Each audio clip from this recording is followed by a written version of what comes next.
Don't try this at home. Whoa!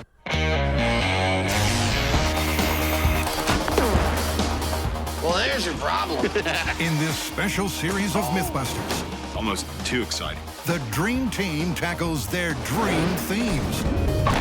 It's scientific! Testing myths about everything from electricity to pressure and gravity. This one hurt a bit. Shaking down the science of shockwaves, velocity, and impact. With crazy chemistry, Oh my goodness. far-out physics, Fun for the whole family. and insane explosions. Is everybody okay? Life's burning questions answered.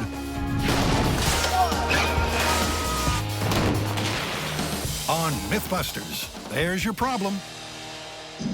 In this episode, the MythBusters bunker down for a close look at rapid expansion and volume, otherwise known as explosions. That was beautiful. They investigate exploding trousers.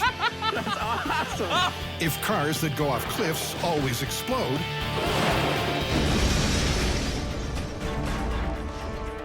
and get all mixed up in a cement-scented blow-up. Then they go equally deep on the science of pressure, investigating homemade diamonds, That's one way to make diamonds. Yeah. compressed air missiles, That is a lovely, lovely sound. and the power of hurricanes. There's your problem. In our first story, the MythBusters are going to test if the inside of a cement truck can be cleaned using explosives. And I could see this actually working as long as you didn't put too much in there. You know, Right. and then the whole truck is gone. But if you did it just right, the shock wave would probably release the concrete from the surface of the metal drum. A cement truck's barrel spins to delay concrete hardening. But even so, inside every truck is a layer of concrete that builds up over time. So what's the normal way to clean out one of these? The normal way of taking it out is putting a couple labors in there and chip it out with chipping hammers. Two unlucky laborers have toiled for a whole day with chippers to clean out this one just for the MythBusters. But according to the myth, they could have gotten the same result by tossing in a stick of dynamite. Probably want to stick the charges like right in the middle, maybe hang them, just so it's right hovering in the center of the barrel. The MythBusters plan to load this barrel with just enough cement to coat it, let it harden, then blow it up. The truck is backed into position, and the cement begins to pour.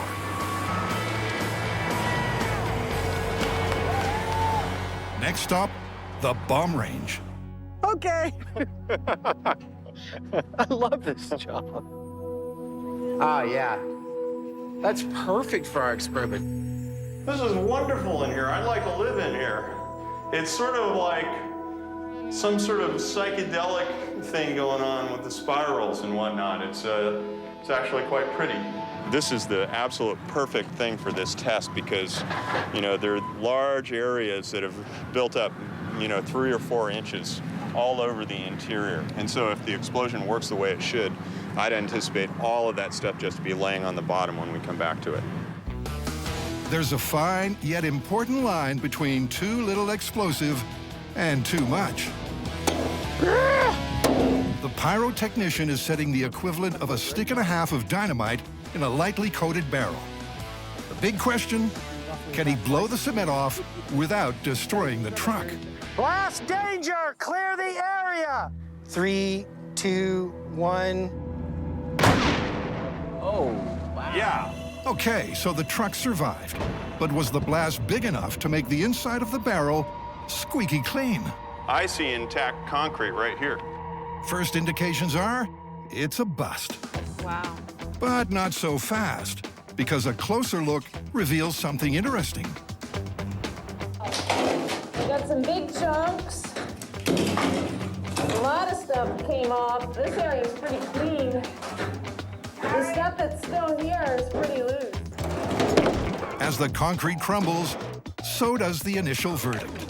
I feel like revising my former "this myth is busted" statement. I mean, it's a huge amount of concrete we're bringing out of here. The high-speed camera shows the moment of concussion, when expanding air shakes loose the concrete slag. I mean, this is totally plausible, right? To tell you the truth, if I were a cement truck driver and I had to clean out my truck, I would probably try this first because jackhammering in here does not sound like a lot of fun. Between using a stick of dynamite or a jackhammer, what would you use? Well, if I happen to have a stick of dynamite laying around, I'd definitely use the dynamite. That's a no-brainer. But to up the stakes, what about if the concrete isn't just a layer, it's almost filling the barrel? If you do that to a truck, you're screwed. You know, it's like it's a solid rock, and so, you know, you can't really put enough explosive in there to blow that up without just blowing the truck up. Blowing up a whole truck. What would that look like? Well, to find out, strictly for purposes of scientific inquiry, the MythBusters have moved that clogged cement truck to an isolated quarry. They're going to be even shutting down the highway in the vicinity, so that should kind of put it into perspective that this is a serious deal that we have going here. A truckload of high explosive arrives, along with FBI Special Agent Frank Doyle. Right, Adam Savage. Hi, Adam. Nice to meet you guys. Carl, how you doing? Welcome to the gold country. He's been lured out of retirement to make sure things go off with a bang. Just how big is this blast going to be? Well, we're going to use 850 pounds of commercial blasting agent, and we anticipate that we will take this truck down to the frame rails. Under watchful eyes, dozens of bags of high explosive are loaded into the drum. It's the same mixture the professionals use for quarrying, and it's guaranteed to give job satisfaction. Can we be on the top of that hill over there to watch this blast? Is that far enough away? It looks like it would meet the criteria, but having done this for about 30 years, with the size of this explosion, I don't want to watch this because that one little piece of flying high-velocity metal, just like a bullet, catches you at the head or wherever, and you're down for the count. So I don't watch these kinds of explosions. We've got a quarry. We've got a mile of blast clearance. We've got a fire department. We've got a bomb squad. We've got some FBI techs. We've got all the help we need to blow that thing up over there. What do you think? Can't tell you how excited I am about this one. I guess the next thing would be is let's get the heck out of here. Let's get a long way away. All right. So, reluctantly, the MythBusters head up the closed-down highway to their lookout point over a mile away.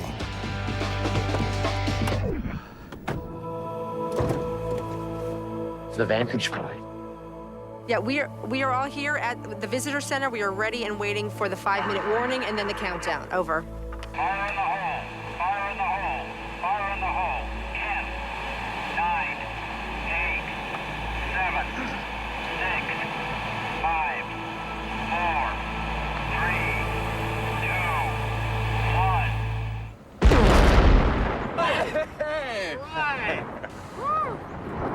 Big piece of chunk coming down, man.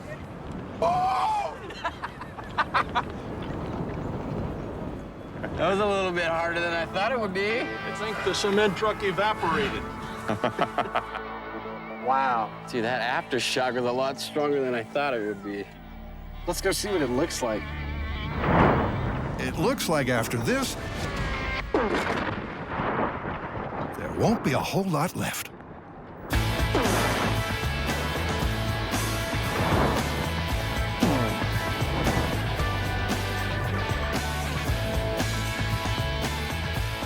This is crazy. Well, there's your problem. Where'd it go? It's all gone. There's no more truck. I left it right here. MythBusters 1, cement truck 0. This has got nothing to do with the myth. This is just a big boom. He's right, but there's no better demonstration of the power of rapid volume expansion. You know, I've never seen a blast that big before. That's really impressive. Talk about removing concrete. There is no concrete, there is no truck, there's no nothing. As for the myth, it's confirmed. A truck can be cleaned by explosives. And with a little more explosive, it can also be disappeared. For our second myth, We'll be looking at whether volatile chemicals could provoke an explosive trouser reaction. All right, this is a funny one. In 1931, in New Zealand, a sudden and deadly epidemic hit the country. Farmers' pants started exploding. You're kidding. Totally serious. They started exploding on the wash lines, in front of fires, and sometimes on the farmers themselves.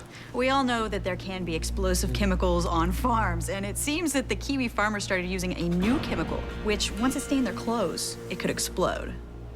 A news article reported on the alleged exploding trousers. The first victim survived after his trousers blew up in front of the fire. But others weren't so lucky. I've been doing a little bit of research, and it seems like there could be 4 culprits to this.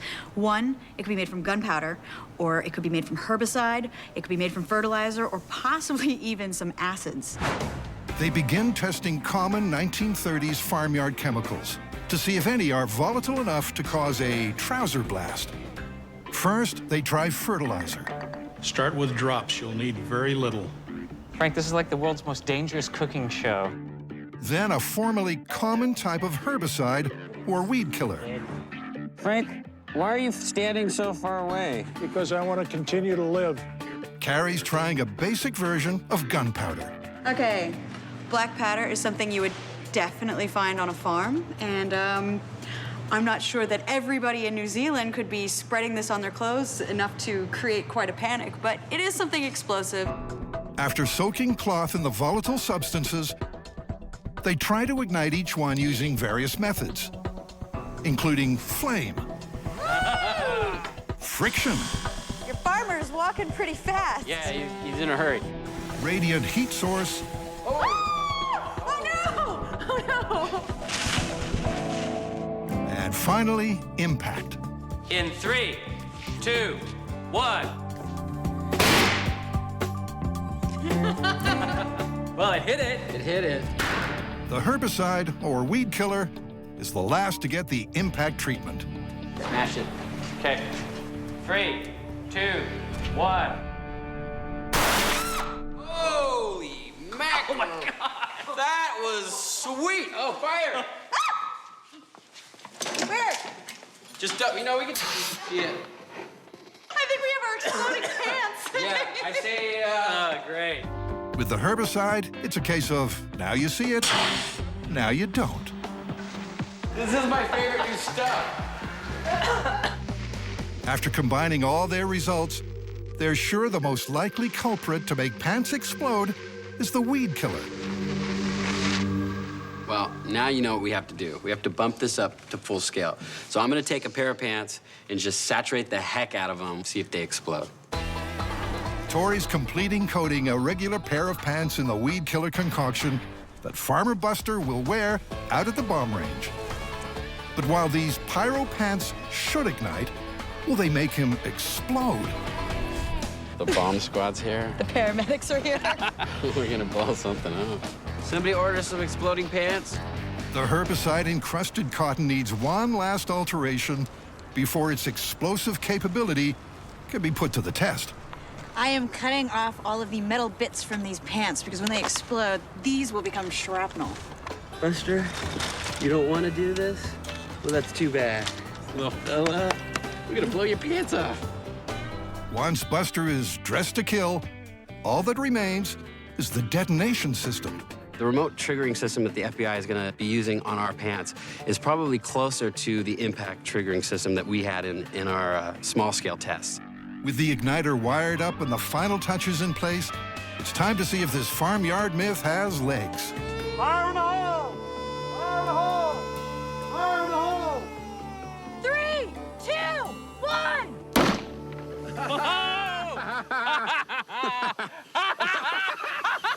That's awesome. Oh, yeah. It burnt completely off. It burnt from head, from wherever it blew up, his crotch, and it just totally burned off.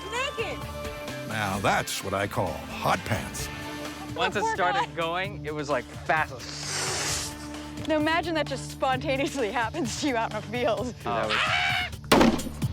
But it was more a case of spontaneous Buster combustion than trousers blowing up. The fact that his hat's still here shows how hot and fast this burned. It didn't even make it up to the hat. It just disintegrated really quickly. So the gang is going to try again, this time with a pocket load more of the herbicide hodgepodge. Fire in the hole! Fire in the hole! 3, 2, 1. Wow. That was great. Whoa. That obviously burned up twice as fast as that last And one. it's much bigger, a bigger reaction. That was cool. The pockets of herbicide sure got Buster fired up. But was he fired up enough? Here's my question, though. We call this myth exploding trousers. They didn't really explode. No. I mean, they were just burning rapidly. I have a feeling, though, if you were wearing those pants and they burn that fast, you would definitely claim explosion. You need compression to have an explosion. Well, You are not so hard to please. But I mean, if your pants burst into flames like this, how would you explain it to somebody? Semantics. It's an explosion. My pants blew up. That's what I'd say. So you've got a little history and some exploding pants, and you call this one? Confirmed.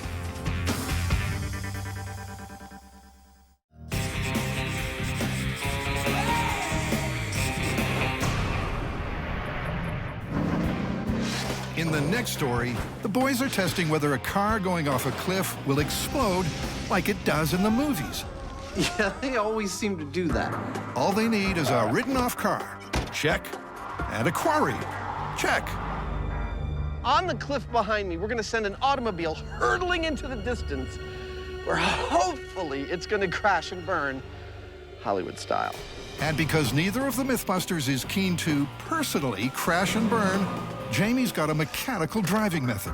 This is how this is going to work. It's about as simple and down and dirty as you can possibly get. First off, we have to start the car. We put it in drive, but it doesn't actually go anywhere because we've got this piece of wood under the rear wheel, and also it's idling. It doesn't go anywhere until we release this rope. I could just reach out and cut that. At which point, This is the lead foot. the accelerator presses down and off she goes. Sounds dangerously simple. What could possibly go wrong? All right, Jamie, are you ready? Adam's ready. I'm ready. Go for it. Jamie's ready. Okay, the car is in gear and resting on the chocks. I'm removing the safety chock now. But the star, the car, is a little too ready. Oh, the car is going. The car is going.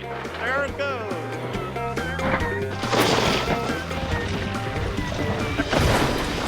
And it stopped. Ah, crap. Was it going full RPM? Over? No, it jumped the chalk and got away from me. Over. Well, there's your problem. Well, that was a bit of a dud. By the way, did it blow up? The car did not, repeat, not blow up. Apparently, it jumped the gun, Oh, the car is going. and it went off its chalk before Adam had time to cut the rope, let the weight drop, do what it was supposed to do. If they're going to get a movie-style launch, they need a much better launch method. And another car. This time we're using this car. Steering locked. I was hesitating about using it because it's a stick shift, which means I can't just put it in gear and wait till I'm ready and gun it and have it go off. Plus, we had a problem with the chocks, so I put two and two together and I figured, well, what if we pick this up with a heavy-duty forklift? Okay, that's good. You can kill it. And then we can just get it going, rev it up, and then lower it, and it'll just take off. Simple. Okay, Adam, I'm going to start the car and get it set to go. Over. Ready and set. Hopefully, this time they'll get the launch and the explosion thereafter. There she goes. Oh, yeah! Oh! Yeah! Tell me what happened. I can't see from up here. It was quite spectacular. There was a bump, a spin over, a second bump, and then it came to rest probably about 120 feet below you. But no explosion, or I'd see smoke by now, right? Now, that's a negative on the explosion. Bummer. Yep, despite getting the perfect car cliff dive, this action movie stunt didn't end with the obligatory big explosive bang. So why not?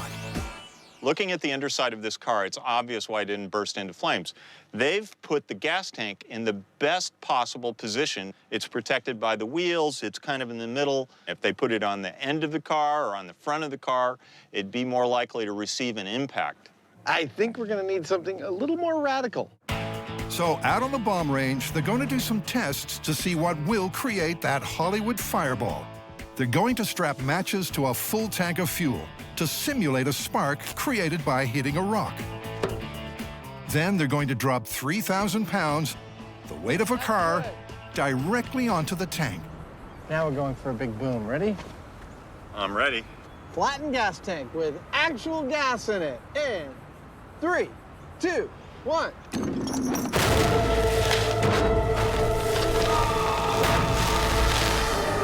Wow! That was beautiful! It truly is. The impact disperses the gas into a volatile mist, and then, just at the right moment, the simulated spark from impact causes ignition. And it perfectly matches the typical car-off-a-cliff Hollywood-style conflagration. But where does that leave the story? Look at this high-speed shot one more time. Yeah. I don't think anyone would dispute that this is the fireball we were looking for. Can we induce this kind of tank failure in a car under real circumstances? Well, there's only one way to find out. I can only think of one thing left to do. Strap the gas tank right to the front of the car. Okay, that's it. All right. For a spark, yeah, I knew you were wondering about that. We're going to use strike anywhere matches. I've got a good feeling about it. I think this is gonna go. Let's do it. And so, with everything set, Adam and Jamie take up their positions atop the mountain with the car and across the valley for the perfect view. All that's left is for Jamie to get the motor running, remember to take off the park brake, and stand back.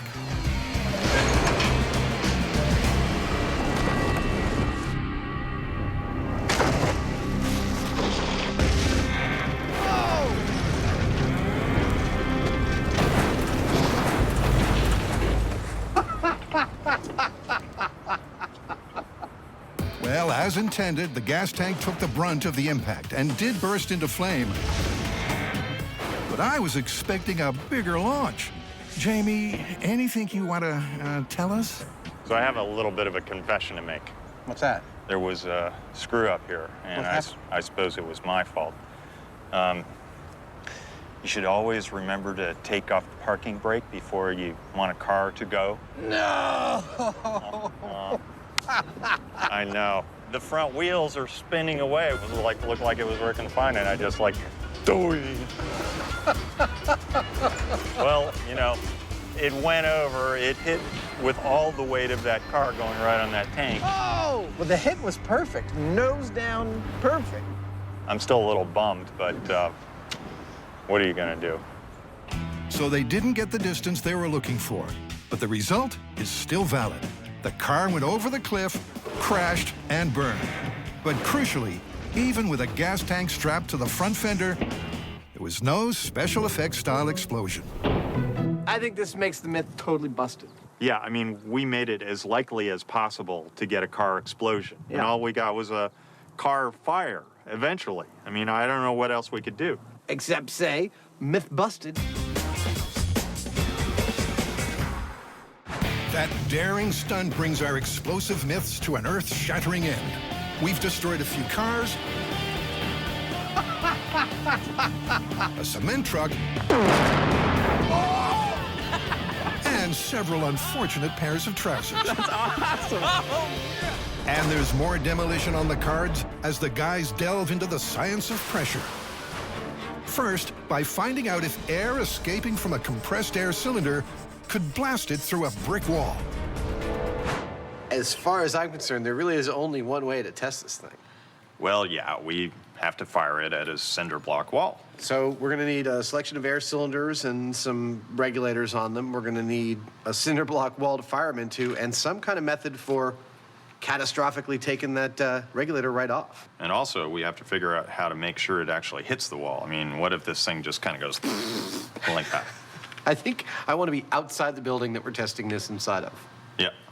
To test the myth, they'll need to aim the cylinder like a missile, devise some way to sever the valve in a split second, and build a wall to aim at. While the interns get started on the cinder block wall, Adam is feeling the pressure as he contemplates the worst-case scenario of uncapping a cylinder and watching it whiz around the room like a 140-pound steel party balloon. Luckily, Jamie is one step ahead of him. I've got to build a rig that does a couple of different things. The first thing is that it has to hold this tank steady in such a place that we can drop a heavy weight on the valve and knock it off. The second thing is that same holder is going to guide it as it takes off so that once it gets going, it's aimed in a certain direction and it'll hit the wall at speed, we hope. Good. It looks like it fits fine. To sever the valve from a safe distance, he's fitting a hinged 10-foot tube to drop a steel bar on the nozzle.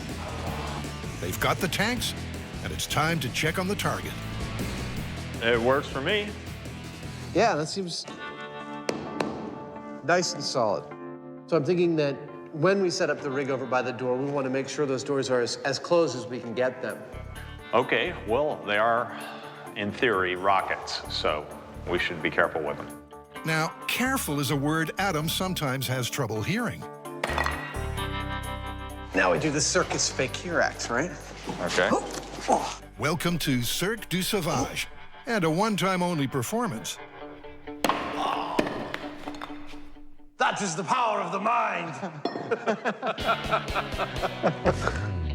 And for their next trick, they'll attempt to pass a large steel air cylinder through a solid brick wall.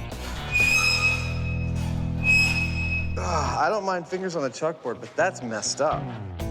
To help the rocket on its way, Myth-Turn Jess loads up with lard.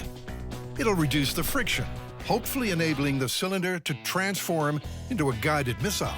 It's important to be judicious about your lard distribution, Jess. The rig is greased and ready, but will the steel bar have enough momentum to break the nozzle? This is a 2 by 2 inch solid steel bar, and it weighs, I think, officially a heck of a lot. The plan is to drop the 40-pound rod from 10 feet onto the nozzle.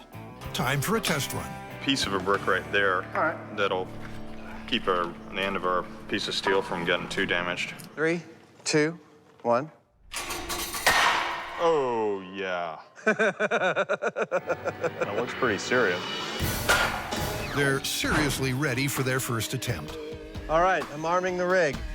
Arming the rig means unscrewing the protective cap. All that remains is to pull the string that releases the weight that hopefully guillotines the valve. All right, ladies and germs, shearing the compressed air cylinder in 3, 2, 1.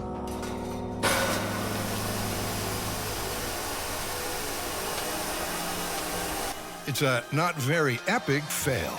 The valve was only partially sheared, so the cylinder went absolutely nowhere. I'm gonna wait however long it takes for it to let go of its air, because it's got a damaged valve, and that valve could give any minute and, become a bullet. The pressure is releasing very slowly, so the boys have 45 minutes to wait before finally deciding it's safe enough to make some adjustments. So this second time around, we've added more weight. We've lubricated the weight system so that it'll be more slippery when it goes down. And then probably most importantly of all, we've moved the valve placement slightly so that the weight when it hits it will hit right on the very tip of the valve. And that'll provide the most leverage and hopefully snap it more readily. Time to try again. Can they unleash 2,600 pounds per square inch of pressure in one fell swoop? Here we go, shearing the regulator off the tank. Attempt number 2. In 5, 4, cross your fingers, 3, 2, 1.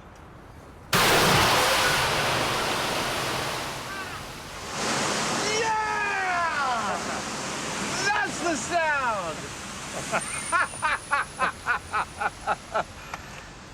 That is a lovely, lovely sound. The valve is sheared off, and that's a very good sign.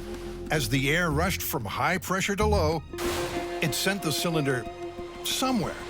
But exactly where? Oh, God. It was the lard that did it. It's mission accomplished. With the tank topping 40 miles per hour, it blew right through the cinder block wall and into the one behind. It totally. No way. I mean, it didn't go all the way through, but it went through this one, and it was going. It's working its way through that one. I was ready to see this as not possible. I was totally expecting it not to actually work because it's one of those apocryphal tales, and everyone we talked to had heard the story, but no one knew anybody that it happened to. You know, this was an optimum situation for this tank. What this tank did is as good as it gets. My favorite thing is just the perfect roundness of the top of this hole. It also pushed this entire wall back a ½ inch. It's a brilliant demonstration of the power of pressure. So let's call this myth totally and spectacularly confirmed. In our next story, pressure is going to be used as part of a get-rich-quick scheme. We want to see if you can make diamonds on your own in the comfort of your own home. Okay, so homemade diamonds. The old school way to make diamonds is to expose carbon to massive pressure and immense heat miles beneath the Earth's crust. But according to the myth, under the right circumstances, a pressure cooker can do the same job. I have everything I need to start making diamonds. First, I have my pressure cooker. I have my ingredients. I have my hunk of graphite. The chemical that I'm going to use is ferric nitrate. What I'm going to do is stick this and that in this, put it in that. And add heat and pressure. But supposedly, also, we need to include an important ingredient, a diamond seed. Without it, this recipe has no chance of working. Not sure why he's got a stun gun. You know, it's been a while since we used one of these, and I kind of forget what it feels like. It's to light the gas from outside. I'll leave it there for 3 days, and then at the end of that, check and see if I've made any diamonds. For 72 hours, the graphite and seed diamond are subjected to high pressure and heat. All right, so it's been 3 days, and now it's time to check my diamonds. The real question is, what am I gonna do with all my money once I start my diamond company? Tori's Tiaras has a nice ring to it. Oh my gosh. The graphite has not turned to a diamond. Looks like my diamond business is not going so well. Despite following the recipe, after 3 days, all Tori has is a dirty diamond seed, which means homemade diamonds are totally busted. But you know what? Our researchers have come up with someone who can make diamonds in a MythBuster way. Cool. For a chance to make some bona fide bling, the MythBusters head to New Mexico Institute of Mining and Technology to meet Dr. Van Romero. All right, well, cut to the chase. Tell us how to do it. You know what? Instead of telling you how, let's show you how to do it. Van's method uses a massive explosion, during which the pressure and heat is so intense, it converts carbon to diamond in an instant. But before the boom, we start with a cylinder. So this is the device that we're going to be using. We're going to have you guys pack the special sauce into the device here. This metal tube sits at the center of the blast. And in the center of that is a mixture of graphite, cobalt, and other chemicals. Same pressure? Same pressure. And once the chemicals are compacted and the device is welded shut, it's ready for detonation. Apparently, it really is that simple. All right, let's make some diamonds. The cylinder is placed in the center of a wooden barrel, which is then filled with an explosive called ANFO. It smells good. Yeah, it smells like diamond. Now, I know they say diamonds are a girl's best friend, but let's face it, if you're making diamonds with explosives, I'm starting to warm up to them myself. It's a win-bling situation, so the team hunkers in the bunker. 5, 4, 3, 2, 1, 0.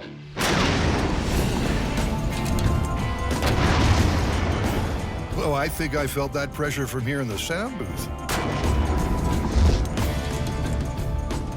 That's one way to make diamonds. Yeah. Cool. Let's see what we got. Did it go off? Yeah. Time to head out to ground zero to check if Van's explosive recipe worked. Whoa. That looks in much better shape than I thought it was gonna look. Look at that. Is it hot? Watch out, it's hot. Don't touch it. Here's some gloves to pick it up with. It is hot. Oh my God. Well, that's what we wanted, right? Pressure and heat. Yeah. So that was a pretty amazing amount of deformation of the metal. I mean, you start with a steel cylinder, and what you get after the blast is kind of a smaller sausage shape that's shrunken. And hopefully, when we cut it open, there will be diamonds inside. Back at the shop, suspense is high as Tori splits the sausage. He's so confident, he's taking precautions against bling blindness. And everybody's happy. And ready to see our diamonds? Show me the money. Perfect. That's great. Excellent. Good job. Where's the diamond?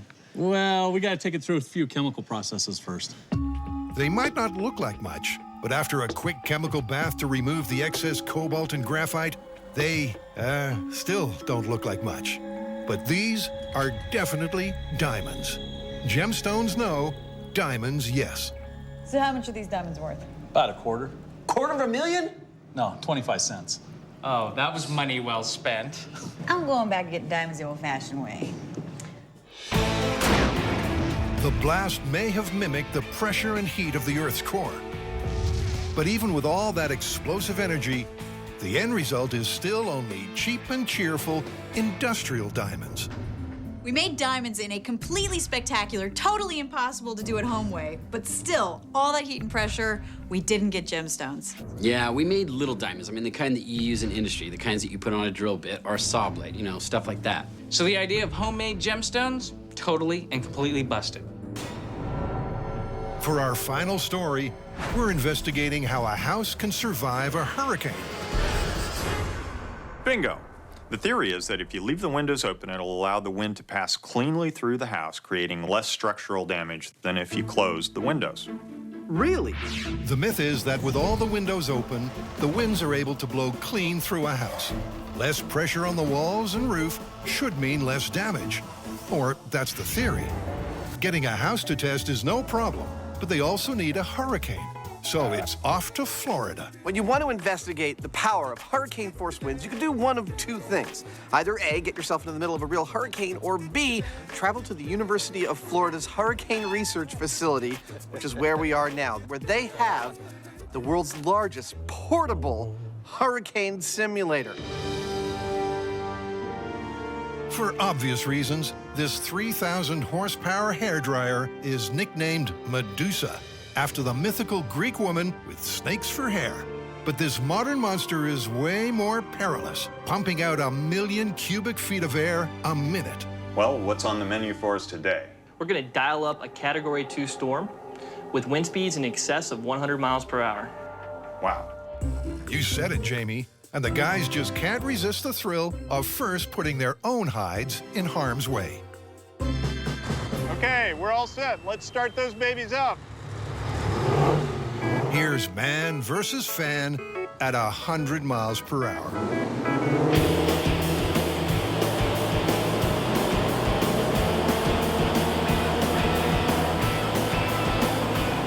Have you ever wondered what it would really be like to be in hurricane-force winds? Well, we've all seen news footage of hurricanes when they hit land and so on. This is 100 miles per hour. And notice how hard it is for us to retain traction on this surface. You'd be like a tissue cloth in the wind.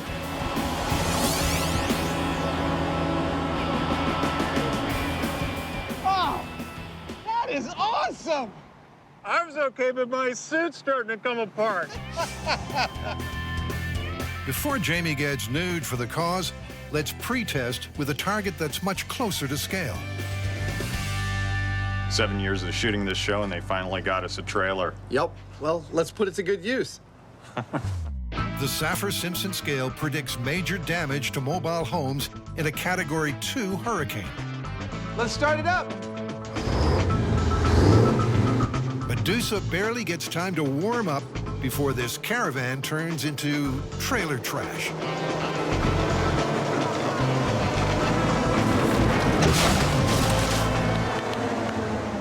Well, that didn't take much. I don't even think those things got up to half speed. Well, why don't we survey the damage? What do you say? Well, there's your problem. Well, clearly, this pipe organ from hell is more than able to produce the hurricane-force winds that we were looking for. Now, I think it's time that we build a house and put some of these open-closed window myths to a full-size test. Thanks to the magic of montage, building the house is easy. Once complete and painted, Adam guides it into position. I got something stuck in the crack of my butt. Can you see it? It's not every day you see a house deliberately put in the path of a hurricane. Oh, Dorothy, we are so not in Kansas anymore.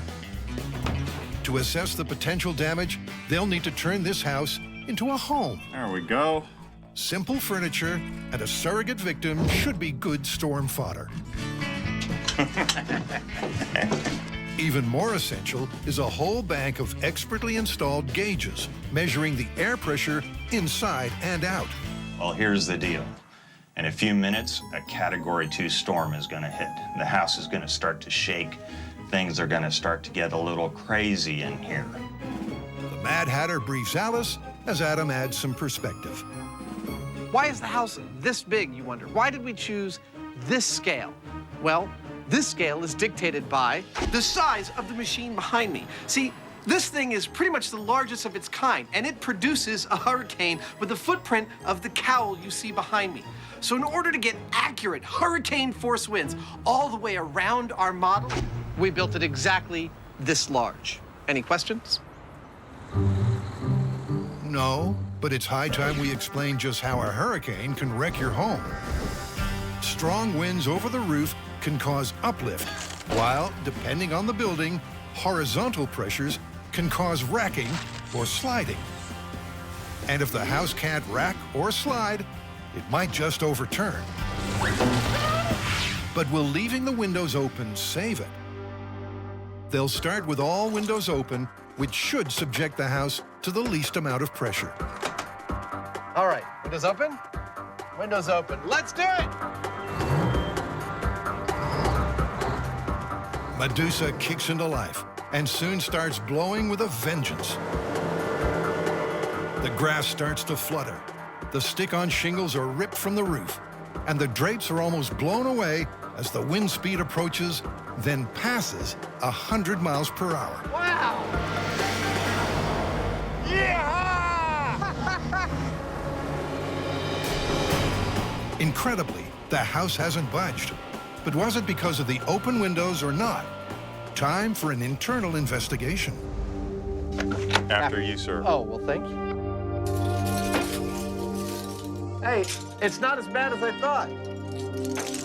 She's still sitting in her chair. Yeah, one of the plants fell down, one of the candlesticks fell over, but pretty much it's not so bad in here. Still looks like a tea party to me. But if the myth is true, the next test will be no tea party. They've repaired the roof and closed the windows. All right, you ready? I'm ready. All right, windows closed. Let's turn it on. Hang on to your hats. Facing a Force 2 hurricane at point-blank range, this could be the moment our kit home turns into kindling. Once again, Medusa cranks up to full speed.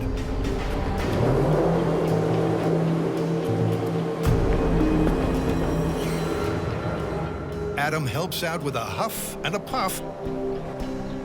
But against all predictions, the house fails to blow down. Totally baffled, the boys turn to the data from the pressure gauges. On our exterior walls, we're almost seeing no difference between the pressure loads acting on the structure between the two tests. What about the interior? We're seeing a slight difference, but I think one could probably say that's within the noise. So it's negligible? It was negligible. In fact, really, there is no positive benefit to keeping your windows open during a hurricane. Seems like normal windows, open or closed, just aren't big enough to make any difference to the damage. Technically, that's myth busted. You know what I'm thinking is, wind is only one of the factors that's going to affect the structural integrity of your house. I mean, there's also rain and there's also flying debris. Time to bring water into the picture, and the guys are currently installing the Rainmaker, 71 spouts that will pour 40 inches per hour of rain on our house. Now with the rain, I feel like if anything's going to cause some real structural damage, it's going to be the 1-2 punch of wind and rain. And punch number 3 is the flying debris. Adam supplies friendly fire via the lawn furniture. The windows get smashed early on, as they would in a real hurricane. It's a short storm. They literally throw everything into it. What, do you think we replicated an overnight hurricane in about 10 minutes? Odds are they did. So how did the Tea Party weather the deluge? Wow, what a mess. There's water everywhere. Oh my gosh, the carpet is completely soaked through and through. Glass everywhere. This place is messed up. So what does this mean for the myth? Open or closed, the windows made no real difference in a Force 2 hurricane. The thing you need to worry about is water damage. The best thing to do in a hurricane is to board up all your windows. The house itself won't be at greater risk, and you might save yourself a whole lot of heartache.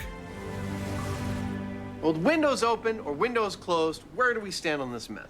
Well, in a Category 2 hurricane in a house built to code, no difference. So then it's myth busted. No help from opening your windows. In fact, opening your windows opens you up to a whole new world of pain. You got your water damage, debris, and even looters.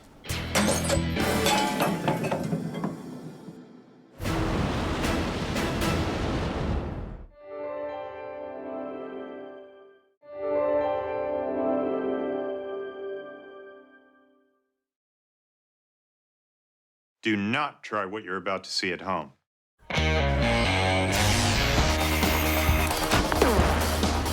Well, there's your problem. In this special series of MythBusters, Almost too exciting. the Dream Team tackles their dream themes. It's scientific! Testing myths about everything from electricity to pressure and gravity. This one hurt a bit. Shaking down the science of shockwaves, velocity, and impact. With crazy chemistry, Oh my goodness. far-out physics, Fun for the whole family. and insane explosions. Is everybody okay? Life's burning questions answered.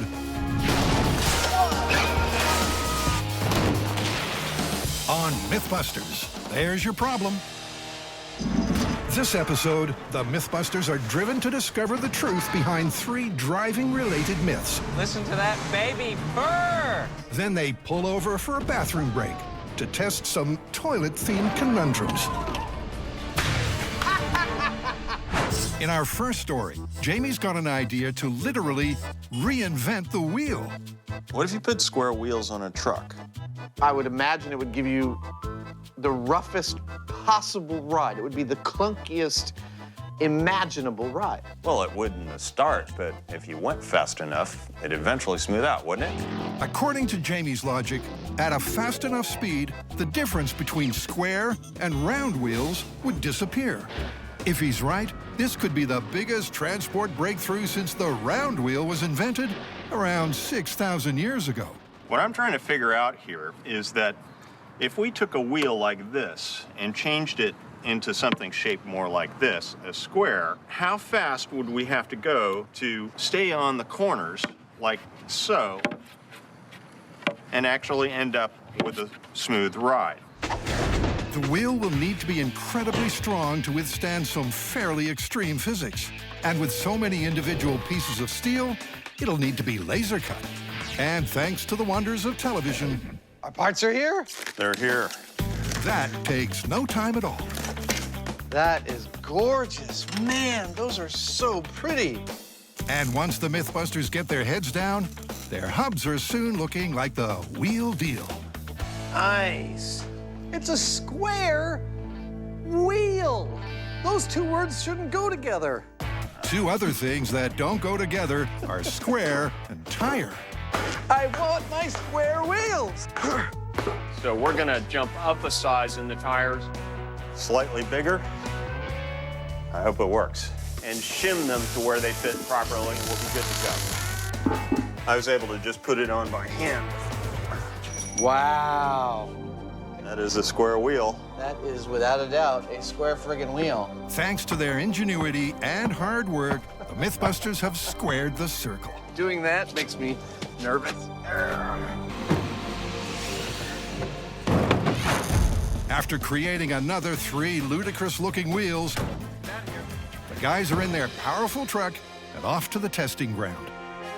Nice day for a bouncy ride, huh? Absolutely it is. Let's get started. Tech dudes Jason and Scott position sensors in 3 key areas. Good to go. To track the vibration on the suspension, the steering column, and of course, the passengers. And with the test track set, that looks festive. They'll be put to use first in the round wheel control test. In 3, 2, 1, go. Here we go. 60 miles an hour. Feels pretty smooth. I think you've got a good metric. Yeah. So we see went up to about 60 miles an hour. Steering column and the seat pad are nice low levels of vibration as we'd expect. That looks like a really good baseline. Yep, we expect this to go way up with the square wheels, I'd say. With the baseline set, it's time for the weirdest wheel change in automotive history. This is so wrong, and yet it feels so right. You know, I don't think you'd need a parking brake with these things. Yeah, no need to curb your wheels on a hill. No. No. All 4 wheels are mounted and flat to the ground. But will they even turn, let alone get up to a speed that could be called smooth? Let's do it. I'm ready. All right, here we go. The moment of truth. Square wheels, smooth ride. All 4 wheels flat. In 3, 2, 1, go. They're off to a bumpy start. Hey, that's moved right out. But as Jamie accelerates, the ride seems to get smoother.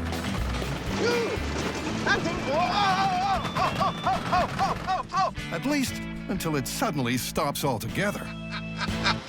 Something's dreadfully wrong. Yeah, we're sitting sideways. Whoa! Oh, crap, Jamie. It's bad.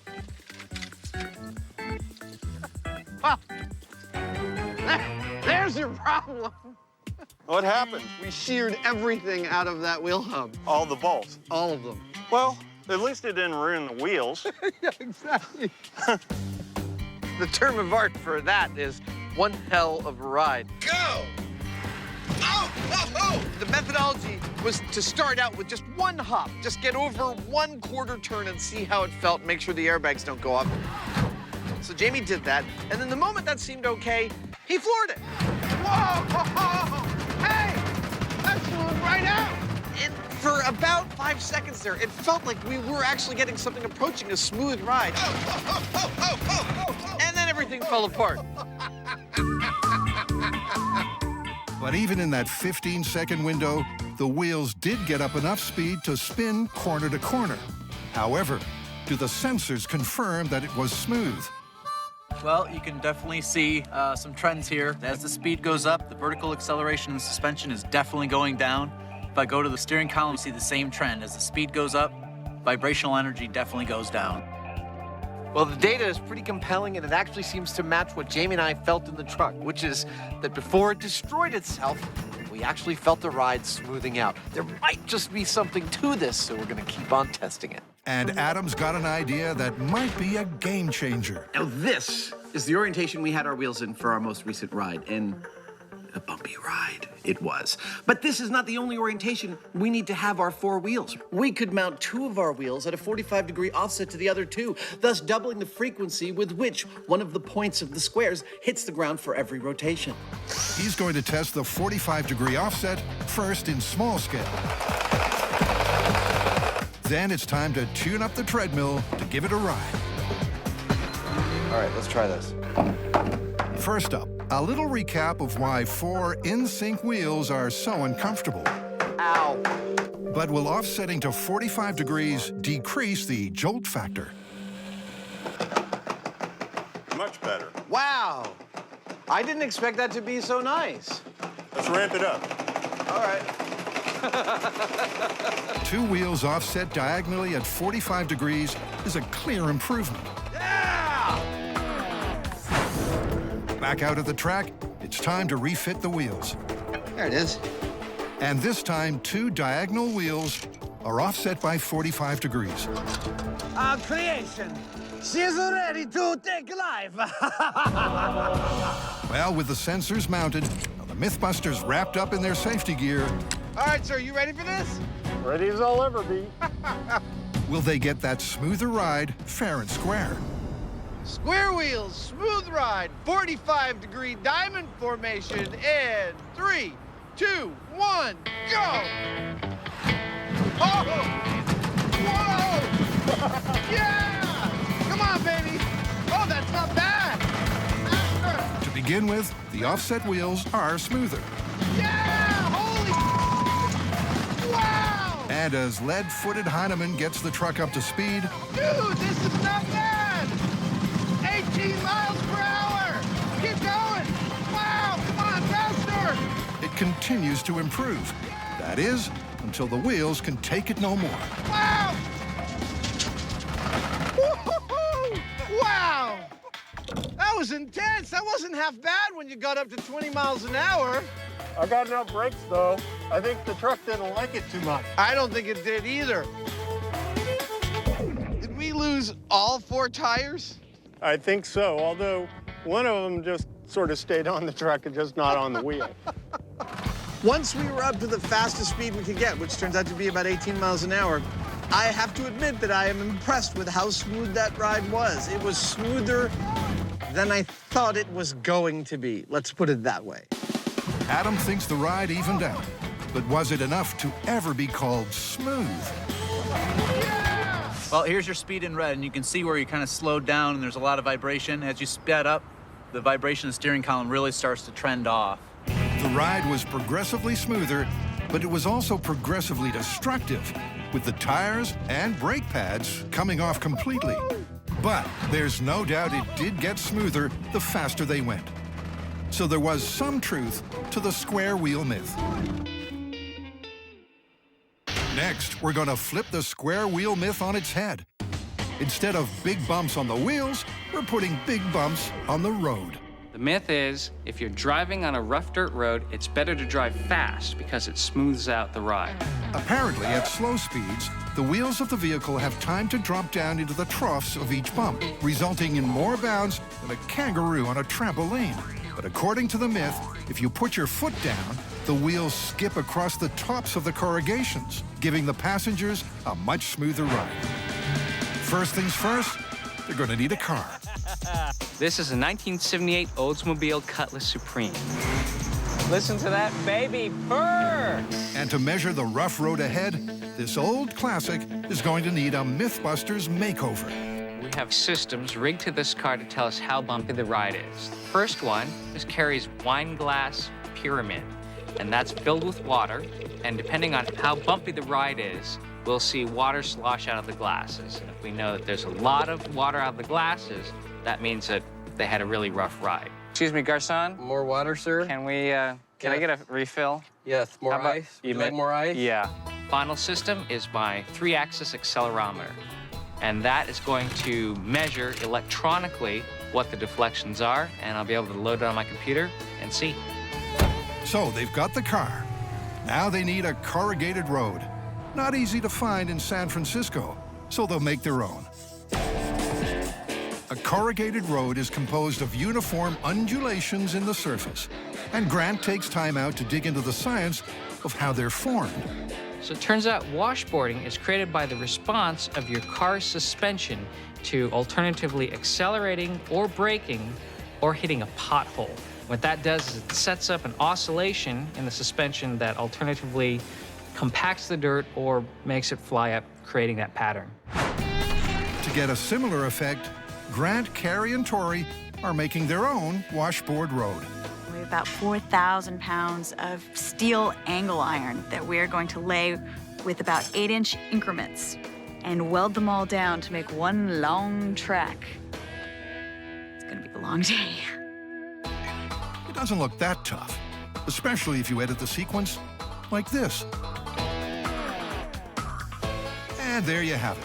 One easy to assemble, straight out of the box, washboard road. The test is going to be, we're just going to drive over our strip of washboard at different speeds, probably start around 10 miles an hour and then slowly ramp up to 70 miles an hour. They'll measure the amount of bounce using the glass pyramid and the accelerometer. 5 miles an hour and he's still wearing his helmet. Grant is all set for the first run. NASCAR, it ain't. Cruising at a breakneck 5 miles an hour, he hits the test track. And it seems Grant and the glass pyramid are really feeling the vibes. Oh, look at the glasses spilling. Interesting. That's pretty bumpy. I pretty saw bumpy. that. You could see all the water jumping out of the glass. The glass pyramid showed a lot of activity, but the high speed is inconclusive. The wheels are dropping into the trough, but how much we won't know until we compare it to a faster run. Time for run number 2. Grant has to keep the speed at a steady 40 miles an hour. This time, the high-speed camera shows something interesting. Compared to the slow run, the wheels are skimming across the tops of the bumps. Just by feeling it, it felt a lot smoother. But there's some head scratching because the numbers just don't add up. Ready for the countdown? Yep. Although Grant experienced a smoother ride, there was more water lost than the slow run. Yeah, those two there. Looks like you've lost 2. Which means the physical data contradicts Grant's subjective experience in the car.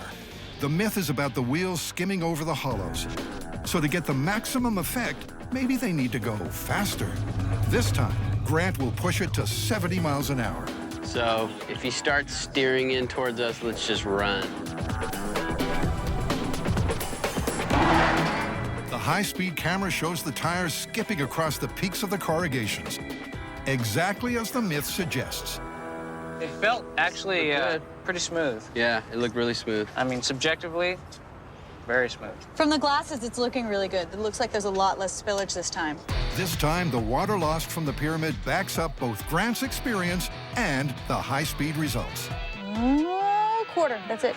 That's it. That's it. With the data all finally in alignment, it's looking good for the myth. Well, Jamie, we went ahead and built our artificial washboard. I think we can conclusively say driving faster on a rough road will give you a smoother ride. Still, you know, you're driving 70 miles an hour and you hit a pothole, you're gonna break your suspension with that kind of mass and velocity. What's the verdict? Well, as far as the myth goes, it's confirmed. In our third story, we're going to investigate if going faster in a convertible when it's raining will stop you getting wet. So, does this mean we get to drive a fancy car really fast in the rain? Not right away. First, they test the theory using tiny little convertibles. We run 3 tests, and they're showing me what I would expect to see if this myth were actually true, i.e., we've run it with no wind and some rain, a slow speed wind, 15 miles per hour, and a high speed wind, 30 miles per hour. And I'm seeing what looks like a bubble forming over the driver's compartment where less rain seems to want to get into. Yeah, it does show the rain kind of zipping over the cockpit, but I'm not that sure that the wind and the rain scale that well. We're gonna have to do it full size. I knew you were gonna go there. The guys hightail it to a runway, the perfect place to indulge their midlife yearning to drive a convertible really fast. Test the myth. Hollywood, like MythBusters, doesn't wait for ideal weather conditions. They make their own weather, and this device is one of the ways they do it. This is a rain bar. Got it. And it sprays water through a set of spouts. These spouts, there's 6 of them. And if what you want is torrential rain, it can deliver 1,200 gallons a minute. For us, it's going to be delivering a linear swath of rain 200 feet long. This amount of rain is perfect for our test. It's just about 2 inches per hour. With the rain ready to fall and the cameras ready to roll, it's time to bring in the star, the car. Let's protect the upholstery and put in our rain collection gear. We've modified this car in a couple of ways to turn it into a data collection device for this test. First, because it's a fancy car, we've protected the whole interior with absorbent fabric so that no water can damage the car. Second, to measure what water does get in the car, we've got these 2 boards, which is basically a piece of plywood faced with acrylic and tissue paper. Any water that hits this surface is going to create a nice dark spot that's easy to see, easy to count, and should give us a really nice comparative analysis of how much water's getting into the driver's compartment under the different conditions we're testing. Well, let's get to it. Okay. First, they're going to do a control test to see exactly how soaked the driver will get if they stop and put the top up during a downpour. Right, Jamie, here's your motivation. You're going to be driving with your top down and it starts to rain. You're going to stop while it's raining and put the top up. And to make it extra realistic for you, we're going to make it rain. Got that? Right, knock 'em dead, Tiger. In ancient Greece, Zeus was the rainmaker. All right, stand by for pressure. But our budget only stretches to Adam. Today's forecast, 70% chance of science. Go ahead and pressure it up. Jamie, come on in. Remember, this is a control for comparative purposes. All right, now stop and put the top up. This looks awful. If you're foolish enough to be driving with the roof down while there's a rainstorm approaching, we want to know how wet you'll get in the time it takes to pop the top back on. Now go ahead and drive off. And it's pretty clear, because that's one wet Heinemann. How was that? Looks like you got soaked. I think so. Oh, look at our test board. It's pretty clear that stopping at all, even to put the top up, is going to get you saturated with rain pretty quickly. Now that we've got a good control, it's time for some real testing. First up, let's do 25 miles an hour. Okay. For this stately 25-mile-an-hour test, Jamie gets pretty wet, and the high-speed camera shows why. At 25 miles an hour, I don't see any plume coming off the windshield at all. You will. It's coming up in just a minute. There, see? Yeah, it's pretty small. But still, you can see the effect. Okay. Then... Looks like a lot of it's going into the cockpit, though. Yes. If the small scale is an indication, they expect that plume to increase as they go faster, forming a kind of liquid roof over the driver. Next, the 70-mile-an-hour run, where they'll use the tissue paper detectors to gauge how much water enters the cockpit. Here's my prediction. Take a look at the high speed after this run. I think what you'll see is a nice line of wind carrying water, creating a bubble over Jamie. All right, Rainmakers, let's balance those bars. Jamie, you may start your run now. This is 70 miles per hour, gunning it. Gun it, Jamie does. Hitting his mark and holding steady at the target speed for the length of the course. And cut the rain. Now for the all-important results. Wow, that's far out. It looks like no rain at all hit the middle here. But we've got wetness up top here and on the left-hand side here. It's important to note that whatever little water came in here on the 70-mile-an-hour run was a tiny, tiny fraction of what came in on the control. Totally. I predicted that there'd be less rain in the car on this run. Not nearly this little. There really seems to be something to this, Smith. A conviction only confirmed by the high-speed camera. That's really clear. It's like there's a line. It's a really visible bubble, isn't it? Yes. That's what the windshield's for. So it would seem. Looking at the high-speed camera, it was clear that all of the water that was hitting the car was going over the top of the interior of the car. There was hardly any that entered the car, and what did was from some kind of turbulence going around the outside of the car. But this being MythBusters, the guys aren't satisfied until they take it to the max. For the final run, Jamie will redline it to 90 miles an hour. I am set and ready to go. Awesome. Jamie, you may start your 90-mile-an-hour run now. Let it rip.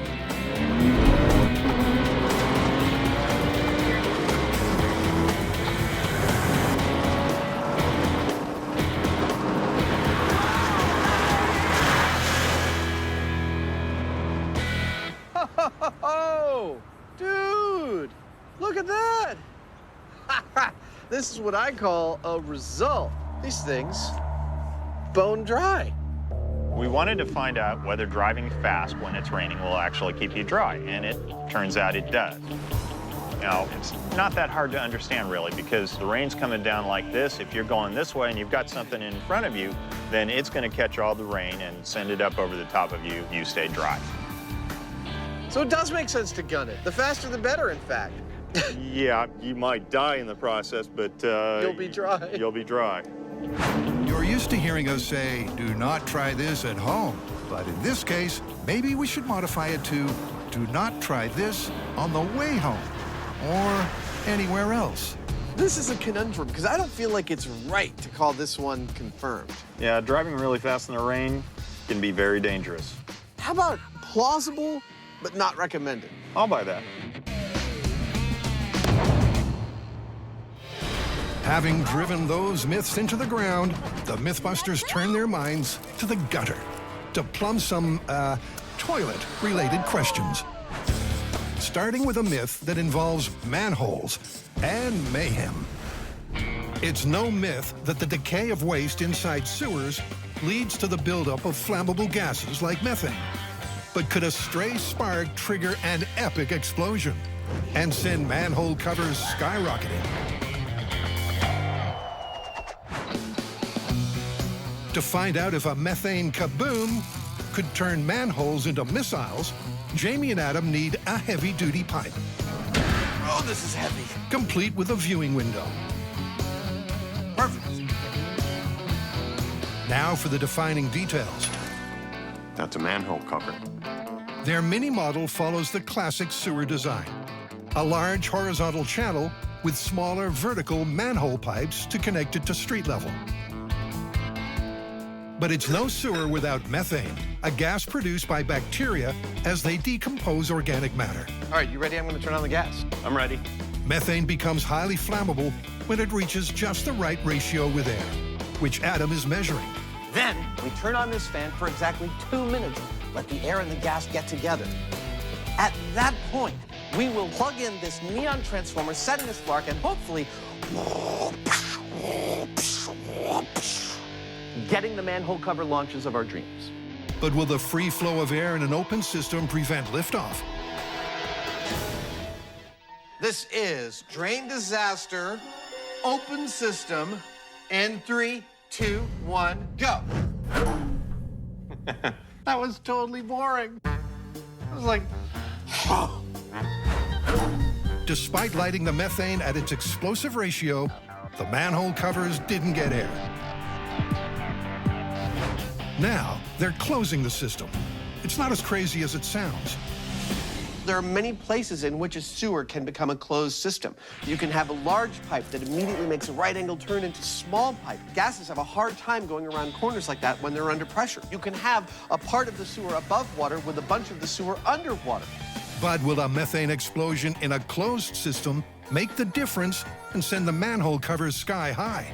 In 3, 2, 1, go. Awesome. Go. Apparently, yes. The high speed proves that not only did the lids flip, they got significant height. Well, that worked pretty much exactly as we hoped it would. And here's what's going on in there. The reason those manhole covers start to fly before the fire even gets to them is that the fire is an expanding gas, and it is pushing air ahead of it, kind of like a piston. That piston is causing an increase of pressure, which is released by the manhole cover flying. That's what we wanted to see. Go. But the MythBusters aren't done yet. I'm making a mess for science. That's right, they're adding junk for a bigger kerthunk. Real sewers can have all sorts of debris inside. These can change and constrict the airflow. But will a 20% blockage add extra spring to the manhole missiles? All right, here we go. Drain disaster, small scale, 20% obstruction, single ignition source, and 3, 2, 1, go. Oh! Wow! That was more energetic. That was significantly, massively more energetic. The scattering of springs accelerated the burn for the most dramatic drain explosion so far. Looking at the blocked burn, you'll see that the flame starts to wrinkle the minute it meets these obstructions that we put in the chamber. That wrinkling creates a much larger surface area. The end result is that the flame front is able to accelerate much, much more quickly throughout the burn. Go. It's the best case scenario for a real-world experiment. it's time to bring in the big guns to construct a life-size, box culvert, closed drain system. After positioning 12,000 pounds of reinforced concrete, 300 feet of chain link fence, and moving more than 3,000 cubic feet of dirt, the sewer structure is complete.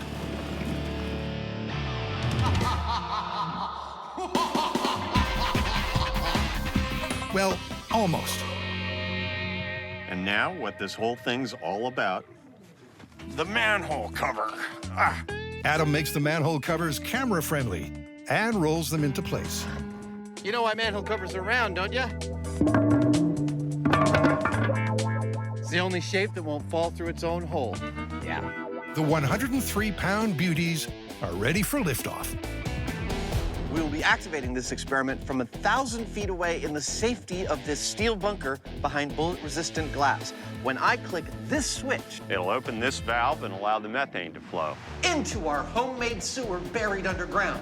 When the stoichiometry, or the mixture between gas and air, has reached the ideal relationship for an explosion, I'll hit this switch, creating a spark, which will ignite the gas. hopefully sending these 3 manhole covers flying sky high. Because if the manhole covers don't go up, the myth is going down. You ready? I'm gonna start the flow of gas. Let her rip. It's a slow flow of methane into the drain. The suspense is killing me. How high do you think they're gonna go?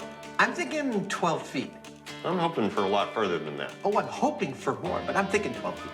Okay. And finally... Shall we do it? I think it's time. All right, call it. All right. Real-world sewer explosion, best case scenario, sparking in 3, 2, 1.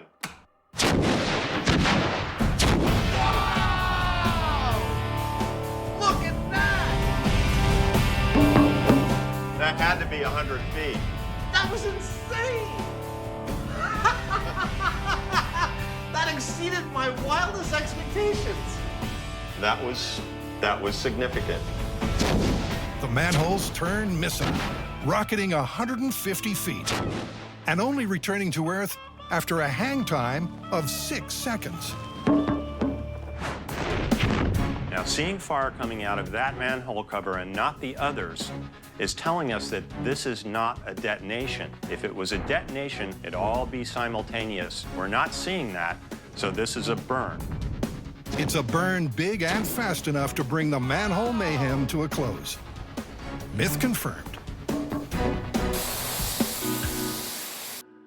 Next, a toilet thumping gets Adam and Jamie jumping.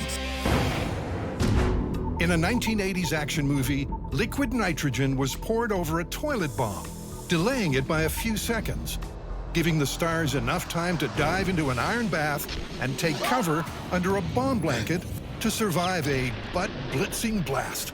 Could it actually happen? Found us a toilet. Good. To test the myth, Adam and Jamie have decided to faithfully rebuild the scene of the crime. They're breaking the experiment into 3 parts. First up, timing the tub jump. While it's never explicitly stated, it's pretty obvious that the bomb in the movie is triggered by a pressure switch under the toilet seat, which is convenient because we're going to use the same thing to trigger our timing runs. This little pressure switch right here. When we sit down on the toilet, we will compress the pressure switch and the system is armed. At that point, when we get up from the toilet, boop, the timer starts going until we're in the bathtub covered with the blanket. We'll film it on high speed. We'll be able to see exactly how many seconds it takes us to get there. Everything works, which means now the MythBusters have to embrace something awkward. Each other. Unfortunately, I don't see any other way to test this. Just to do it. Yeah.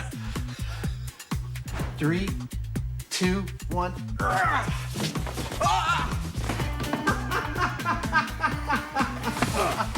We gotta do it one more time. I missed the blanket.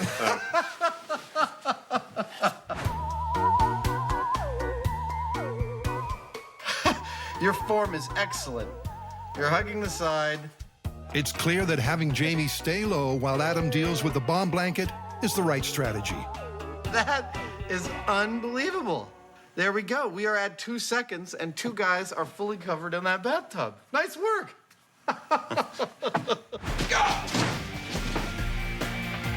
A few more practice runs, and the tub jump is under 2 seconds.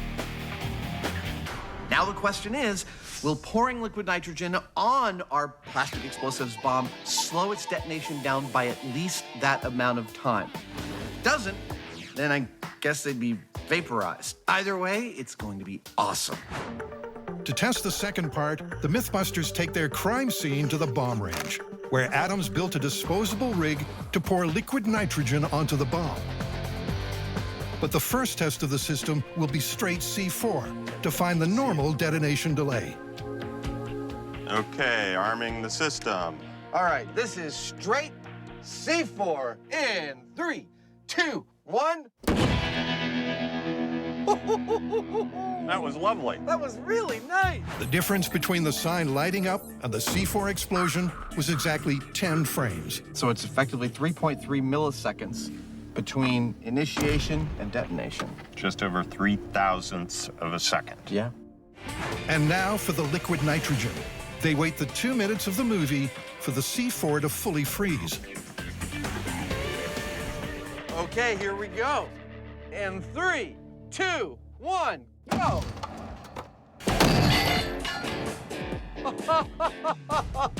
I heard stuff hitting. Yeah, no delay either. No delay. Impressive explosion, but no noticeable delay.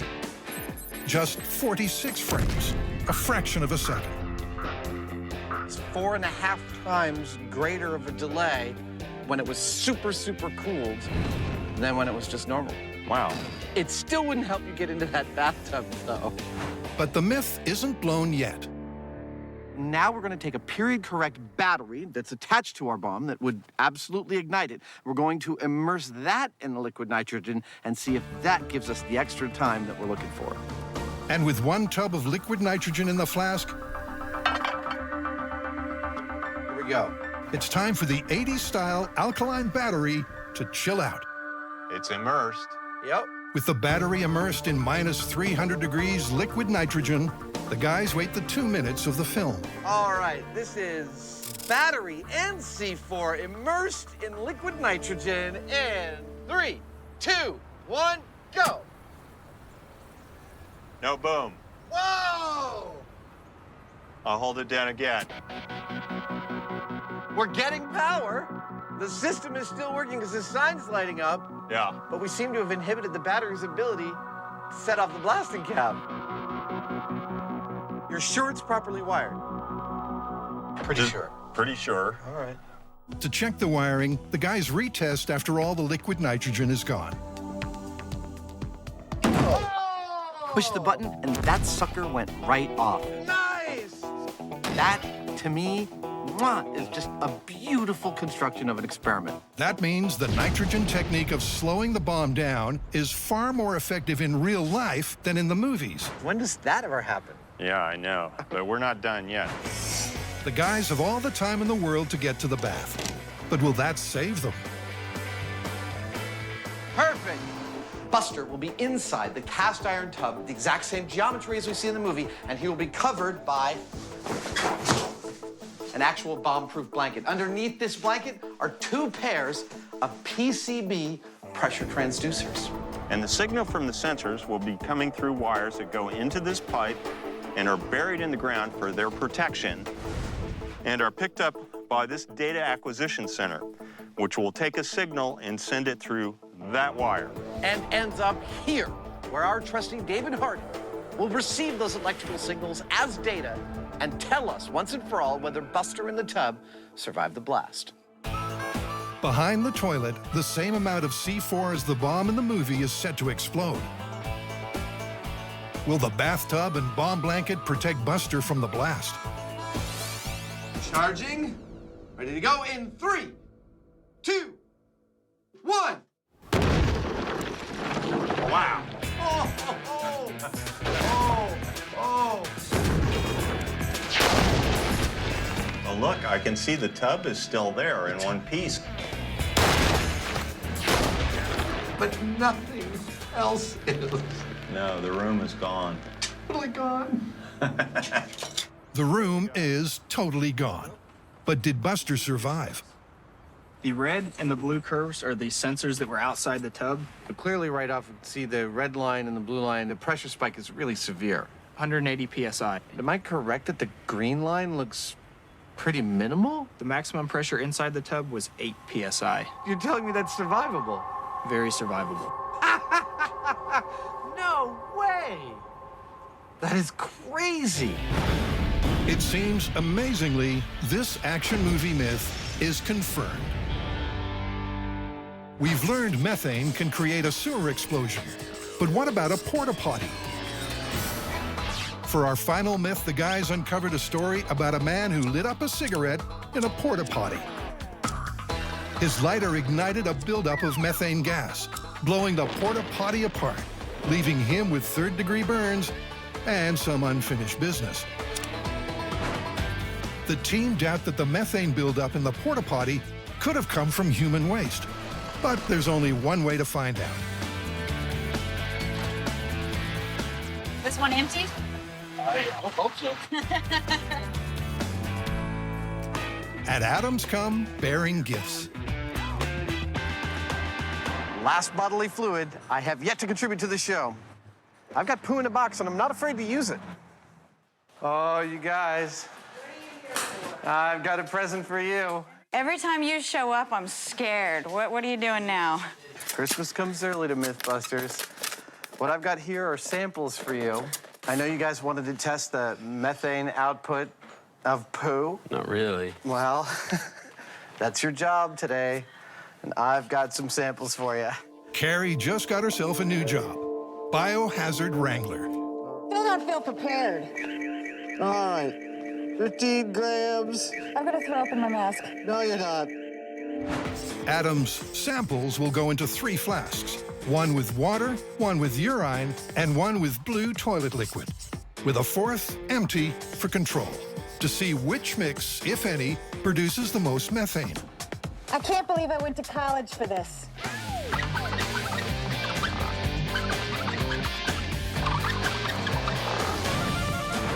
The flasks are only showing minute traces of methane, but Carrie will test again in a few days' time to see if there's any buildup of gas. It does seem that Adam is one of the 40% of people that can produce methane. Lucky for us. Meanwhile, Tori's getting his hands dirty, prepping the porta potty. Oh, it is not pretty. Even after a few days, Adam's samples didn't register enough methane for a potential explosion. So the team is going to go with the commercial gas instead, which can also be ventilated out. Go ahead. Okay, I'm just turning the tank on now. I'm already getting a reading. The methane meter will be critical. Want me to turn it on? The gas level has to be between 10 and 15%. 70, 80, 90, it's up to 98%. Too much or too little won't trigger an explosion. So maybe we should turn it off. Yeah, I'm getting a little dizzy. Oh, you gotta lift the lid, dude. Cleanliness first. And once again, Buster offers his bud for a blasting. You guys ready for the gas? We're ready for The first test will see if methane pumped into the potty's tank ignites when Buster lights up. Still at 0. Carrie reads the meter from the window. Okay, looks like we're up to 12%. Pulling the hose. Adam pulls back the hose to a safe distance as Tori hits the igniter. Is an igniter working? And we're back down to 1.5%. No bang. So what's the problem? You know, I just think the toilet's doing exactly what it's supposed to do, which is to get rid of any excess methane. I mean, it's going into the box, it's going out the top. Let's cut it. Let's cut it and tape up the vents and see what happens. This time they'll block all the vents and fill up the whole porta potty with gas. Methane's lighter than air, so we've got our meter set about midpoint in the porta potty, which means that when we get 15% down there, we'll have a fair amount of methane up top. I think we're gonna get a pretty good explosion this time. 3, 2, 1. Firing. But Houston, we have a problem. Is it moving? Oh, there's fire! Burning. Oh, yeah. Buster's caught on fire. Oh, no. Shall we ventilate? We can ventilate, but it's going to accelerate the bonfire. What's your guys' plan? I say accelerate, and then I'll run in there with the fire extinguisher. Tell me whether it speeds it up. Oh, yeah. Yeah, okay, now he's fully on fire. And that's the end of experiment number 2. Good. Well, that was kind of fun. From where I was watching, it looked like the toilet paper ignited, and then it fell and lit his crotch on fire. And then when we ventilated, it lit him entirely on fire. It didn't look like a methane explosion. Well, if the methane didn't go off with that source of ignition, it wasn't gonna. It's time for experiment 3. We're gonna put a flare in there burning and slowly elevate the gas until it finally does explode, because we're getting really, really impatient with all of this anticlimactic stuff. Come on, come on, come on, let's go! Start the gas. Gas. Gladly. And 7.8, 0.9.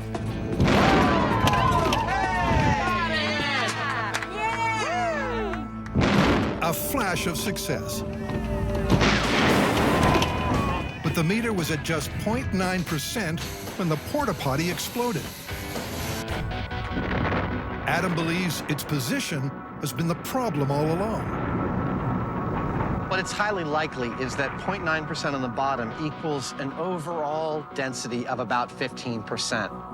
That's the problem we were having. When we were reading 15 down there, it was so rich that just there was nothing for the lighter to actually ignite with. There was no oxygen. But there's no way human waste could have provided enough gas for an explosion. So it's time to wrap up this myth. Every one of our experiments says that there's no way somebody is going to blow up in a porta potty due to gases caused by the decomposition of human waste. She's right. And the actual story is that this guy was working at a methane plant, and the porta potty was sitting over a pipe that was leaking. So basically, he's sitting in this cloud of methane gas. So it's not exploding porta potty, it's exploding methane factory. Which I think is very feasible. What? Totally different experiment.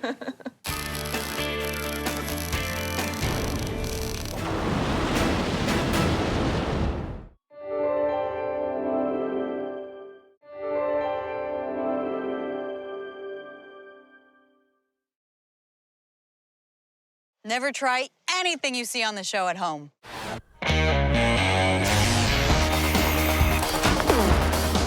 Well, there's your problem. In this special series of MythBusters, Almost too exciting.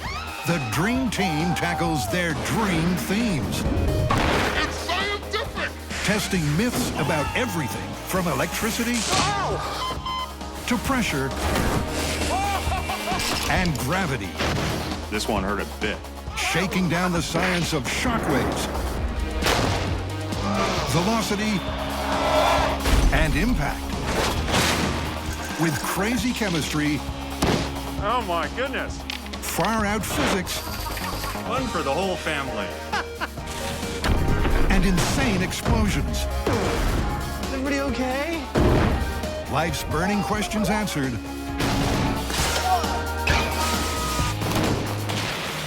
On MythBusters, there's your problem. In this episode, animal behavior myths are put to the test with crocs, cats, and goats under the microscope. And the MythBusters under pressure. Then it's time for a whirlwind tour of extreme natural events. To test their power to shake, This is terrifying! spin, and blow. I love this job. Get set for nature at its gnarliest. Oh. All right, you guys, get ready for this one. Crocodile myth. Is it the crocodiles have tears? Oh, no. This one is, if you're getting chased by a crocodile, you can easily escape it by running in a zigzag pattern, because they cannot turn corners. Crocodiles attack with a lightning-fast lunge, but are they biologically challenged when it comes to turning corners? How do you think we should test it? Let's use Buster first. We'll build a rig that pulls them in a straight line, and then one that pulls them in a zigzag. Well, let's try to make this a little interesting instead of just sticking a stake to Buster's butt. Maybe we can make a pair of meat legs. How do you make meat legs? Don't ask me. Juicy meat leg bait, you say? Carrie has a perfectly absurd MythBuster solution. What are these? They're fishnet stockings. Give me all your cash! And they'll be stuffed with quail? They're not even gutted. Put these down, go back to working whatever you're working on, because I have a really busy day of putting dead birds in sexy lingerie. Now, there's a sentence you don't hear every day. Meanwhile, Tori's on track to rig the Croc track and trolley. This is going to be our track that's going to go over the crocodiles. And the trolley will carry the dummy along that run, and the crocodile will have something to chase. Grant, the electronics guru, focuses on the remote control pulley. Motor here, the sprocket. As the sprocket turns, moves the chain back and forth. Now, to dial in and calibrate the rig to an average human speed. No, the crocodile! One by one, the guys run a series of zigzags across the grid. And using an overhead slow-mo camera, the average is distinctly average. 7.6 feet per second. That's 5 miles per hour and half the speed Crocs have been clocked at. So unless the zigzag myth proves to be true, our cross-dressing dummy is likely to be devoured.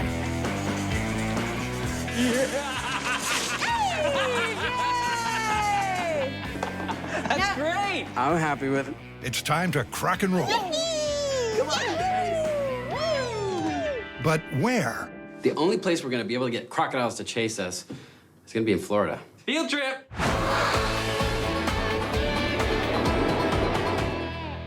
We are now here in Florida at St. Augustine Alligator Farm, and they're crazy enough to let us try our Buster rig on some of these alligators and crocodiles. What does it mean when they hiss?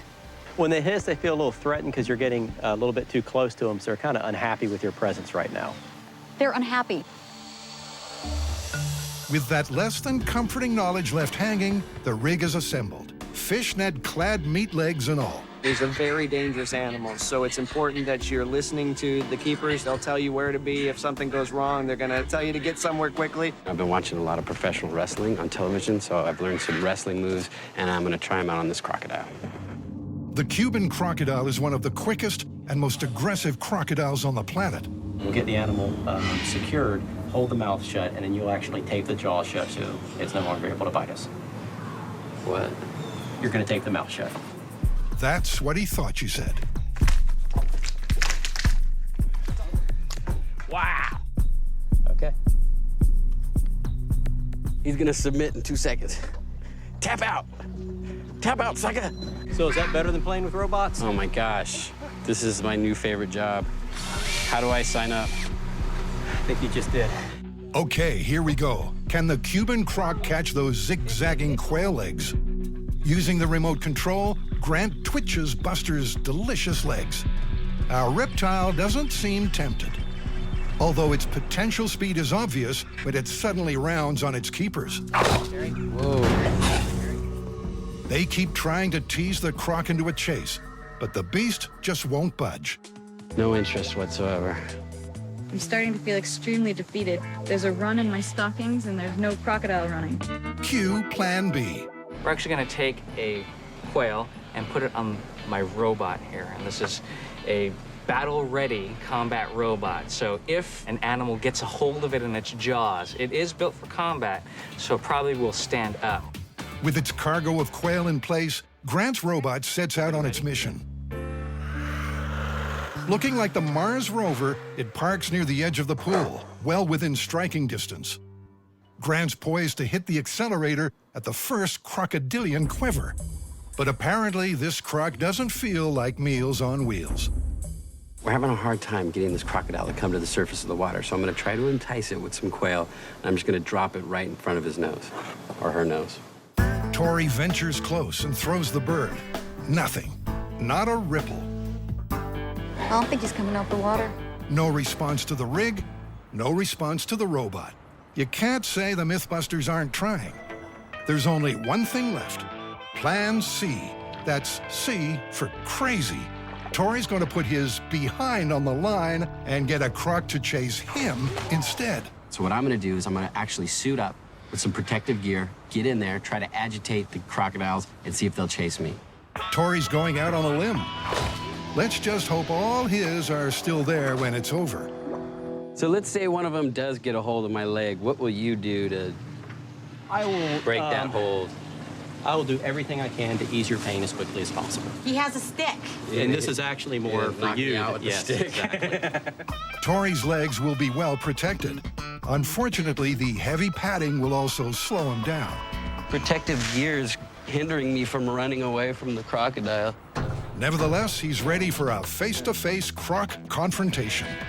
The Johnston's crocodile is found in Australian waters. It's smaller than the Cuban croc, but fast and fiercely territorial. What do you think's gonna happen? I think you can catch him. If he can provoke a chase, Tori needs to remember to zigzag.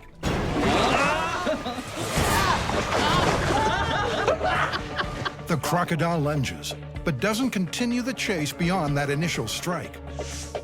Hissing and like lunging, my heart was going 1,000 miles a minute. You're more worried about getting away from that initial explosive attack. If you can get away from that, you're pretty much gonna be okay. Even so, the team wants to try one more experiment, swapping crocs for alligators. Carrie plays gator baiter, trying to lure her living dinosaur in a zigzag. Oh, yes, you're just freaking me out now, Smiley. Yay, yeah, this way. All right. I don't know if she's more afraid of the alligator or the bird. The alligator slowly changes direction to follow Carrie. But is that a zigzag as defined by the myth? I did a zig, I did a zag. He could follow me, but only sort of in a curvy motion, not really sharp turns, and it didn't make me get away from him any better. Let's face it, this myth is looking more and more like a croc. Man, we threw everything at this one, including ourselves. I don't know what more we could have done. We were in the right place at the right time of year on a hot day with cranky crocodiles and their food of choice, and they still wouldn't chase. Well, doesn't that in itself prove something? Forget the zigzag. Crocodiles are just not gonna chase you on land. Yeah, they're ambush predators. If they miss you that first time, they're just gonna wait until some easier prey comes along. And so this whole zigzag theory is just ridiculous. It's ridiculous, and what's more, it's busted. Busted. Totally busted. Next up, Adam and Jamie let the cat out of the bag with a feline fable. Over the years on this show, we have done many, many things formerly considered to be completely impossible. So we're about to do herding cats. Seriously? Seriously. Okay. Felis catus are famously aloof, independent individuals. So much so, the phrase herding cats is synonymous with impossible. But does the phrase match reality, or can you in fact rustle up a flock of felines? Our task here is pretty straightforward. We have a pen that's 35 by 45 feet, and we're going to fill it with 8 cats. Our job is to move those cats from the big pen into the little pen, or as we're fond of calling it, the cat corral. And thanks to the Animal Friends Rescue Project, they've got 8 curious kitties to round up. Okay, now it's safe to unleash the beasts. With the cats contained, Adam is first up to attempt to round them up by using his powers of persuasion. Good luck, buddy. Okay. You want to go this way? Straight away, these cats will not flock together. I guess because it's not natural behavior for them. Come on. So that means I'm trying to cajole them into the pen one by one. Hey, Red, let's go over to the pen. What do you say? Let's take a walk over there, see what's going on. This looks like it could be cool. Maybe this is an exit. No. Wait, no. Even this one-on-one technique, which obviously you can't call herding, isn't working at all. I cannot get these cats to go anywhere that I want them to go. He's like amateur. The cat's instinctive response to Adam is to ignore him. So he tries something a little more hands-on. All right, I'm just gonna put him in the pen, see if I can get them all in. I know this is cheating, but it's all I got. But as the number of cats in the pen grows, so does the caterwauling. Oh, That was a bad idea of mine. I'm very sorry. It looks like Adam is about to close the gate on 8 cats. It's happening. Oh. Defeat snatched from the jaws of victory. I give up. I got 7. I'm going with that as my score. It's your turn. Cats are just not social animals. So Jamie's going to appeal to their fear response instead. Right. So I can see this cat's afraid of me. That's it. Go on. Go on. Oh. Go on. So I'm going to gently intimidate it to get it to go where I want. Yay! Jamie, nice. 1 cat. I got to do it exactly what I wanted. But although the cats are going into the corral of their own free will, go on. I'm gonna get you. I'm gonna get you. That's it. It's a tactic that only works 1 cat at a time, so I'm not so sure this counts as hurting. You're killing it. 3. It's actually sort of working. Jamie's one-on-one approach has gotten 5 cats into the corral, but he's hit a snag. Gordon, go. He's moving you back more than you're moving him forward. There are still 3 cats to go. Go, go, go. And none of them are afraid of him. I don't think you're gonna get him to move, Jamie. Okay, well, I got 5 in the pen. I got 3 that just wouldn't play ball. That is very respectable. Nicely done. Well, Jamie's technique worked far better than mine. By stamping his feet and clapping his hands, he was able to control 5 of these felines into the pen, but that still gives him a 36% failure rate. So now, in order to proceed, we're going to reduce the number of cats we have to herd to the smallest number we can still call several cats, and that is 3 cats. We are also going to enlist the aid of some kitty interest aids, colloquially known as cat toys, to help us. Being social may not be in a cat's makeup, but being a predator is. So the toys will appeal to their hunting instinct. So with a buffet of cat tempters, Adam selected a famous feline lure, but he's adding an irresistible twist. On today's cooking show, we're going to be infusing a feather-tailed mouse with catnip and attempting to lure some cats to a corral with it. I start with a simple zip closure bag and add a little bit of catnip. This stuff is like catnip to the cats. Hopefully that's going to be one desirable mouse. Hopefully, but will this trio of mischievous moggies take the bait and end up behind the gate? Time to go catfishing. Adam casts his line and waits for a bite. I've got some interest. Defying expectations, Adam's catfishing looks promising. Yes, yes, yes, yes. Well, you got 2 cats at once moving their way towards the trap. Totes. But they quickly lose interest. And, adding insult to injury... Oh. He broke my fishing line. And he never even stood up. Cue the cat kryptonite. Lasers. Oh, yes, okay. No cat can resist chasing a laser, right? No. Nope. Cats never miss an opportunity to be contrary. None of them are guided by the light. They can clearly see the lasers. They notice them. They just don't seem to care. All of the tricks that I have employed have not worked at all. I am not hurting cats. Adam's defeated, so Jamie's contenders enter the ring. Adam tried to attract the cats. That didn't work. So I'm going to try to repel them. Jamie's plan B utilizes the cat's startle reflex. That's it. That's it.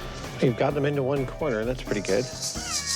The Heineman ups the ante with umbrellas and a maraca maringa. And for a moment, he's tantalizingly close to maneuvering the moggies.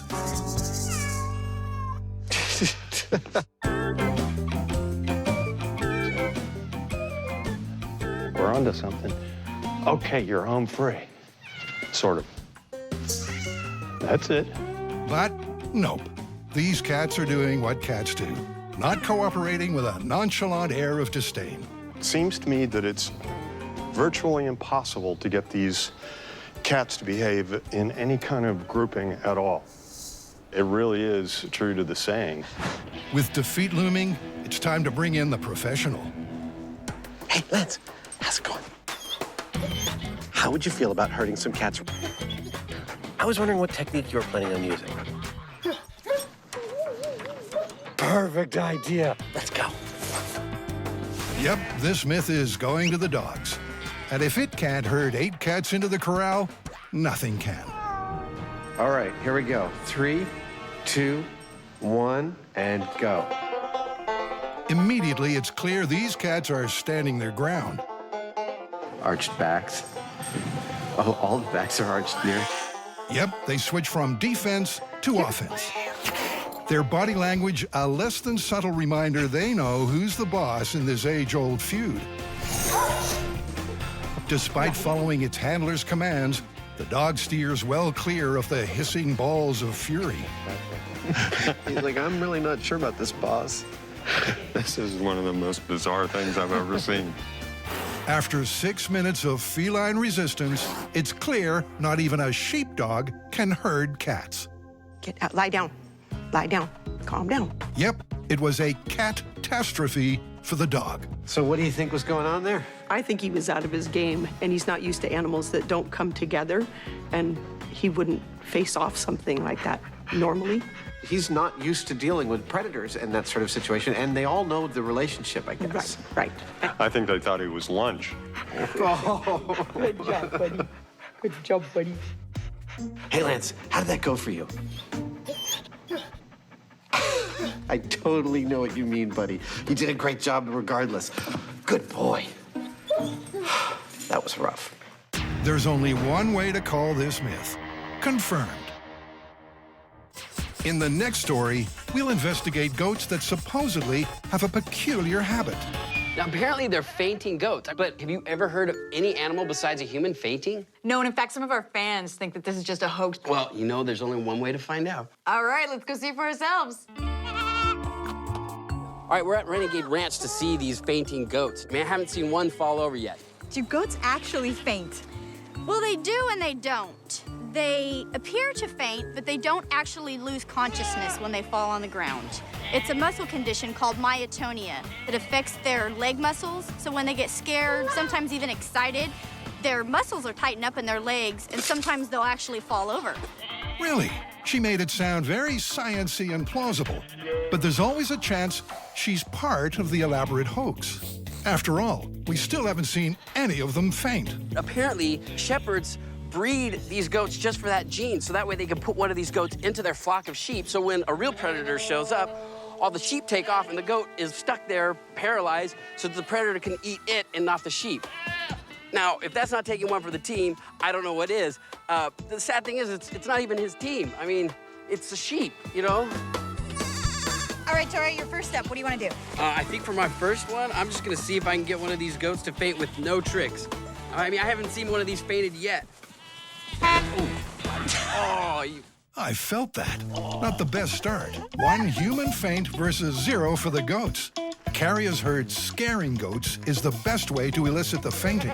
Okay, I figured something would be very freaky with a lot of flash would be an umbrella. So I'm gonna try to crouch down, wait till they're calm, and then pow.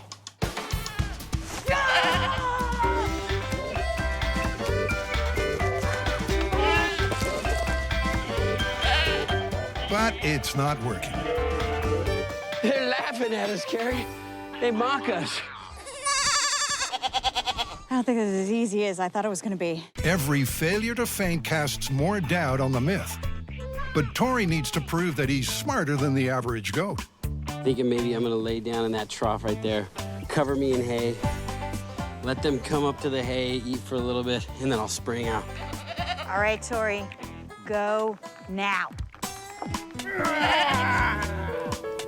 Not one? Not one. You kidding me? Dude, that would scare the heck out of me. I can't tell you how frustrating this is. I mean, they're called fainting goats. We can't make a fainting goat faint. Seriously. Then, out of the blue, goats really do start fainting. But not because of Carrie or Tori. You wanna know what's frustrating me the most? Everybody seems to be able to get these goats to fall except Carrie and me. Camera guy walks by a goat, it falls over. The runner, he's making goats fall over. The farmer walks by and they're falling over. The myth seems to be heading in the confirmed direction, but Tori is sticking to the basic principle of experimental procedure and doing due diligence. They won't call it until they record a fainting goat on their watch. Cue Operation Shock and Awe. I think maybe we need to blend. Should we use our secret weapon? Camouflage? Camouflage. Yeah.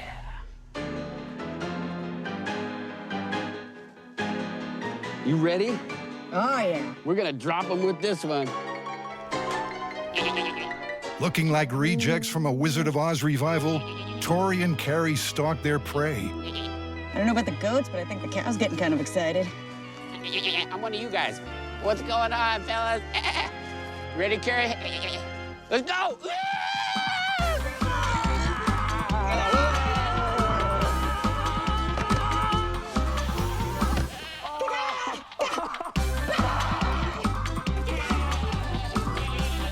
Got him. Totally worked. Yeah, we got a few. I got one over there. Fainting is a misnomer because the goats don't lose consciousness. Due to a genetic condition, their muscles tighten when they get scared. Incredibly, the Tennessee fainting goat can in fact be scared stiff. I am so convinced that this works. It actually doesn't take that much. You just have to know what you're doing, which we obviously don't most of the time. This myth is absolutely confirmed. These goats faint. Producers of MythBusters wish to say that no goats were hurt during filming, though several felt they were made to look stupid. Authorized and spoken by Robert Lee.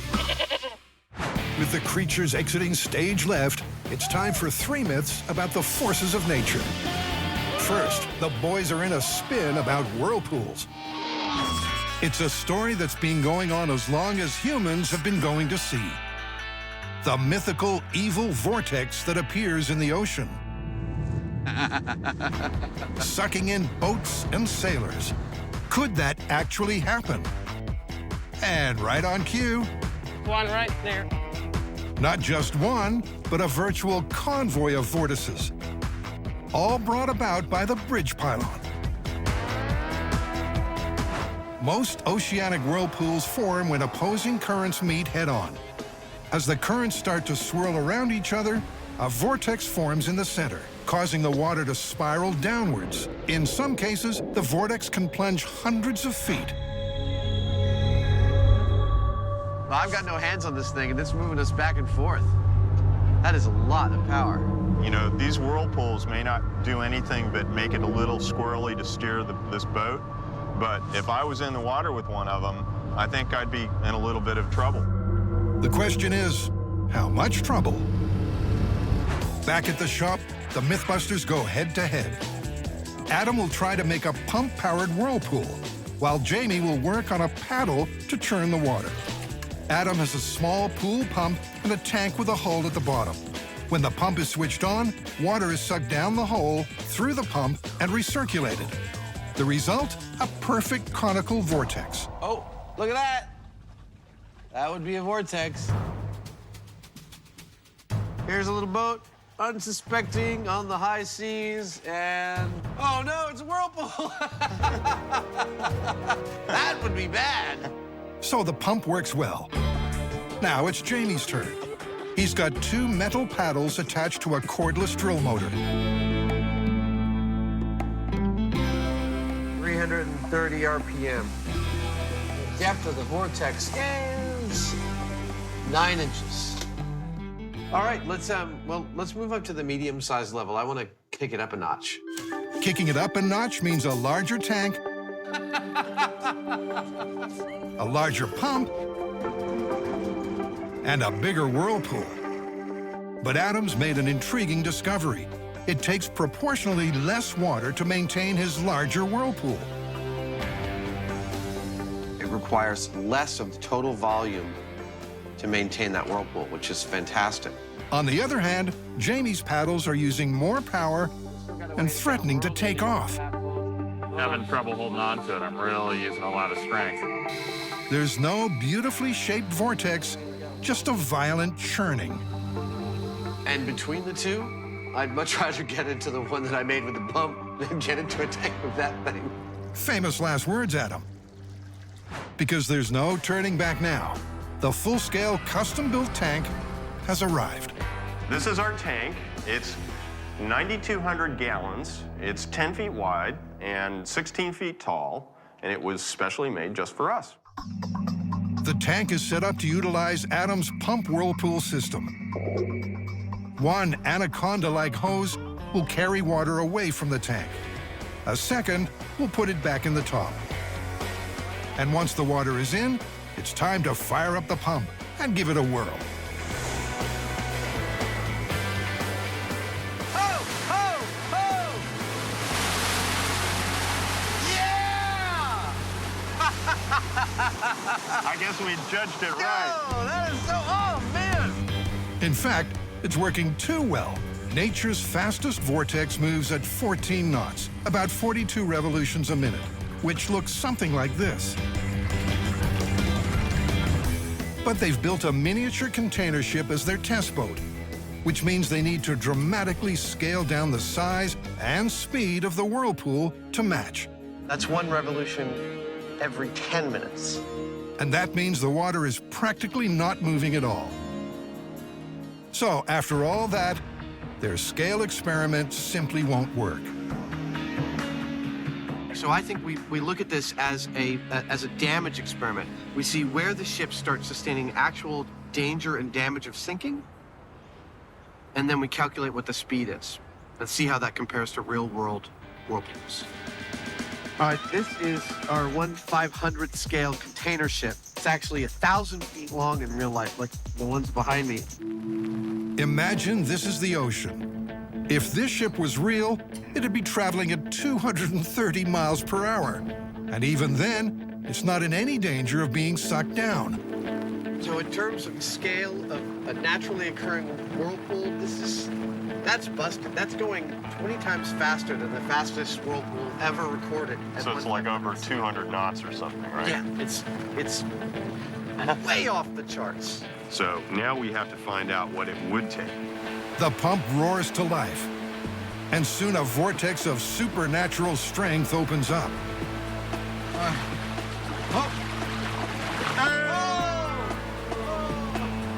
Oh, it's down to Davy Jones' locker, isn't it? All right. That's about like, Mach 3 or something, is it? What do you say? That whirlpool was like a half mile in diameter. The whirlpool boat myth has sunk without a trace. And it's time for a full-scale human test. Is everybody ready for diving? As excited as he is, Adam won't just dive into the tank. He'll hang onto a trapeze, which Jamie can raise or lower. Even so, it's risky. If he loses his grip and gets swallowed, the air supply will give him just a handful of breaths. All right, I'm going in. All right, be careful.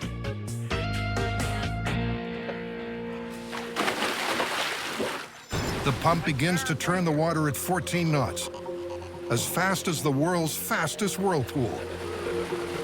Starting to form, Adam. The vortex gathers strength. Adam starts to feel suction pulling him down.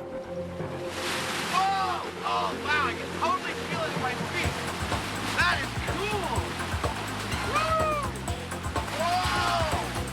The pump is cut before Adam loses his grip. Adam's body slowly stops spinning, not his head. Are you okay? Have you ever really looked at the sky? For my money, that was about as good as it gets in terms of a whirlpool. Well, I would agree, actually. And I'd say that if I hadn't been tethered, I would definitely have been sucked down by that. But, so I would say that we could conclude a naturally occurring whirlpool could be lethal to a swimmer, but not a boat. Next, a myth that's shaken, not stirred. In order to survive the big one, is it best to stand in a door jamb? All right, you guys ready for an earthquake? Oh my God! To test the myth, the team needs to make a shakeable house just like this one at the California Academy of Science. Back at the workshop, Grant gets to work on a miniature Shake Shack. So our earthquake shake table concept model is complete. Now what this is a load-bearing platform supported by casters. It's got actuators in the X and Y direction to shake it. What we're interested in is what happens to the house after it's been collapsed when subjected to earthquake magnitude forces. Kind of like this.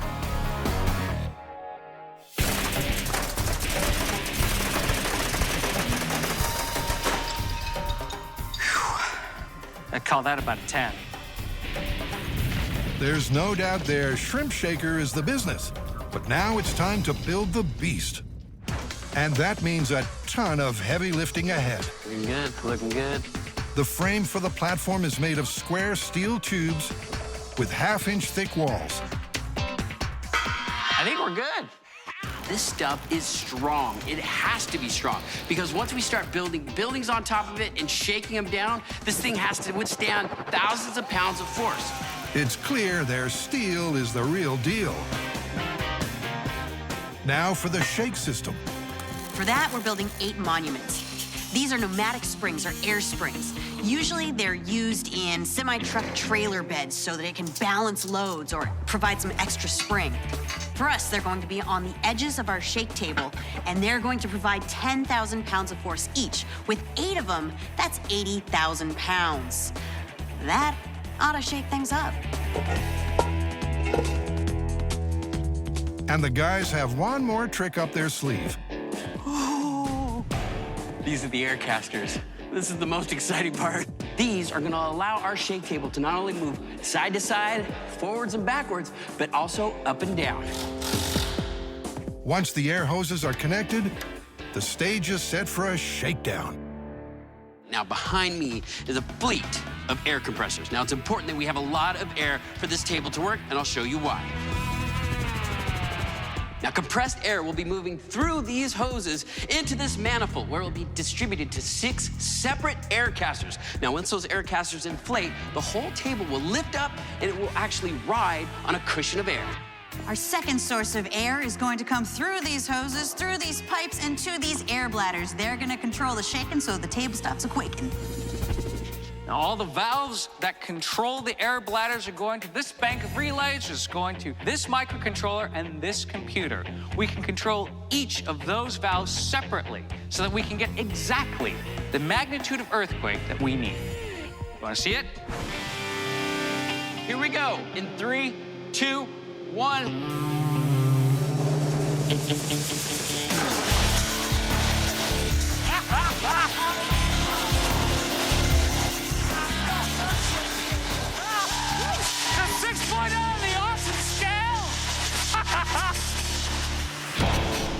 Ain't that the truth?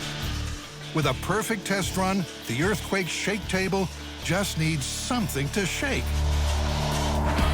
First, they're building an unreinforced cinder block house, a style that was common when the myth originated. Between the lines.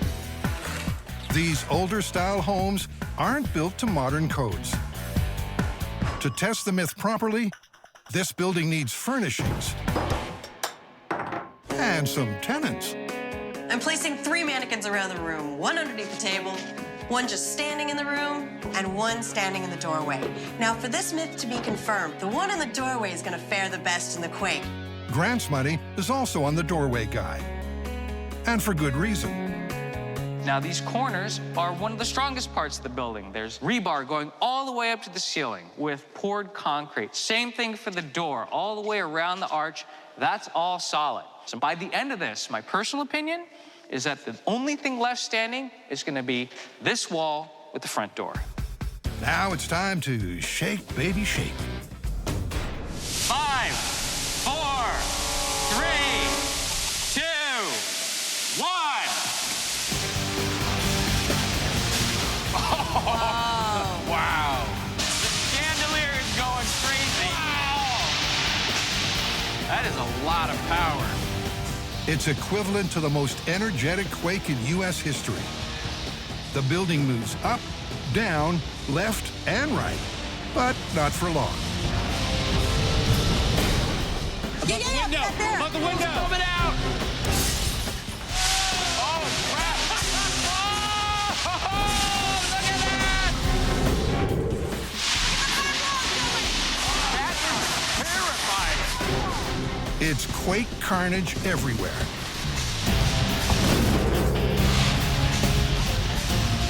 Except, incredibly, around the doorway. Well, I think it's pretty clear. I mean, the only wall still standing is the one with the door, and the only mannequin that didn't sustain any injury is the one standing in the doorway. Yeah, he looks all right. I think we can call this one plausible for this kind of construction. Yeah, it's totally plausible. But with a timber frame house built to modern building codes, we might see a very different result. Because official advice today is to drop, cover, and hold. And that means the guy under the table is no dummy. 3, 2, 1. It's an 8.0 magnitude quake. Look at the chandelier! The chandelier is swinging around the room! And it's not long before the bookshelf takes out mannequin number 1. Oh my God, everything is falling over. While the insides may be imploding, the guy under the table is injury-free. Time to crank it up. The earthquake hits a 9.5, making it the strongest quake ever recorded.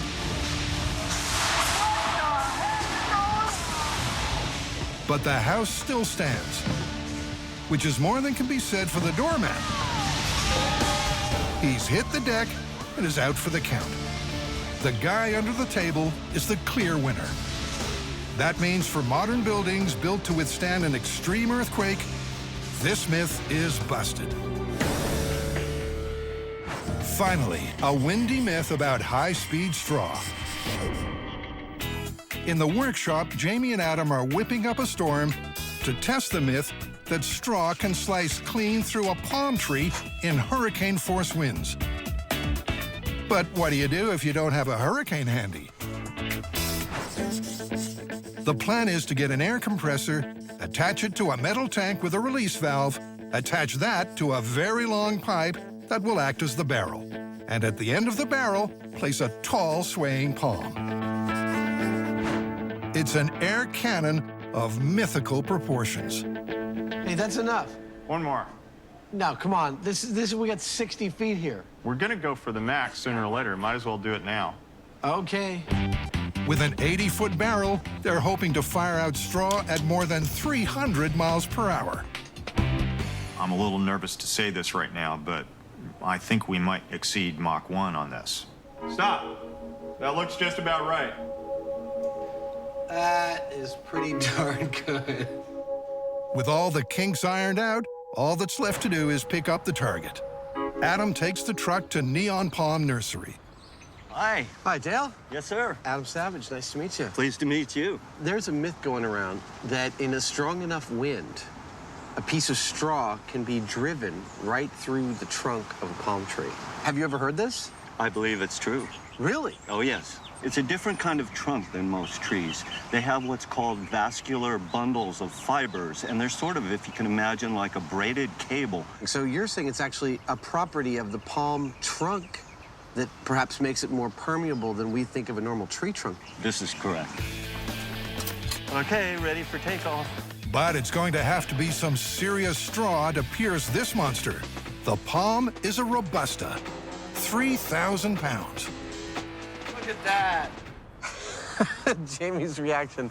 Oh, God, I hope I get this right, because then you can cut him right back to back. He's going to go. What did you do? It may have seemed like a good idea at the store, but back home, the rush of Adam's major purchase is fading. The palm has to go at the end of the barrel of the straw shooter, all the way at the back of the workshop. And it's so bottom heavy, it's hard to balance. Now, what do you want to... You're not hurt, are you? No, I'm not hurt. Okay. Getting the palm in place is a painful experience. But eventually, touchdown. There you go. My guess is that's going to be perfect. Then Adam preps their projectiles. We've got straw and hay and rigid plant material. We're going to bundle these up, fire a bunch at the same time. That'll help them each provide each other with some stability in the tube. It will also give us multiple chances to hit our target. A high-speed camera is set up to capture the action and a chronometer to record the speed. And all is ready to go. We are set to fire. Or maybe not. Jamie has some bad news. What is up? Well, we have a bit of a sticky wicket here. All right. We're being told to pull these palms, and we don't want to use them. According to the higher-ups, the palm Adam chose isn't a species that grows in tropical storm territory. So they don't want to use it, because it wouldn't be a true test of the myth. So it's goodbye, big boy, and hello, California queen palm, the closest available analogy to a tropical coconut palm. Ready to go. Pressurizing. 80, go ahead. Firing straw in 3, 2, 1. I love this job. The straw shoots down the barrel and slams into the trunk. But did it break on through to the other side? That one looks really serious. Dude. That's a good 1/4 inch. That's actually, I'd say that's 3/8. Adam, you're splitting straws. The bottom line is the straw didn't make it out. But it did manage to pierce the hard outer shell of the trunk and embed itself a solid way in. That would be a result. That's a result. But was it going fast enough? Yeah, pretty much this looks like we're traveling at right in that butter zone of 318, 320 miles per hour. This shot's just beautiful. That means even the highest wind speed ever recorded isn't enough to make the straw slice clean through the trunk.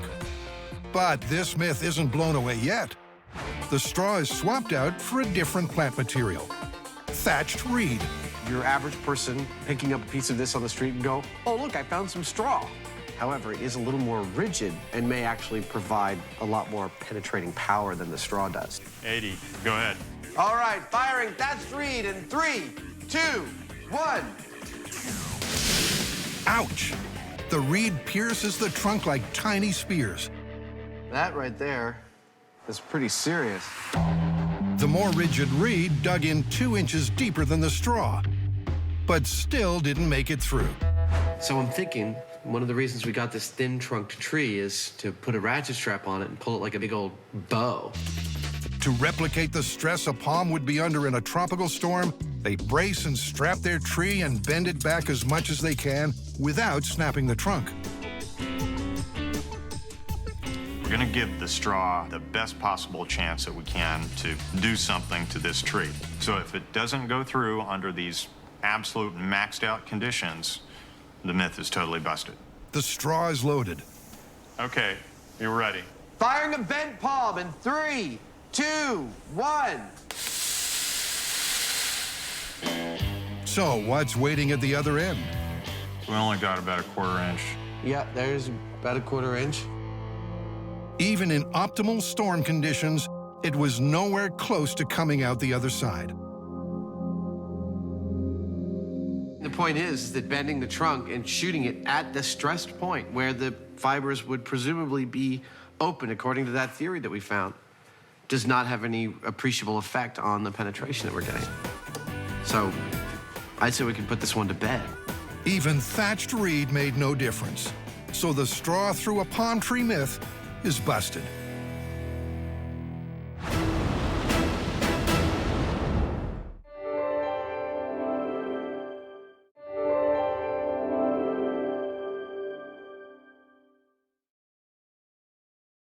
Please do not try what you are about to see at home.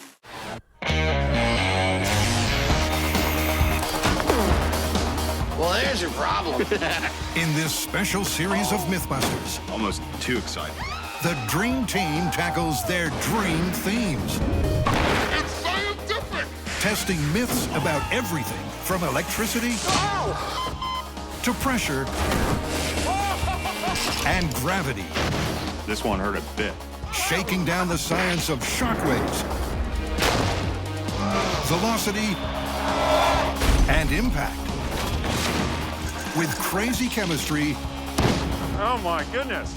far-out physics, Fun for the whole family. and insane explosions. Is everybody okay? Life's burning questions answered.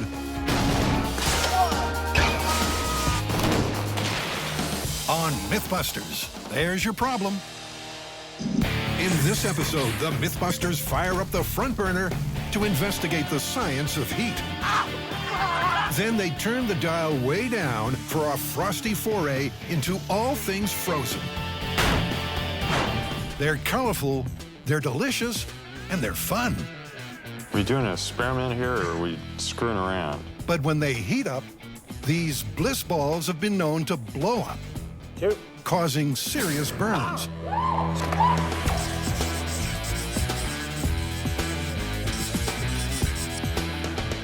The exploding jawbreaker. We know this happened, we just don't know why. Yeah, we have the police reports and everything. What could turn a jawbreaker into a potential bomb? This complex candy starts life as a small, solid center. Then sugar syrup is applied layer by layer in a process that takes 5 days. And that could be key to their explosive potential. That's pretty. The first thing that I noticed when I cut this open is that there's a potential for a temperature differential. A temperature differential means a layer inside the jawbreaker could heat more rapidly than the outer shell. The layer would then expand, creating internal pressure and instability. If somebody nibbled on a jawbreaker in this state, it could burst open, releasing its scalding hot interior. With the slightest, messing with it, it would go off like a bomb. So the team wants to come up with a heating and cooling regime to determine which scenario, if any, would make the jawbreaker explode under pressure. Smells really good. Look at that. Oh God, look at that. There's a hole right in the side of it. Don't try this at home. Going hot. Nope, nothing explosive there. No one wants a scalded mouth. So Adam's come up with a snappy plan. We have to build a fake mouth to chew on a gobstopper. Okay. We want it to be able to chew, which means the lower jaw will be the hinged part. The upper jaw will be fixed, Okay. like in the head. Let's hope Adam's granny doesn't miss her dentures, because Tori's going to apply some serious bite force. What I've done is I've hooked up this force gauge to this device, and this will give us an accurate reading of how much the jaw exerts. The digital gauge will allow Tori to match the bite force of the human jaw, around 170 pounds. Ow, hurts. Time to put the artificial jaws to the test. Tori applies pressure. Maybe too much. What's that? Busted a tooth. Busted a tooth? Melted, and then can I heard it go over here somewhere? You shouldn't eat hard candy. This is a job for teeth of steel. I'm about to cut some canine. Tori shapes some steel rods into bite-sized chunks and shapes them on a grinder.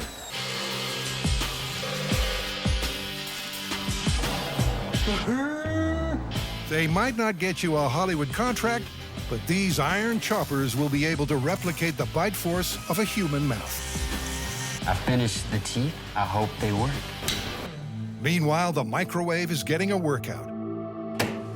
Look at this. The one light green layer in the middle there started to bubble, and nothing else did. I'm gonna put this piece back in there without the core in the middle of it and see whether it just kind of pools and nothing else happens. Okay. Christine uses an infrared thermometer to measure the temperature of the candy's molten inner core. 225 degrees. Yeah, I went up to 225. Well, you know, this is actually pretty interesting because it's clear that it is reacting in that layer a lot more than the surrounding areas. And that's where we get some kind of an explosion. Ow, really retains the heat. You could get seriously burned with this. In fact, I think I did. Want to get me a jawbreaker to test? The jawbreaker is packing heat. Now to apply pressure. All right, that's a full bite. Nothing's going on. They try again, but the jawbreaker just won't crack. Perhaps the candy has been heated too fast. Defrost cycle. See if we can figure it out on this machine. Okay, so... You could do, I think it might be power level 1. Oh. All they have to do is figure out how to program the microwave. It's too smart. 0.1 pound. That's probably a good bet. We don't have the manual for this anywhere. Probably somewhere, but I think that's sort of what it does. 30 years of special effects experience finally pays off. There we go. Start. That was crazy. It's like watching paint dry. But even after so much persistence and patience, there's no busting this rock-hard candy. They test combination after combination of heating, cooling, and pressure until finally... Going hot on the candy. Okay.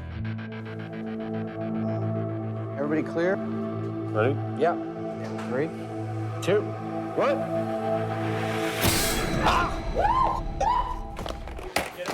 Ice water over here. I got it on my arm. A good reason to never let your guard down. Christine's been hit in the face. I got burned by the candy. I wasn't wearing a face mask like I should have been. And I couldn't protect myself with my hands. Upwards of 225 degrees, and with high heat retention, the sticky liquid candy is extremely painful. I'm okay. I've got first-hand experience, though. Doesn't feel good. I got the side of my neck and my temple, so it hurts. The MythBusters have conclusively proven that heating a jawbreaker and applying pressure can be a big myth take. I mean, if you were a 5-year-old kid and this went off in your face, there's no doubt it would leave serious burns on you. It was very, I mean, I could feel it like 10 seconds, 15 seconds later. It wasn't cooling down. It's like napalm. It's myth confirmed. Next up, Carrie and Grant are hot-footing it to Sonora, California to begin answering a burning question. We're here to observe an actual firewalking class being put on by the Firewalking Institute of Research and Education. They want to test the myth, is walking on hot coals a case of mind over matter? Or is there some other reason feet don't get fried? Setup to light up takes just over an hour, and tensions are rising along with the temperature. Getting a top of about 1,300 Fahrenheit. Carrie's convinced that what matters is not what's on your mind, but how hellishly hot the coals are. After measuring this fire at 1,400 degrees and hearing that after they rake it out, it only is going to go down to about 1,000, there's absolutely nothing so far that's convinced me that I'm going to walk on this. But that's not stopping anyone else.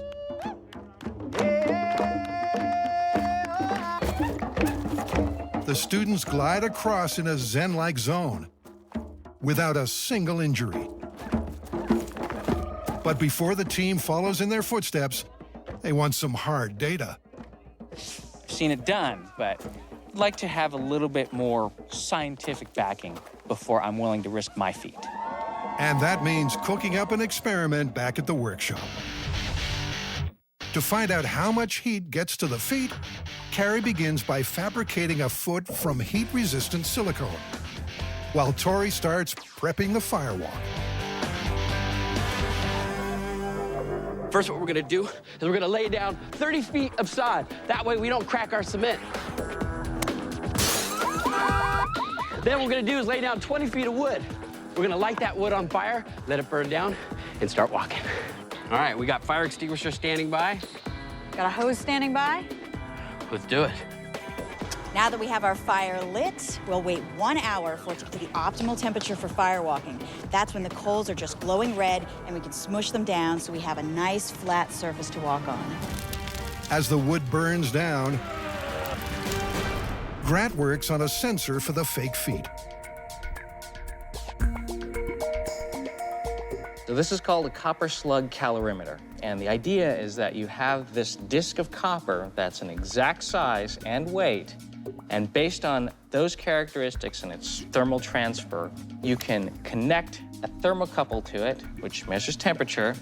You'll be able to predict whether or not you're going to get first, second, or possibly even third-degree burn. And with the fake feet screwed to the bottom of Carrie's shoes, there's no more excuses. Oh, I feel just like Cinderella. All right, you guys, it's over 1,000 degrees, which is what we saw at the firewalk. You ready to go? Oh, yeah, I see the coals glowing. Okay, go ahead. While Carrie crunches the coals, Grant crunches the numbers.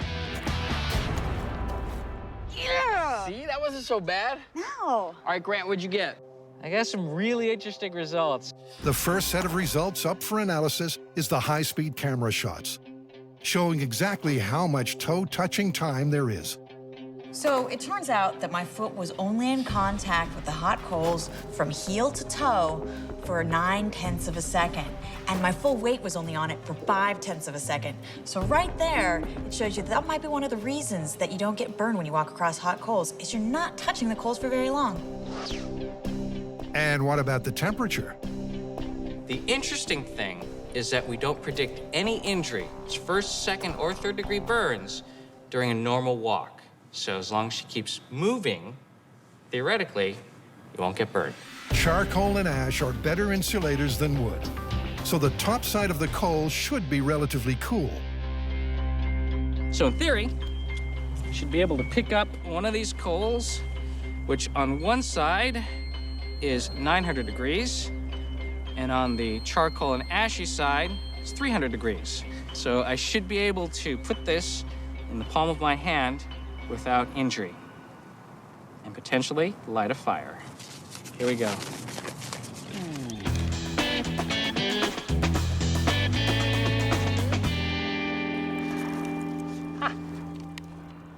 There you go. So firewalkers experience bearable temperatures due to the speed they walk, the low conductivity of charcoal, and the insulation from the ash. It's not looking good for mind over matter. But now, it's time to test the temperature with real Tootsies. All right, those coals are all red hot. You guys ready? There's no turning back now. Oh, are you nervous at all? No. A little. All right. After a few minutes of psych up, Carrie's first into the foot fryer. Cue dramatic music.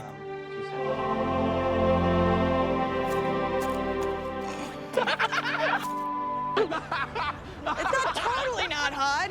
Next up on the charcoal catwalk, Grant. Yeah, Grant! As cool as a cucumber, he glides over it. Very graceful! There we go. A little hotter than I expected, but I think I made it. And that just leaves Tori, who charges in without hesitation. Go, Tori! Here we go. It's not that bad at all. I thought it was gonna be a lot worse than that. It looks way worse than it is. It's really not that bad. It's the mental part that messes with you the most. In fact, I didn't even feel it. I had to walk back one more time just to see whether or not they were hot. It seems that physics stop your feet from being flame grilled, not mind over matter. But what about a mind unprepared? To find out, let's segue to the next day. What are you cooking? We're gonna be cooking, well, at the bottom of your feet. We're looking at the science of firewalking. Firewalking! Awesome! Adam is hot to trot until the moment of truth. It's one thing to think intellectually that I've always wanted to walk on fire. It's quite another to feel the heat of 2,000 some odd degrees at my back. But now, it's time for Adam's trial by fire. You can do it! All right, so is the ambulance ready? You gotta tell your feet. My heart rate just went up a bit. Okay. He knows nothing about the data or the technique. Will he get across unscathed? Yeah, all right, here we go.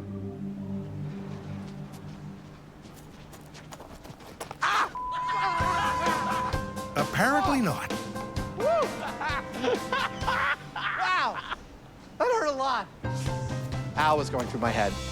As I did it, walk, walk, walk, this isn't so bad. Holy crap, this is pretty bad. Ah! Like that. That's about the thought process.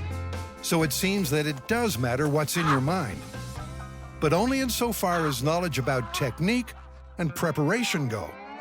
With no prep at all, I think I made a classic mistake of speeding up and digging my feet into the coals more. High-speed analysis shows Adam's hard-marching method meant some of the coals stuck to his feet, giving them more of a chance to conduct the heat. So science still wins.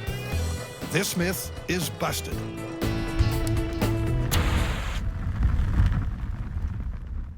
Next, it's fire meets fire extinguisher.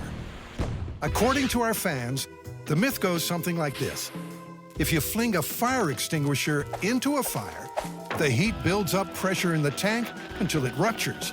Then all the retardant spills out and douses the fire. Or does it? Sounds dangerous. But Tori's got fireside safety covered. So what's gonna happen is, I'm gonna stick my fire extinguisher up here like this. So I hit the quick release, and the fire extinguisher goes in the fire. For my next trick, I will vanish in thin air. I wave the magic wand.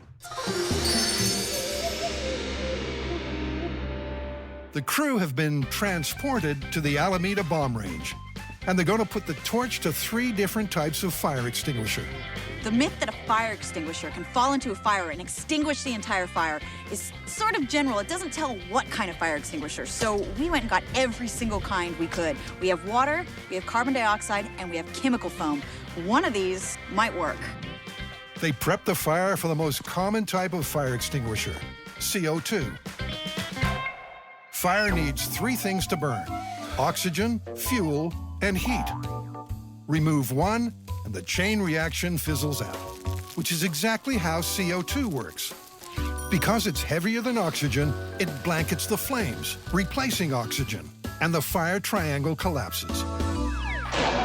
But if you chuck a full CO2 canister into a fire, could it actually explode and put the fire out? Now this one is under the most pressure, 800 PSI, but it's probably the least likely to explode because it has a pressure release valve, and this prevents it from exploding. And Carrie's sure it will be a fizzer. There is no way a fire extinguisher is going to fail so catastrophically that it explodes and then extinguishes the fire. But for safety's sake, Carrie and Grant hunker in the bunker while Tori performs the crash and dash. That's it. Ready? Ready? Run, Tori, run! Get inside the bunker! Tori just has time to get his breath back before the hot canister busts a leak. It sounds like something's hissing. Yeah, the safety valve released. And 15 minutes later, it's empty. The safety valve has done its job. It's a good testament to the safety feature that's built in there. It's designed in an overpressure situation, such as raising temperature, to vent all the CO2 safely. As far as this myth goes, it's busted for the CO2. This experiment may have been a fizzer, but how about a water extinguisher? Unlike the CO2 tank at 800 PSI, the water extinguisher has much less pressure at only 100 PSI. But it has no safety valve. Even so, Carrie's got major doubts. Even if there's a rupture, I don't see the fire going out. This is a big fire, and I just don't think that there's going to be enough explosion to put it out completely. All right, so the fire's ready. So this is water extinguisher. All right, let's do it. In 3, 2, 1. At over 1,000 degrees, the burning coals rapidly convert the water inside the tank to steam under ever-increasing pressure. And 5 minutes in... Oh, look, it's ruptured. It's actually spraying out water right now. But at that rate, the water won't be putting out this big fire. No explosion, no fire going out. No. In fact, right now, that's not any more effective on the fire than, like a tea kettle. Yeah. But don't underestimate steam power. Cool! Yeah. We almost took out the thermal camera. It actually came at us. Obviously, the tank didn't vent the steam fast enough. And when the pressure got too much, something had to give. Now, it didn't explode or put out the fire, but it did turn into a little rocket. And the whole can, flipped over, and then it went straight at us. But as far as the myth goes... So far, this myth is looking busted. That's 2 in the busted bin. But next in the firing line is the foam extinguisher. This is for Class B fires, which is flammable liquids like solvents or oils or that sort of thing. Tanks rated for 300 PSI, but just like water, they only fill it to 100 PSI. We're gonna throw this in the fire, see if it explodes and extinguishes it. And just like the water-filled tank, it has no safety valve. Okay. We're ready. I think the fill valve will be the first thing to go. It'll hiss out, and potentially we could have another mini missile. But as far as explosion goes, I don't think so. Here we go. Foam extinguisher in 3, 2, 1. We got 9 minutes before the last one blew. You gotta bring cards? Let's do charades. Okay, you first. Okay. 2 words. What did I get to? Sounds like...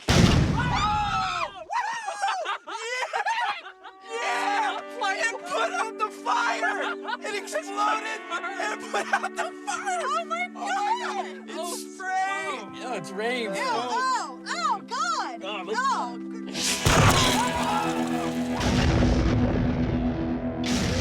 Yep, the foam-filled canister blew the fire into the next county. That was awesome! Where's the canister? I don't know, but it definitely exploded and it put out the fire. Wouldn't you agree? Something happened all right, but not exactly what the myth described. It wasn't the chemicals that put out the fire, Put out the fire! but the explosion that scattered the fuel to far-flung corners of the field. But as for the chemical foam extinguisher, this myth is still plausible. Oh, yeah. I'd say there's still a few embers, but it is plausible at least. Oh, definitely plausible. Look at that. That could put out a fire. All right, maybe this isn't the safest way to put out a fire, but it put out a fire. Oh, I love it when I'm wrong. I was totally wrong. I thought nothing was gonna happen.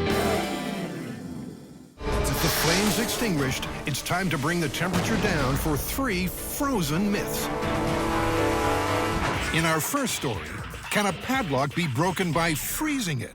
Yeah, I've seen that on TV, like MacGyver or Burn Notice. They spray liquid nitrogen into a lock, and then they can shatter it with a gun butt or a hammer. Well, this sounds pretty simple to test. We'll just set up some locks. We'll try to break in with the regular burglar kit, and then we'll try to break in using liquid nitrogen, and we'll see which one's faster. What is a regular burglar kit?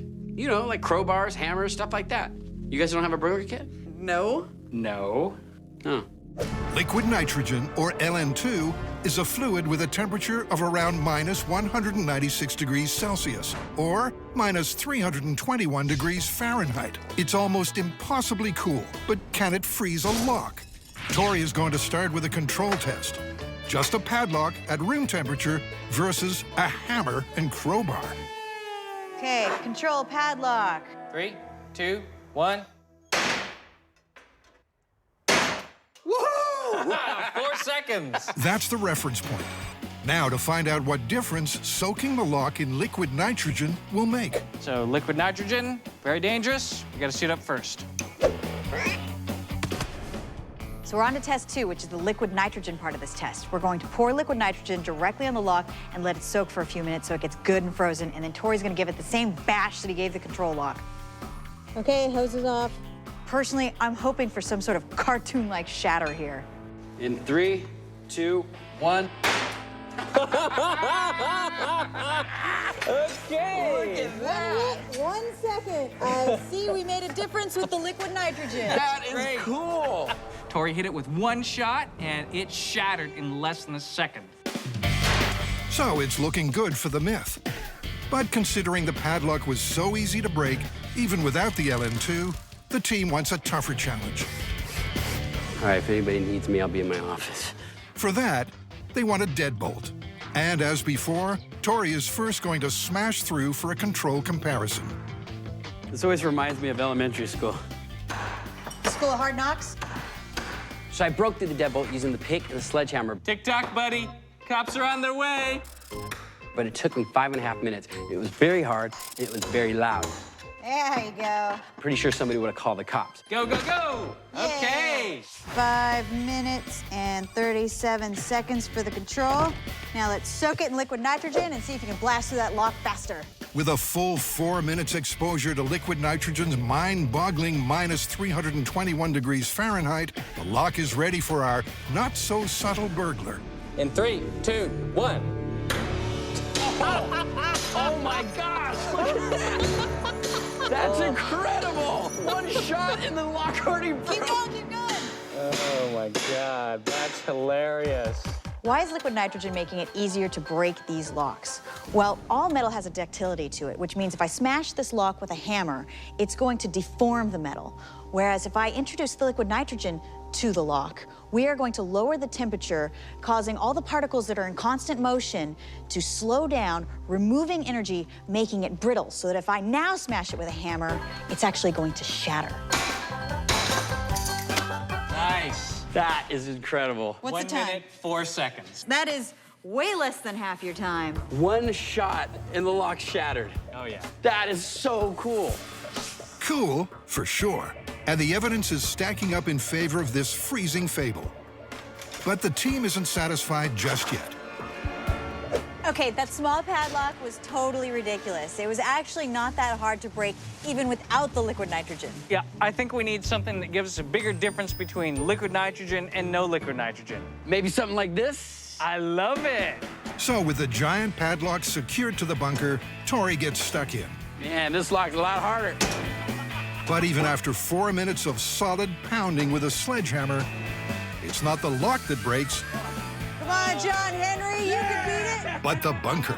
I broke the handle of the bunker. The lock is still locked. Now, we asked for a beefier lock, and let's face it, we got it. Yeah. That still works. But we're not gonna stop there. Now we're gonna try liquid nitrogen on the same exact kind of lock and see if that gives us the edge that we need. Okay. This time, the guys apply their LN2 for a full 5 minutes before Tori unleashes hell. And incredibly, after just 5 meaty blows, they're in. Yeah!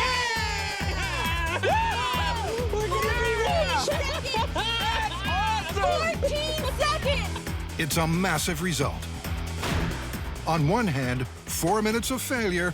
On the other, 14 seconds to success. You guys, I can't believe it. Adding liquid nitrogen to a lock actually makes it easy to break. This myth is totally confirmed. I know, and I just can't believe how big of a difference it made using the liquid nitrogen. Wait, did we just give our audience a guide to making breaking and entering easier? Yeah, pretty cool, huh? Yeah, okay, that did occur to me, but this is a difficult technique to use.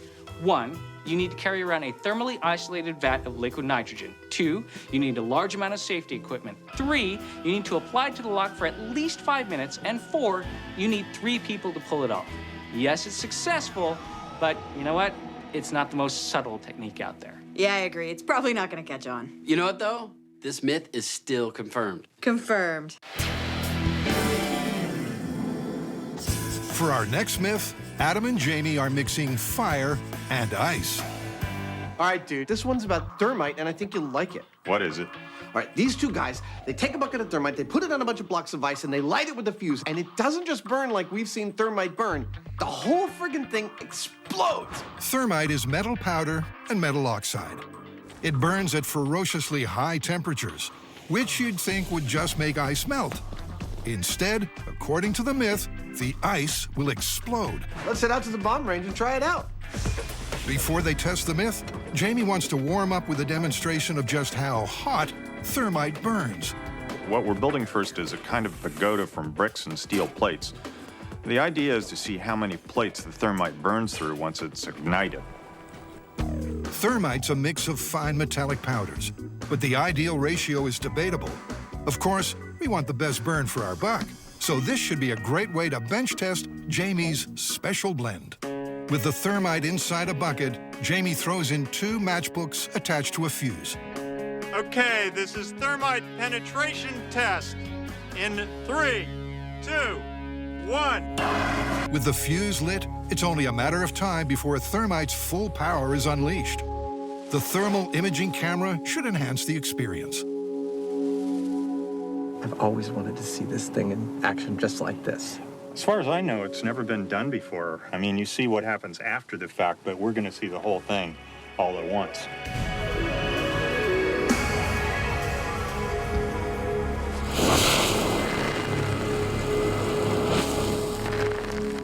Start seeing, there we go. 1, 2, 3. Nice! Oh. 4 plates. Right, the top 1 and 3 down. That was pretty cool. It was. It's the opposite of cool. At 4,000 degrees Fahrenheit, the burn is too bright to view at close quarters. It's a major meltdown. We can hang these up in a gallery and we'll make it like $1 million. If it melts metal, it's definitely going to have an effect on ice. But will it really result in an explosive hail of ice cubes? Someone order 10 one-pound ice blocks? Ah, that'll be the MythBusters. 10 blocks of ice. We'll go get the thermite. They stack the ice on a bed of bricks. This is thermite and ice in 3, 2, 1. We're good. Needless to say, never try this yourself. We've got all the safety gear, the expertise, and the blast screen. This is killing me. Don't tell me. What the heck? Don't you hate it when you're huddled behind a blast screen with a nervous bunch of grown men and nothing happens? I think it's a dud.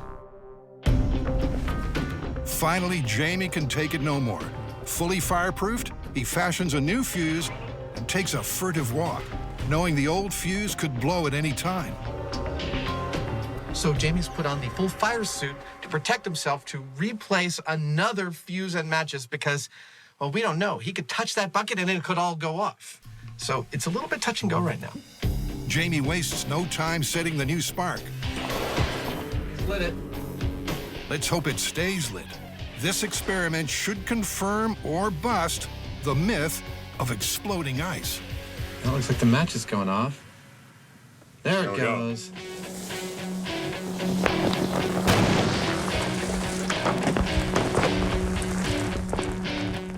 I'd say that was an explosion. I'm pretty sure that qualifies.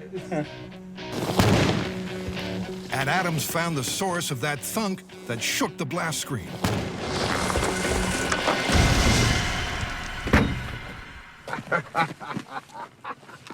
In the popular parlance, we call this piece of ice a hunter-killer because it went all the way from ground zero to our blast chamber. Luckily, it is ice-proof.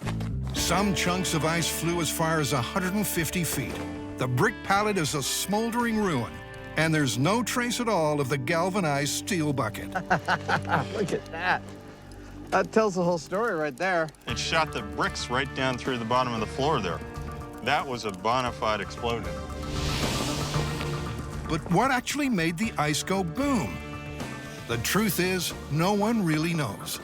Experts I've talked to are speculating that heat from the burning thermite is decomposing the water into hydrogen and oxygen, which in the presence of a source of ignition, namely hot thermite, is exploding.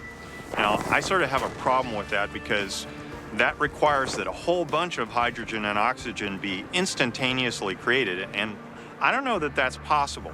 There is another explanation, I'm just speculating, and that is that something in this reaction is aerosolizing all the thermite. It's, the steam or something is throwing all this powder up into a cloud of thermite, and that's exploding. We don't know. It's a mystery. But one way or another, that was a heck of a bang. A bang big enough to call this one confirmed. For our final story, we'll need to order more liquid nitrogen. All right, exploding frozen tree. Let's talk about that one. Okay, well, the story goes that there was a leak in a liquid nitrogen processing plant. One of the pipes burst, and liquid nitrogen started to flood down into the office. Now, it was the holidays, so there was a Christmas tree and a bunch of decorations, but most importantly, the liquid nitrogen leaked onto the Christmas tree. And bang, explodes into splinters. Right, now, in theory, this could work. I mean, maybe the water inside of the tree froze and expanded and caused the tree to fail catastrophically. Just like us mammals, most of the mass of a tree is water. When water turns to ice, it expands. And if the freezing is almost instantaneous, well, it doesn't take a tree surgeon to see how that might just ruin Christmas for everyone. So where should we start? Well, let's start by finding out how much water a tree contains. We can do a classic biology dry weight experiment. All right, once we've determined that, let's get two identical trees. We'll take them out to the bomb range. We'll blow one up as a control, and the other one we'll pour tons of liquid nitrogen over and see what happens. Sounds like fun. Let's do it. Our wood chipper's here. Step one is to see just how much H2O lurks inside a standard Christmas tree.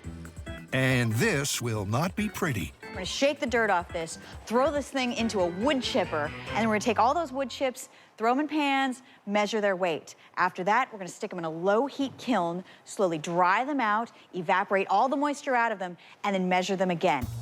So instead of trimming the tree, they'll tear it to shreds. But every last leaf and twig must be preserved for science. So what we want to do is capture every little bit of the tree that comes out of the wood chipper. You sure are chipper today. And just in case some shards of shrubbery miss the trash can, there's a safety net. I think we'll be able to catch everything with this. It's just crazy enough to work. Now, welcome to a true Christmas nightmare. As the tree is shredded, and every part collected in a bucket, in a horrifying act that would make even the Grinch grimace. Awesome. I have to say, this is definitely one of the better smelling experiments we've ever had in the shop. Mmm, so much better than rotting meat. Oh, wait till you smell it when it comes out of the oven. I know.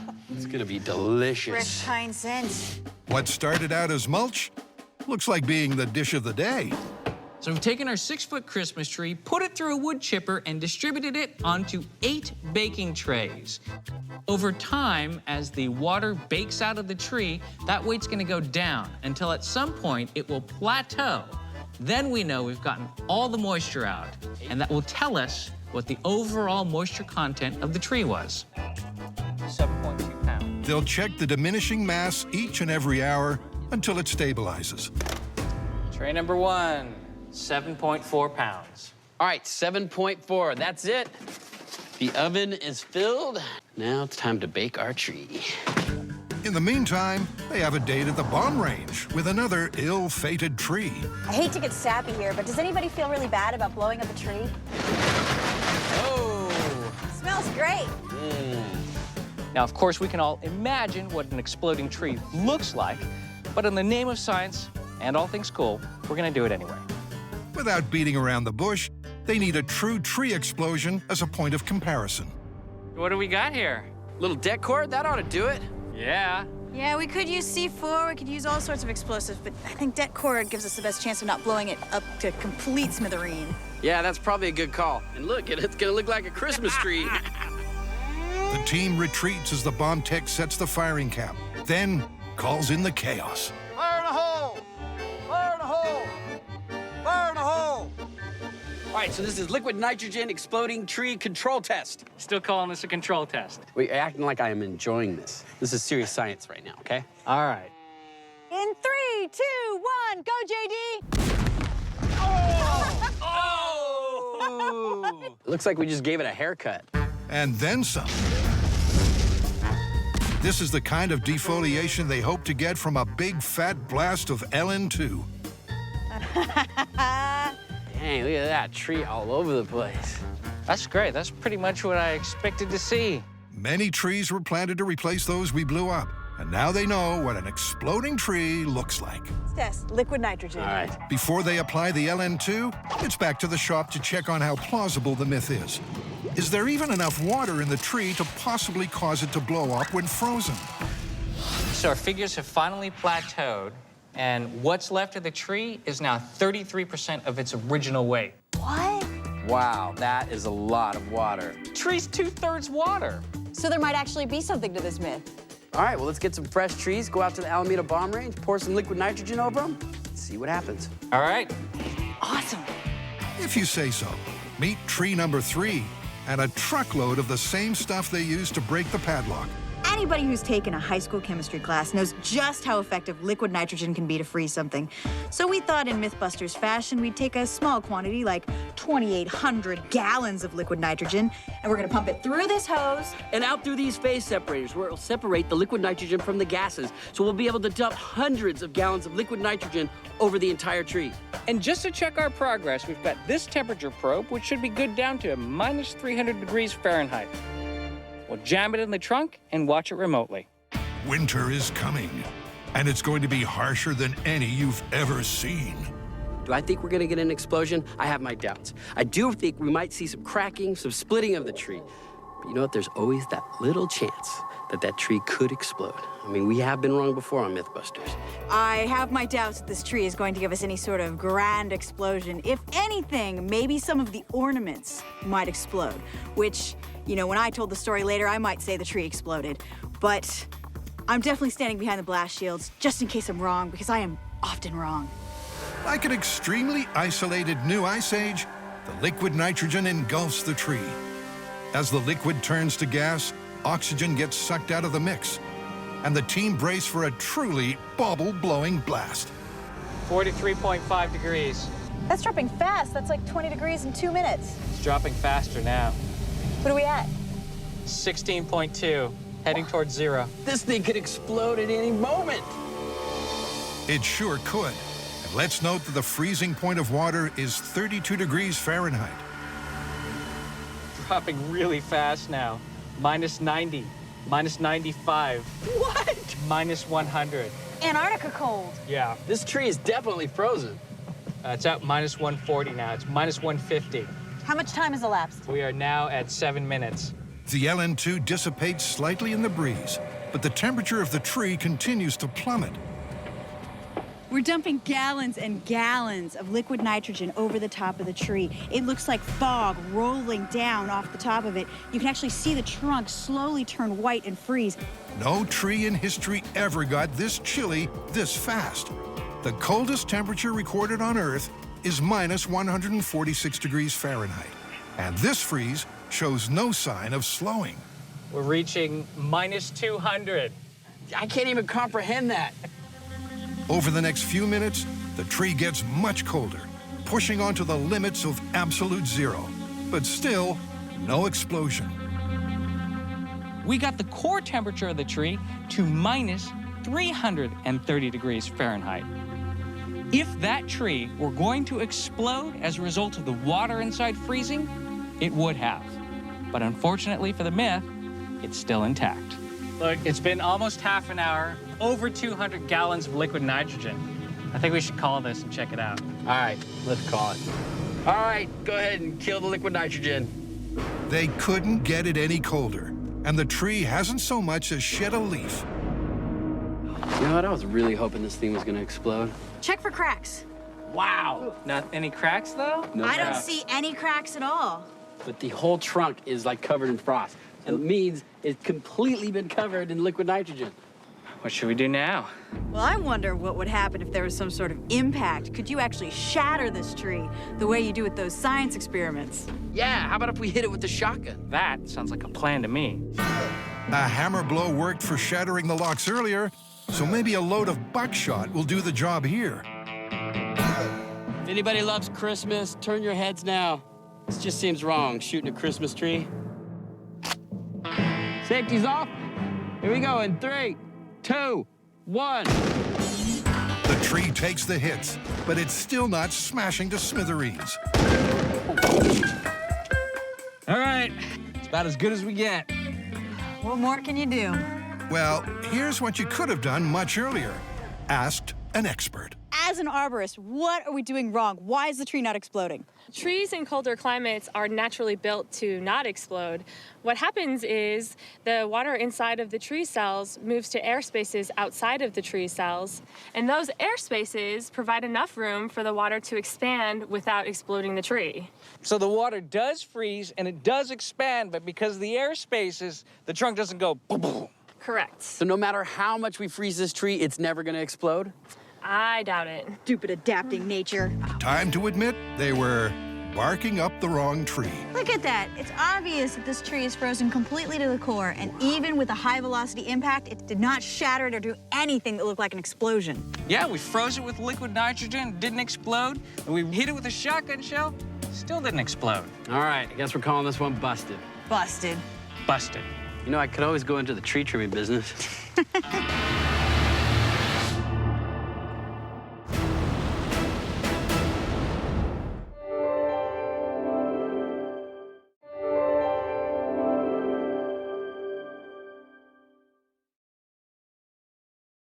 Don't try anything you're about to see at home.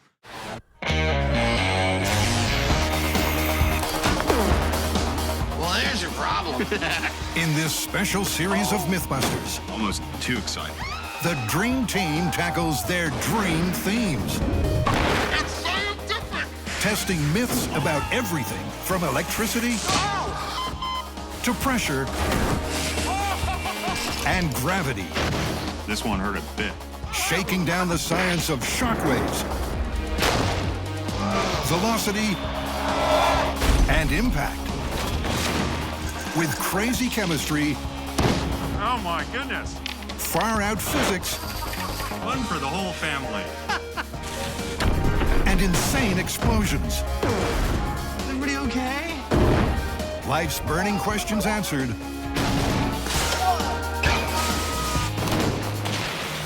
On MythBusters, there's your problem. In this episode, the MythBusters cook up a catastrophe with 3 explosive myths about food. Red meat and high explosives. Then they crank up the volume for some sound-related science. Adam and Jamie want to tackle a classic MythBusters conundrum: juicing the inside of fruit with an explosion. Apparently, the shock wave of an explosion can be tuned perfectly enough to not destroy the outside of the fruit, but turn the inside into juice, such that you can stick a straw in and have a refreshing drink. Sounds like fun. I agree. Let's do it. And what better place to whip up a deadly fruit cocktail than the Alameda bomb range? To get the juices flowing, they need a confined space where shockwaves can travel underwater. Now, let's talk about the parameters of the experiment. First and foremost is the explosive. We're going to be using one of these things. It's a blasting cap. Nice. Great. It's easily set off by applying a small amount of electric current to these wires. That's about as dead center as we can get. The blasting cap has 3,640 joules of energy. Now for its target, a shrink-wrapped tomato. This is a polyolefin bag, and I can shrink it.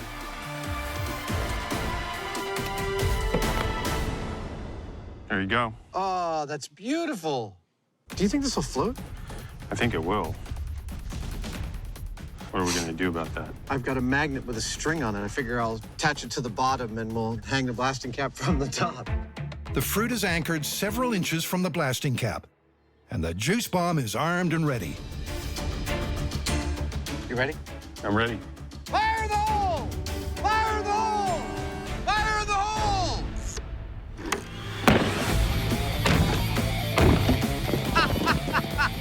The whole thing jumped. That was awesome. Whoa, look at that beautiful bubble. Wow. We have this perfect 12-inch cavitation. Incredibly, the tomato skin is intact, but is there juice? Here, do you want to try it? All right.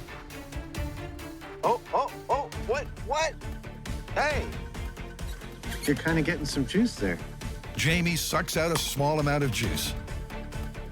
I did. For comparison, Adam tries an unexploded tomato and gets 0 uptake. I'm getting nothing. They could be onto something. This is so ludicrous. We just blew up a tomato, and now we're trying to have a drink. What else? No big. With an unquenched thirst, the MythBusters inch closer. And there it is, exactly 6 inches. 1 inch closer than last time. But will it smash the tomato to smithereens? Fire the hole! That doesn't get old. The blast wave is measured at 27,000 feet per second, but the skin stays on.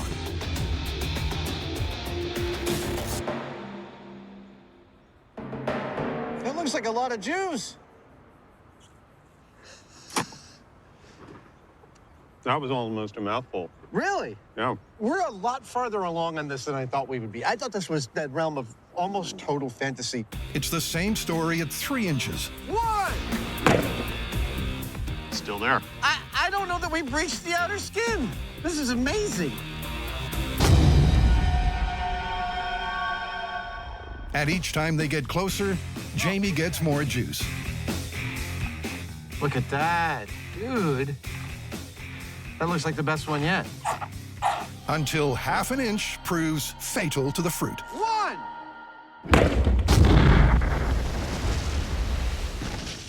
Yep, finally. We figured out how close you can get and actually hurt a tomato. They've effectively worked out the closest the blast cap can be without destroying the tomato is 1.5 inches. But now it's time to figure out exactly how much juice we can get out of that to actually quantify it. How? Well, earlier back at the shop, we quantified the amount of juice that we got from a tomato using an industrial juicer. And it was 62%. That means I got 62% of the weight of the tomato out in delicious tomato juice. Now we're going to compare that to what we get from a tomato detonated at our sweet spot of 1.5 inches. All right, so here's how this is gonna work. I've got a vacuum pump, a containment vessel, and a straw at the end of a tube. The vacuum pump will pull air out of this, which will then come through this straw. We stick the straw into the tomato, and it acts just like Jamie's mouth, sucking the tomato juice out. Ooh. That's vigorous. That's actually pretty impressive, isn't it? Yeah. It's coming. All right. I think that's more than a human could get out, which we then weigh in this cup and determine exactly what percentage of juice we got out by detonating a blasting cap near the tomato.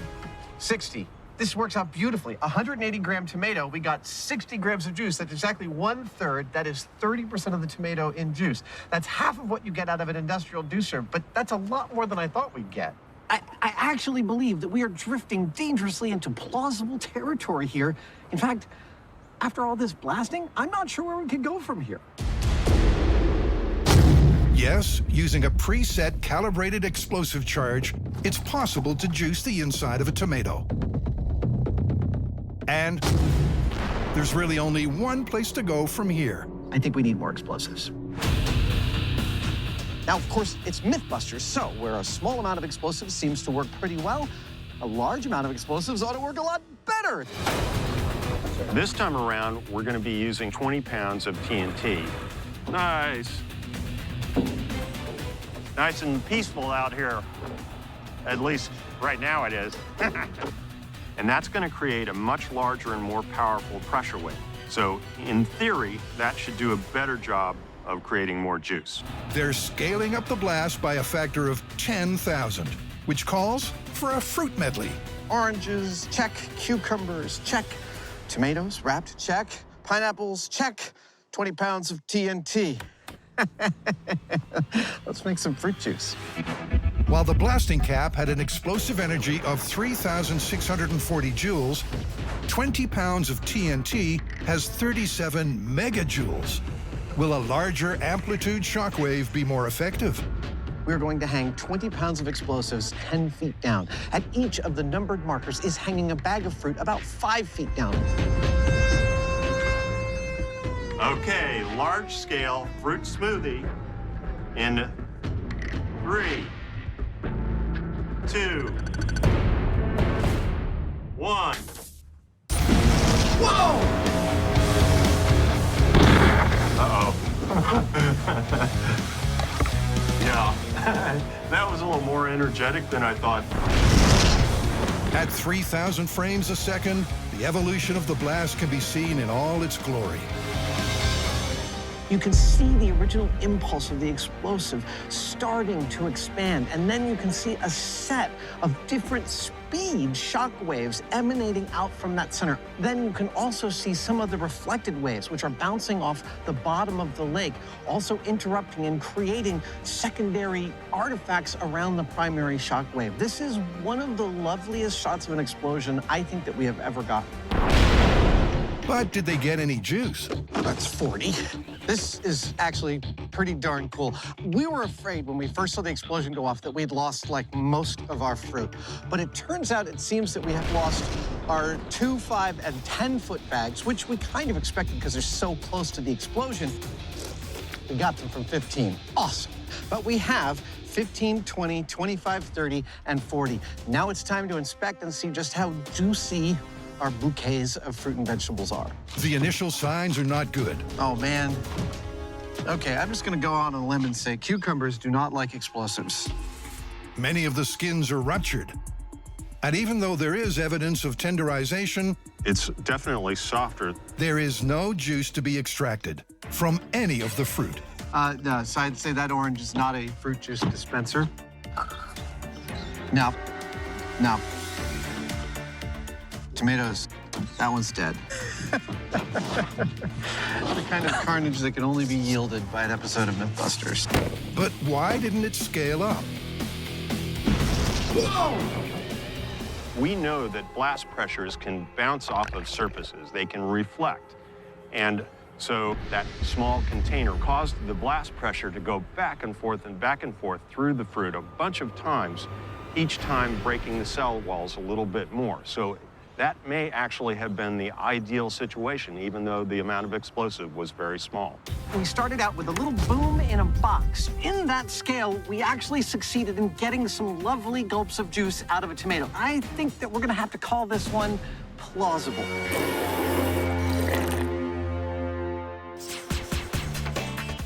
Next up, it's popcorn pandemonium at the bomb range. The premise behind this myth is simple. The heat and pressure of an explosion causes raw popcorn kernels to cook in an instant.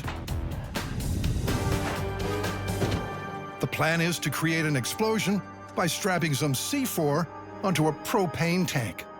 This doesn't pop the popcorn, I don't know what will. And place some popcorn kernels on top inside some tin foil, and voila, popcorn rain. Now, we know that heat is what causes popcorn kernels to pop into popcorn. I mean, you could do it on your stove. And I think it's fairly likely that the size of fireball that we'll get will generate the sufficient amount of heat to make something pop. Or will it just scatter corn kernels to the far-flung corners of the county? All right, here we go. In 3, 2, 1.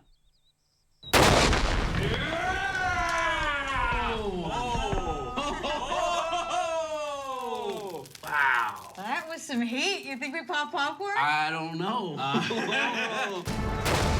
That's the burning question. At the corn carnage epicenter, the signs aren't good. I see a lot of unpopped kernels on the ground. No popcorn. Nothing? Nope. There's more foil over here. It seems the force of the C4 explosion and the rapidly expanding propane fireball distributed the raw kernels far and wide, without actually popping any of them. My propane popcorn empire! Why?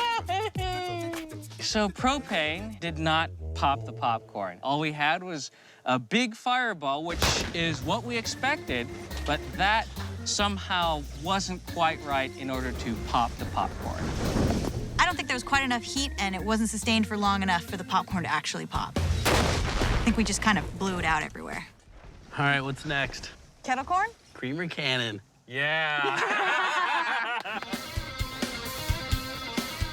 Of all the fireballs that I've seen from explosions that we've done, Creamer Cannon has given us the most slow fireball. It goes into the air and then...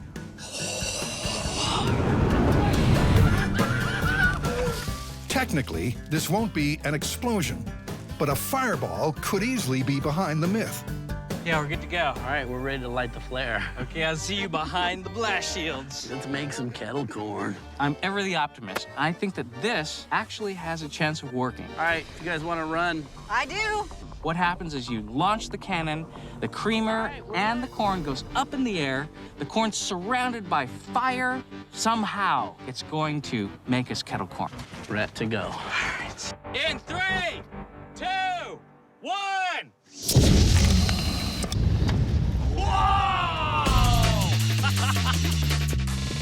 Something. Look at all the burning kernels. I think there are kernels out there. Let's see if we got some popcorn. The fine-grained creamer once again proves extremely flammable, leading to a satisfying fireball. And there appears to be flaming food falling to the ground. Popcorn. It's a little burnt. Corn flambe. It's burnt, but look. No, that's just burnt creamer. That's not popcorn? No, I don't No, think but we I popped saw it any rain kernels. down. Unfortunately, it was just little bits of creamer, but there was such hope there for a minute. I thought we actually did it. My kettle corn empire. I'm wrong again. So with the myth looking pretty much busted, it's back to the shop, where Carrie meets a popcorn professor. Now, we've been trying to pop popcorn with explosives, and I'm wondering if we just don't have enough heat generated. Why do you think that it's not working for us? Popcorn pops best at 450 degrees Fahrenheit. When the popcorn is exposed to that heat, the moisture inside the kernels expand and expand like your grandmother's old-fashioned pressure cooker until finally there's enough pressure to break open the kernel, and what you're eating is the starch that has been condensed inside. Basically, explosions, conflagrations, and combustions like these are just never going to pop your corn.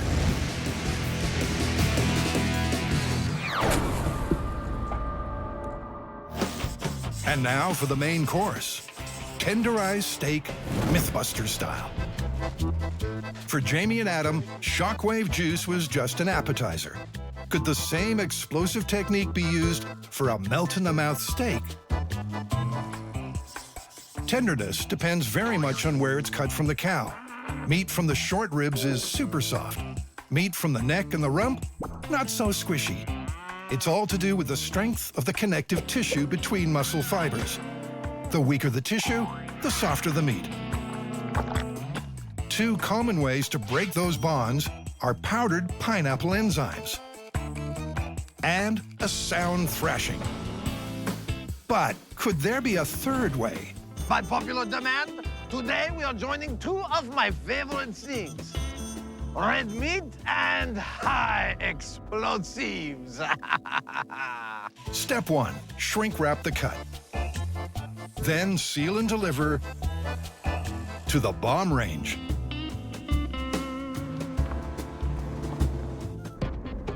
Just like the juice bomb, they need to create a shockwave through water to break apart the fibers in the meat without pulverizing it. As for how much explosives they'll need, well, they'll find that out by trial and error. Tenderizing steak with explosives in 3, 2, 1. Jamie, I think that was too much explosives. Some chefs add too much salt. Some chefs go nuts on the garlic. But they've added way too much C4.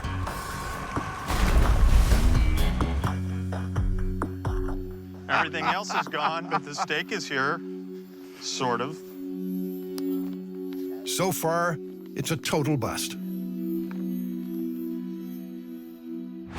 Now we're going to pull it all the way back in the other direction and detonate what is essentially an extra-large firecracker full of aluminized black powder, which is a fairly low-speed explosive as opposed to what we just used.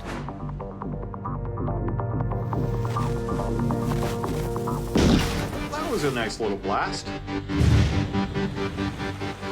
The bucket's destroyed. But how about the steak? Well, that went perfect. The explosion went off, and we didn't ruin our bag of meat. Now, I can't tell anything specific just by touching this meat. The proof in any improvement in texture is really going to be in the cooking. 1, 2, 3. But before the barbecue fires up, they have one more tenderization test. They've tracked down someone in the Department of Agriculture who says he knows how to blast the steak to perfection. And they say that we've got to put a steel plate at the bottom of the barrel. We have to suspend it in the air, and they gave us a precise amount of explosive we have to use. So we've done Baby Bear and we've done Papa Bear. This is Goldilocks, right? This is the recommended recipe in 3, 2, 1. Oh, look at that. It's boom time beef, and just like the last time, the steak is not breached. And that means it's time to get cooking. As the sun goes down, the barbecue fires up. So let's meet the meat. Now, the first one is a low-grade steak. It's not been altered or tenderized in any way. The second one is that same low-grade steak, but we've tenderized it with a low explosive. The third one, we've tenderized with a high explosive. And the fourth one, we've tenderized with a pineapple enzyme commercial preparation. Now, the last one is a prime steak that's been aged 28 days. We're gonna test all of these and see which one is the most tender. We're bringing in Ron Siegel, who's the chef at the Ritz-Carlton, and he was the only American ever to win the Japanese Iron Chef program. Ron, thanks for coming on to help us out. Thanks for coming out to the bomb range. Thank you. All right, where are those steaks? So which one is the most tender? Let the chewing commence. Steak's good. Some of it is better than others.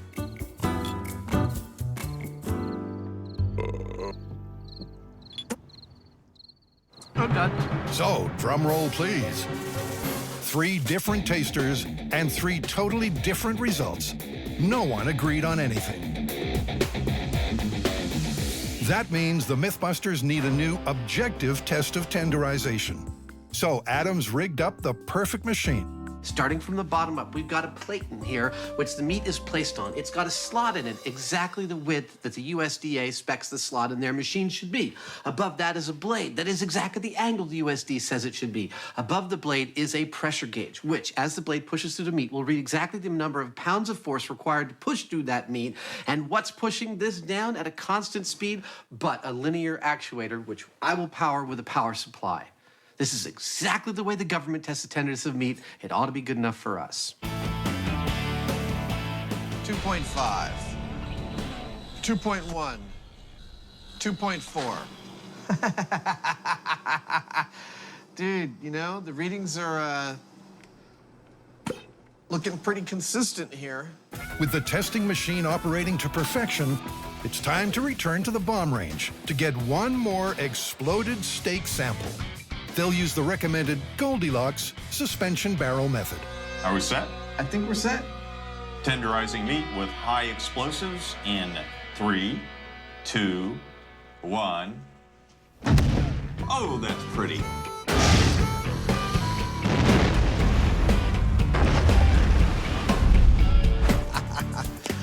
That's great. This one's breached, I can see that, but these two are totally intact. That's fantastic. Back at the workshop, they crunch the numbers. I think I know the results. Tell me what the averages are. Control was 2.82, and the exploded steak was 1.16. Oh, that's so great! I'm exhausted. All of this protocol to build the machine and to have it actually give us results. We were hoping to see something, and we got something. Yeah, when you're chewing on it, you can't tell, but the machine won't lie. That's awesome. That's awesome! Against all expectations, it seems blasting a steak to kingdom come really does make it melt in your mouth. With the food-based myths well and truly well done, it's time to activate another sense. With 3 sound-based myths. starting with a cracker. There's a popular idea that whips produce their characteristic crack by moving faster than the speed of sound. But is this true? That's what we were about to test. All right.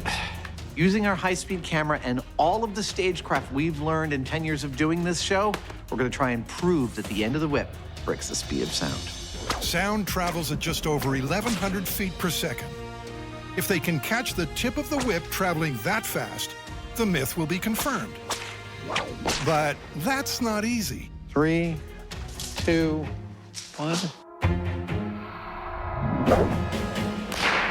Because the tip of the whip is moving so fast and over such a large area, it makes it really difficult to see where and when it's making the crack. Yeah, the tip's starting to swing around at about 4D.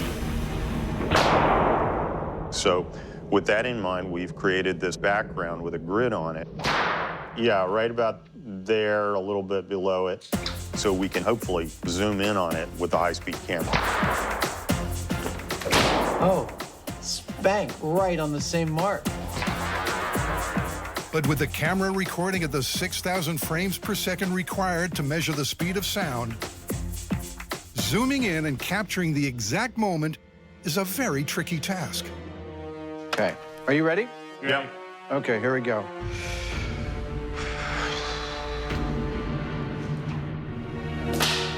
Too low. Try that.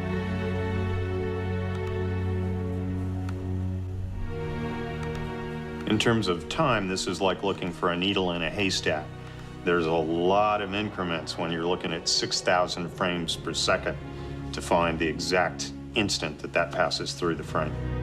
Yep, not only does Adam have to get a clean crack, that was too low, and pull off the unlikely feat of hitting the same mark, the guys then have to find those 4 exact frames of action. So the signal you're watching me on right now is transmitting 29.9 something frames per second. Low. I'm aiming at the same spot every single time. Our high-speed camera is catching almost 2 seconds of footage at 6,000 frames per second. That's going to be too high. It is, it's a little bit of a hunt and peck.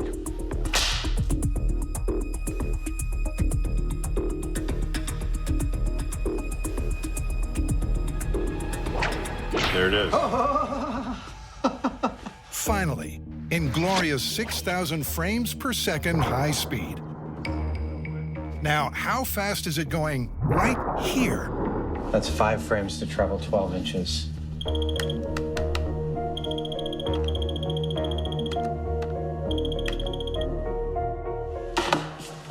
(1,200 feet per second).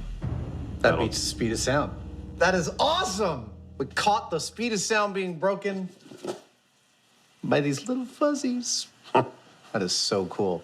And as for the whip crack sound, it's actually a sonic boom made when the sound barrier is breached, meaning this myth is confirmed. Next up, Jamie and Adam are testing a myth of operatic proportions. Can a singer shatter a wine glass with just their voice alone? Before they try with a singer, the boys have enlisted the help of sound tech Roger, who's going to try to break the glass using sounds made by his computer.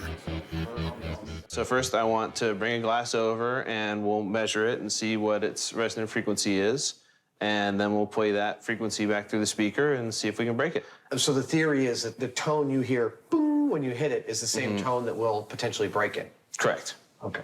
A crystal glass has a natural resonance. This is the frequency at which it most efficiently turns sound waves into physical movement. Play a glass its own resonant frequency, but loud, and it may move so much that it explodes. They're using lead crystal, as it's the most efficient at transforming sound into motion. This lowest peak here is the fundamental frequency, And I'm reading off here 562 hertz. So that's where we should start. With the computer primed to belt out a pure 562 hertz tone, it's myth-busting time. So this is MythBusters wine glass breaking test number 1. Simply playing a tone through the speaker to the glass. That's it. I'm really sorry. I need to actually plug that speaker into something. Oh, details. The Mythbusters aren't the only ones that make mistakes. Let's try that again.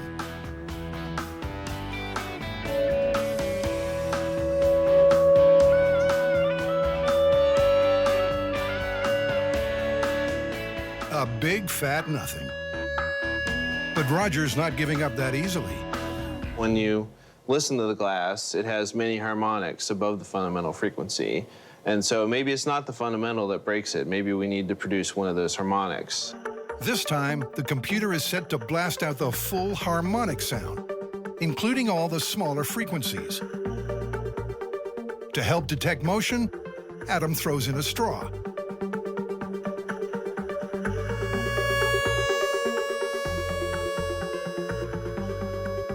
The straw dances.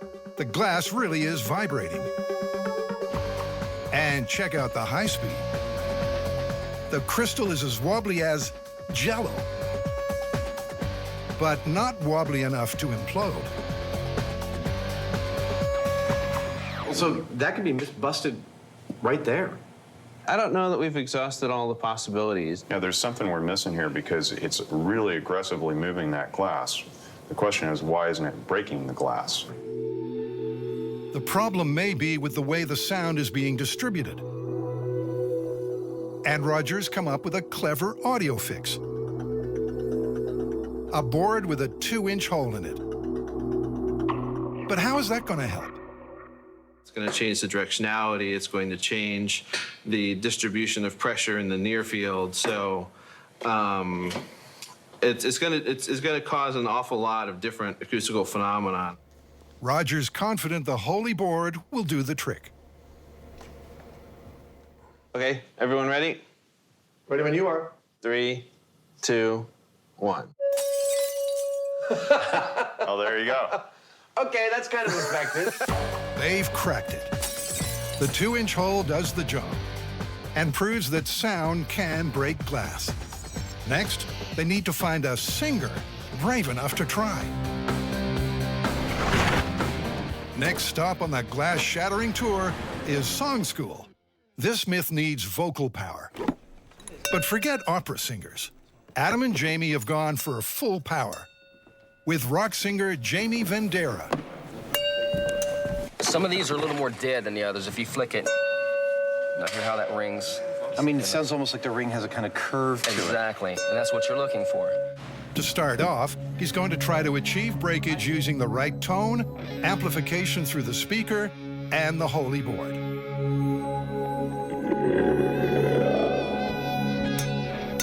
Can you hear that okay, Jamie?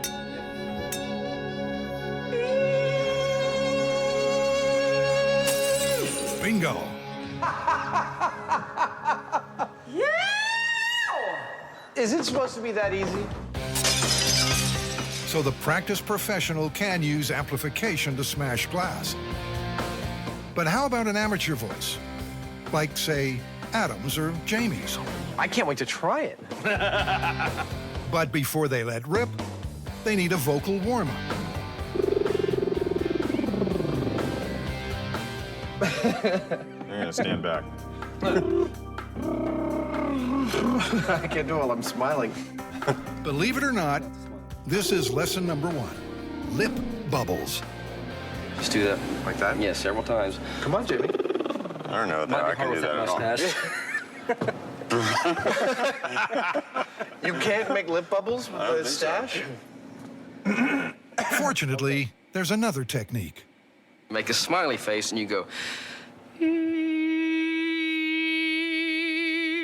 So it's like falsetto and you start real low and you get louder and louder on the same pitch. Real soft and real like a woman, you know, real like. You want to try a glass? I'm dying to try a glass. All right. But I want to see Jamie do it first.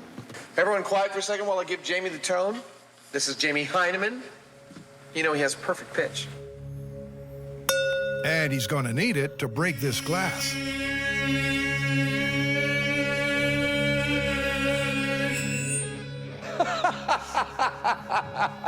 I had a nightmare like this once. Well, I'm moving the straw around pretty good.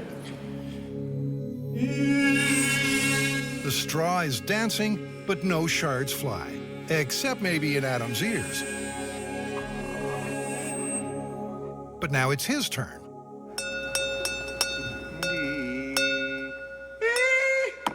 It started to jump right there just now. All right, there we go.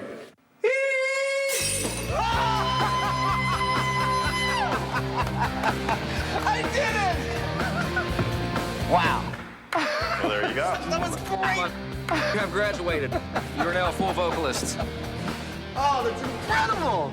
Adam's proven that with a little amplification, even an untrained singer can shatter glass. But to prove the myth, they need to ditch the amp and go unplugged. Will Jamie Vendera rock into the history books, becoming the first documented person to break glass using his voice alone? 110%. I know I can do it. I don't have any doubt. I mean, if we get this, this is like, that's huge. No one's ever caught this sort of thing on videotape before. No one has a confirmed report. And if our researchers can't find it, I mean, nobody can. Oh, I'm so psyched about this, I can't even tell you.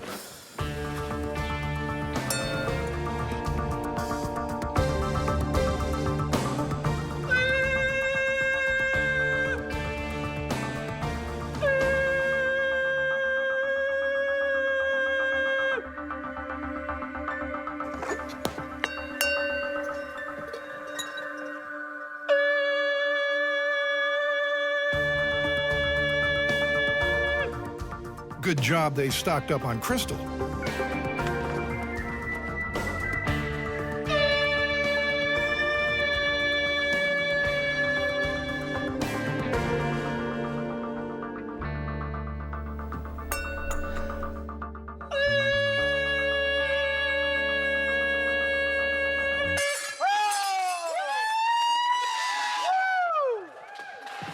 Jamie, man, dude! That is a first on television. A MythBusters exclusive. 566 hertz, 105 decibels, and 20 attempts makes for a world first. And a myth that's 100% confirmed.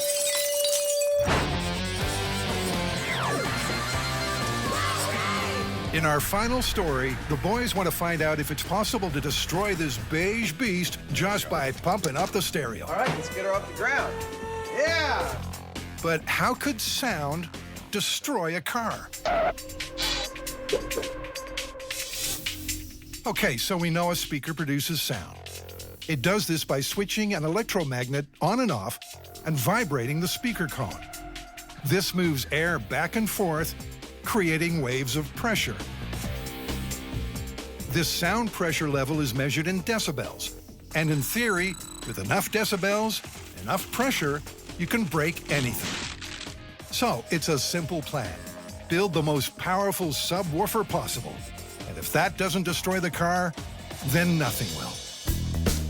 Step 1, make room by removing all mod cons and luxury extras, like the seats and the steering wheel. Now, this is cool. I want this. A typical subwoofer has a cone size of around 10 inches. But in true MythBuster fashion, the Myth woofer will be 5 times the normal size. It's 52 inches. Oh, man. Which means we're talking probably a 4-foot speaker cone. When you look in this car, what you're going to see is the entire interior of the car filled with speaker cone that's going to be moving up and down. It should be quite entertaining. To power such a massive speaker, you need some serious juice.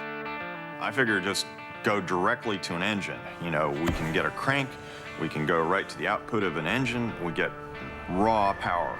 That's what we're going to do. It's another MythBuster first. A diesel-powered speaker. To harness the engine's raw power, they'll need access to the transmission. So Adam and Jamie get cutting and open up the bodywork, from the top and the bottom.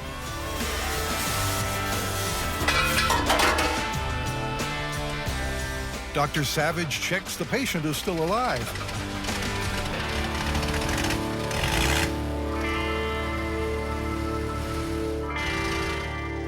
Now it's not shutting off. Which could be a problem. Amazingly, there's a button on the engine that says stop. And I pushed it, and it stopped. The next step is to build a mechanical device called a crankshaft, the crucial link between the engine and the speaker cone. This is the crankshaft that is going to, via a push rod, push the speaker cone up and down. So what we've done is very carefully align all this stuff, and now I've got to weld it in place so that it works like a crankshaft inside an engine block. This was the simplest, rather crude, but simplest way of really making this thing solid. So, you know, I'm determined not to have this thing just rip itself apart. I want to have this speaker rip the car apart.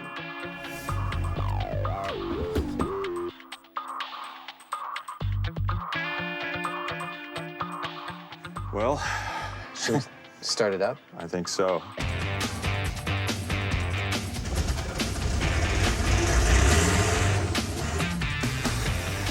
I'm gonna kick it into reverse. Hey! It's turning beautifully. Nice. That is nice. As the ultimate boom box comes together, Super Sleuth Tory's taking tips from the professionals at Daytona Beach, Florida. Hey, look, I'm on TV. He's at the Spring Break Nationals, This is nicer than my apartment. the world's most famous sound-off. These guys customize their vehicles for one purpose: maximum volume. But how damaging can this decibel drag race actually get? Do cars explode? Well, I haven't seen one detonate, if that's what you're saying, but I have seen windshields break, and I know of lots of vehicles where the panels have come undone, and I've seen lights that, you know, all of the driving lights on the top of the vehicle, like on trucks and stuff, pop out during competition. How many decibels will it take to shatter a window? Well, there's not an exact answer, but I would say that once you get to 160 dB, you're in a range of sound pressure levels that could fracture the windshield. That sets the benchmark for Jamie and Adam. But let's just put that figure into perspective. 140 is enough to severely damage your ears. 160 decibels is what you get from a jet engine. And 198 to 201 is enough to kill you. Oh, my liver. I think it might have damaged my liver. But the team are hoping it's just the car that gives up the ghost when they let the myth woofer rip. This is the cone for the speaker. Now, technically, we could just have a flat plate, but this will actually be stronger. It'll be less likely to bend when we start pumping up and down on it. And, you know, in a real speaker, you would have like something that was perfectly conical, but by making these pie sections, we're able to get pretty close with a lot less work. Well, there it is. Wow. That is perfect. Next, a tractor inner tube will double as a speaker surround. This flexible diaphragm will allow the speaker cone to vibrate and retain a seal on the speaker cavity. And once it's glued to the aluminum cone, Adam and Jamie work on a new MythBuster theme tune.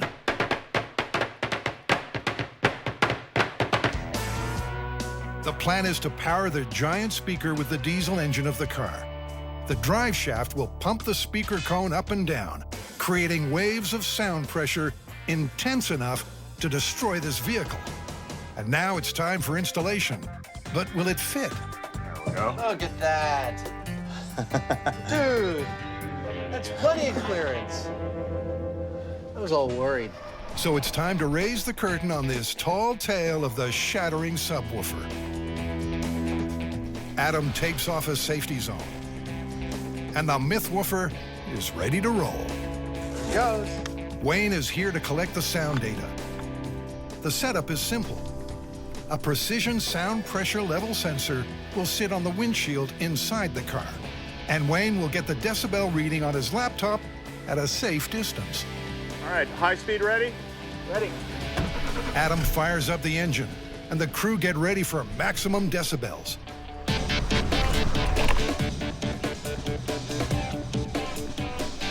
But we aren't going to hear any wild tunes here. We've got 3 melodies. It's called first gear, second gear, and third gear. And the sound of Shattering car. Ready, let's go for it. In 3, 2, 1.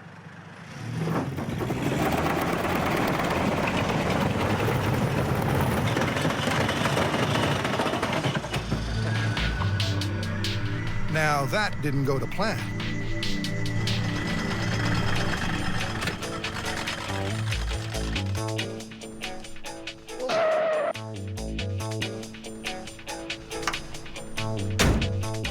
I don't see no cracked glass.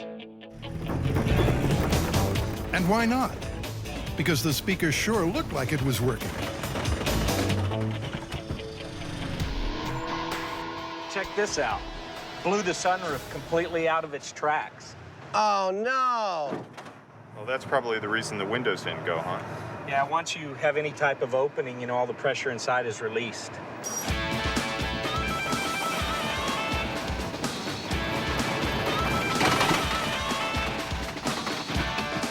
But how many decibels did the myth woofer pump out before it broke down? It did a 161.3 when it failed, but what's really impressive is it did it at 16 hertz. That is just almost unheard of to produce sound pressure levels that high at such low frequencies. Just takes a tremendous amount of energy to do that. With that kind of sound energy and the car still not detonating, this myth is busted, without a doubt.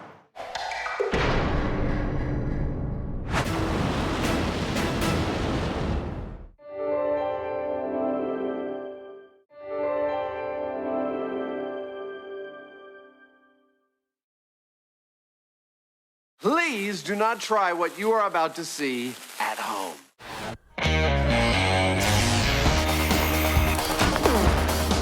Well, there's your problem. In this special series of MythBusters. Almost too exciting. The Dream Team tackles their dream themes. It's scientific! Testing myths about everything from electricity to pressure and gravity. This one hurt a bit. Shaking down the science of shockwaves, velocity, and impact. With crazy chemistry. Oh my goodness. Far-out physics. Fun for the whole family. And insane explosions. Is everybody okay? Life's burning questions answered.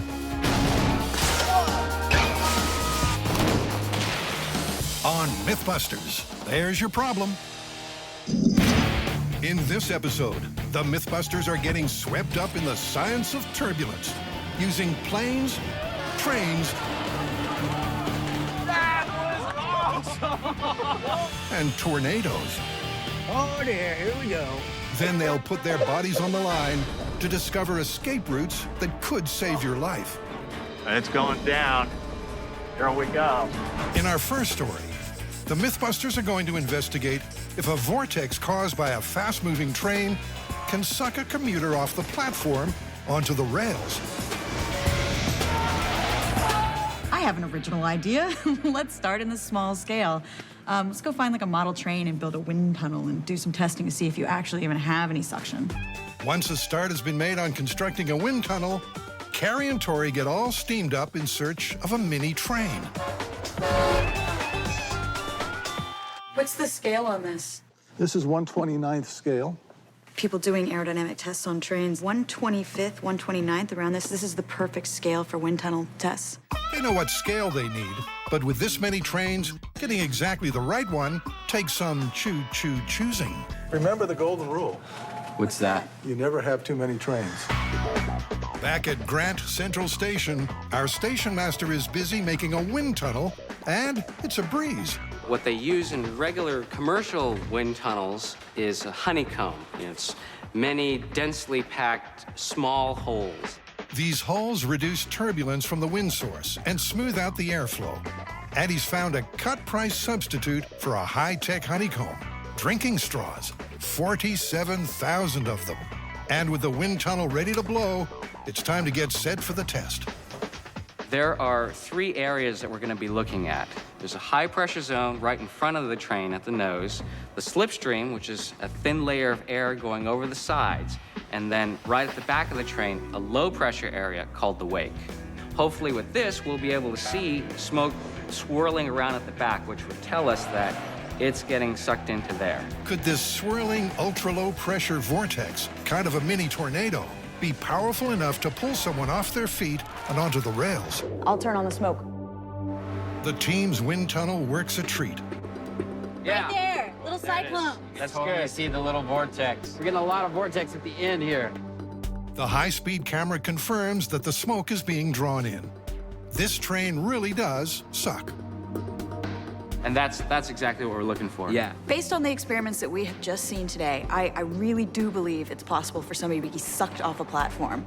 But will the results translate to full scale?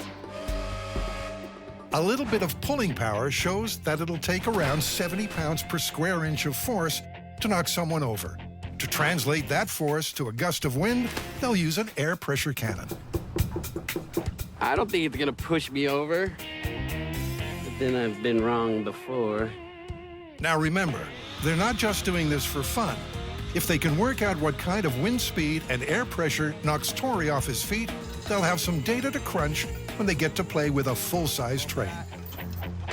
What we're going to do is set Tori up just as if he were standing on a railway platform waiting for a train. So in other words, he's not going to be braced and ready to be hit. He's just going to be standing on his feet just like anyone would be standing. With an anemometer to measure wind speed, Tori is braced for bad news. The 30 psi gust rustles up a wind speed of 25 miles per hour. And Tori is slightly unbalanced. Now, the guys want to ramp it up. Let's do 100 psi. Easy, Tiger. How about 50? It blew my cover off. Whoa! Tori's still standing, but only just. That 50 psi shot of air notched up a wind speed of 46 miles per hour. And Tori struggled to stay standing. It looks like the team have their knockout numbers. But the big question is, can a full-scale train generate a vortex that powerful? Fortunately for Tori, he won't be the one standing on the platform to find out. That job goes to Buster's ballistic gel brother, Ted.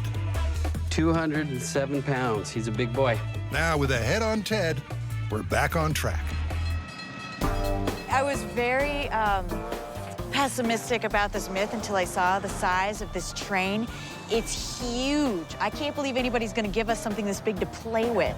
Ted's moved into position, and his expression says it all.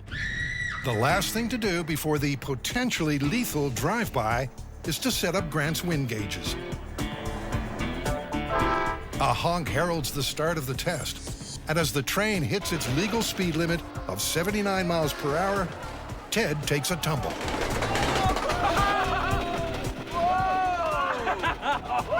That was awesome! But was it suction, or was it more just the gust of air that pushed him over? The replay seems to indicate that Ted got blown over, but not sucked onto the tracks. They'll need to try again. This time, the train will be going backwards, with the blunt end leading and the aerodynamic engine at the rear.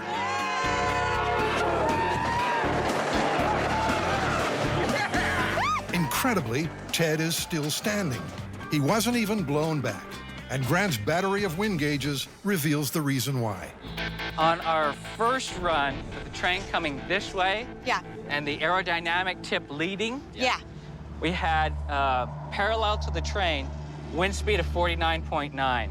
The second run, with the flat end leading coming this way, 26.8.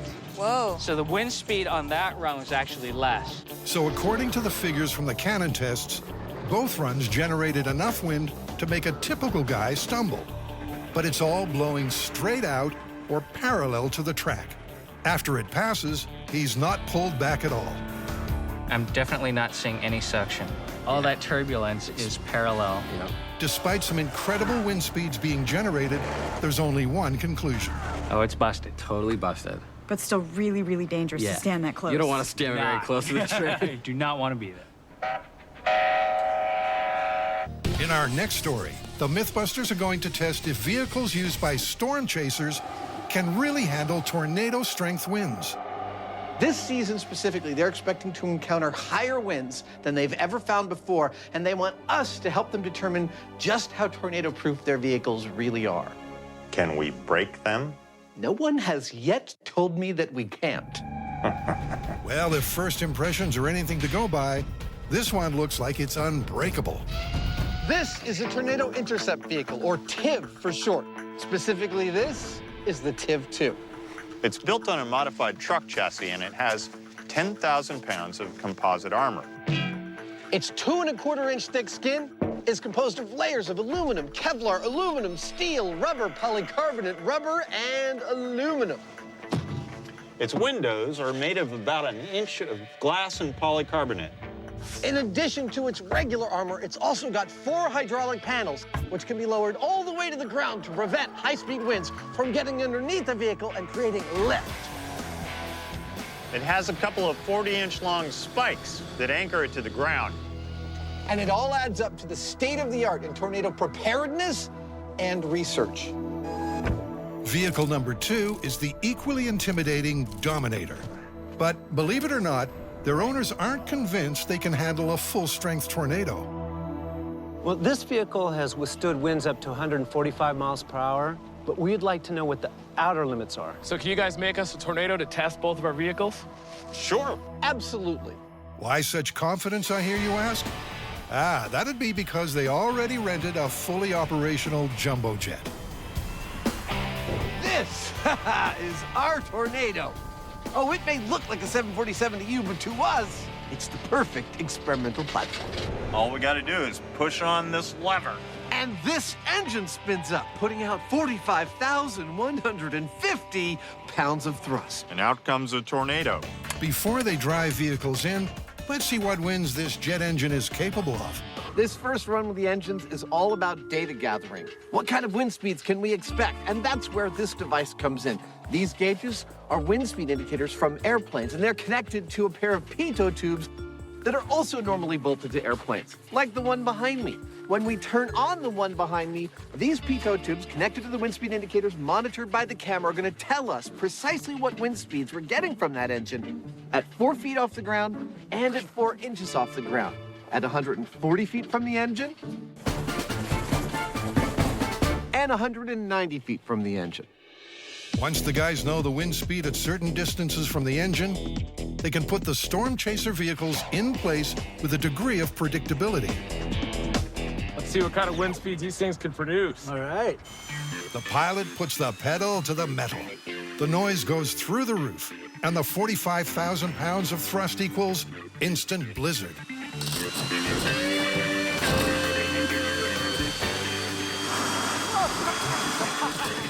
I have to say, that was remarkable. To be behind one of those jet engines when it's going full bore, magnificent. At 140 feet, the wind speed measured 200 miles per hour. At 190 feet, it was 130. Now the guys want to run tests at 160 and 250 miles per hour, which translates to 175 and 125 feet behind the engine.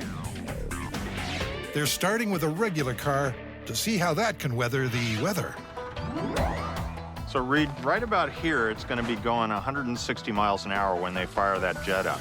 Can you put that in context, what that means? Yeah, that's about a mid-range EF3 tornado for us, and that's the enhanced Fujita scale, and that's a strong tornado, and it would cause serious damage to a house, likely lifting the roof off. Let's see what it does to the car. Okay, turn to number 3. The pilot flips the switch marked Unleash Hell And a couple of seconds later, that's exactly what happens.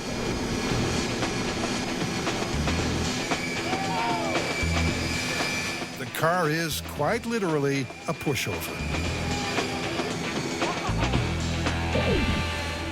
Our fake tornado blew the car about 50 feet, and it blew the hood off the car, which is now about a quarter-mile away from where it started.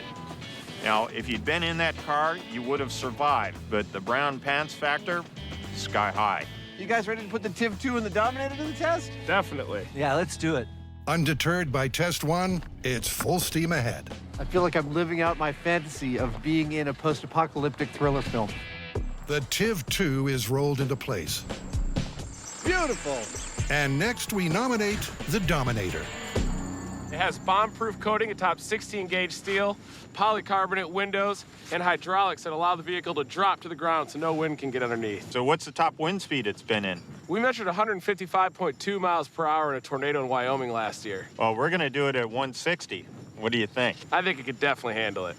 Said with the kind of confidence only 16-gauge steel can give you. Let's do it. All right, fire up those engines. Oh dear, here we go. At first, 160 miles an hour seems like plain sailing until... Oh, my door! My door! The TIV's door gets blown open. But luckily for Sean, nothing else moves a micron. That would have been a wild ride. Thank you, that was awesome. We made it. So it's job done. Other than a flawed door, the vehicle's held firm. But on MythBusters, you just know 4 simple words are coming. Let's ramp it up. This time we're gonna dial it all the way up to 250-mile-an-hour winds, which is the equivalent of a EF5 tornado, the highest rating there is. That kind of wind will strip a house clean off right down to its foundation, and we're gonna see what it does to this car. Okay, regular car, 250 miles an hour. Fire it up!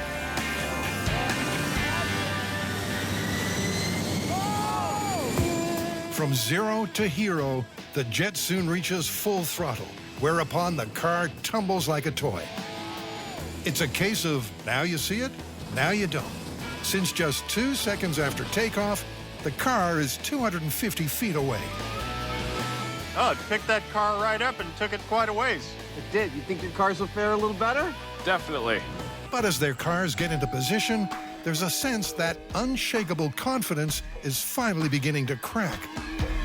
This has never happened to this vehicle before. And of course, something you spent your life working on, that being damaged in front of you, in front of everybody, it's horrifying. He's right. This could be horrific. Pass me the popcorn. Let's fire it up. Once again, the source of the force is fired up. And a moment later, a 250-mile-per-hour wind storms through. The TIV, with its anchor points, barely moves. But then suddenly, the Dominator starts to lose its footing. It slides in the Force 5. Oh my God! But thanks to its lower chassis, the wind can't get underneath it to lift it up or topple it over. They both survive. Nice! Thank you for not destroying my vehicle. Well, that's great. Even though it went sideways, it stayed firmly on the ground. It never got under it. Yeah, I think there was always some downward force there, which is good. That was a great test. The high speed shows the strain both vehicles were under. And although one did move, this 250-mile-per-hour test was clearly survivable. The Dominator only suffered a bent license plate. But it's the TIV that really testifies to the test's power. Oh my gosh, look at that. Yeah, they're bowing. The hydraulic piston, that anchor that goes in the ground, it's bent. Force of that wind actually bent something that was rated to 9,500 pounds. Wow. In the fury of the Force 5, the TIV's anchor points bent under pressure. But even so, the occupants would have survived. And that means it's mission accomplished for the MythBusters. The Storm Chaser chariots are proven tornado-proof. Next, Carrie, Tori, and Grant are winging it. So I'm sure you've seen birds flying in a V. Yeah. Okay, well, supposedly they do that because it's more energy efficient, which leads into our myth. If it works for birds, can it work for planes? So do you actually save fuel by flying in a V formation? Exactly. As a bird's wing moves through the air, it creates a wingtip vortex. These low-pressure spinning cones of air create upwash, giving the bird behind a boost and making it easier to stay aloft. But will planes in formation get that same boost? Before using a real plane, Carrie's built a scale model one and is going to test it at a NASA water tunnel to figure out the aerodynamics. Okay, model's in place. Okay, well, let's go ahead and turn the dye flow on. I can start to see it, like, create kind of a tube. There's an upward motion from this spiral that's putting the following airplane in upwash. So being in the upwash of the vortex is creating lift and making it easier for the plane to fly, therefore becoming more fuel efficient. Exactly. The resulting upwash makes it easier for the follow plane to stay aloft. So look at these planes in formation. This myth is looking really good to me. It's time to play Top Gun pilot, with a golden opportunity for Tori to say something really cool. Let's conserve some fuel. All right, we're gonna start with the control test. We have 9 planes that are gonna fly in a random pattern at different altitudes. We're gonna establish a set speed of 110 knots. Now, we're gonna fly for 10 minutes, and every 30 seconds, I'm gonna write down a data point for their flow rate, and we're gonna establish a baseline, and then we can compare all our other results to it. Feel the need for data.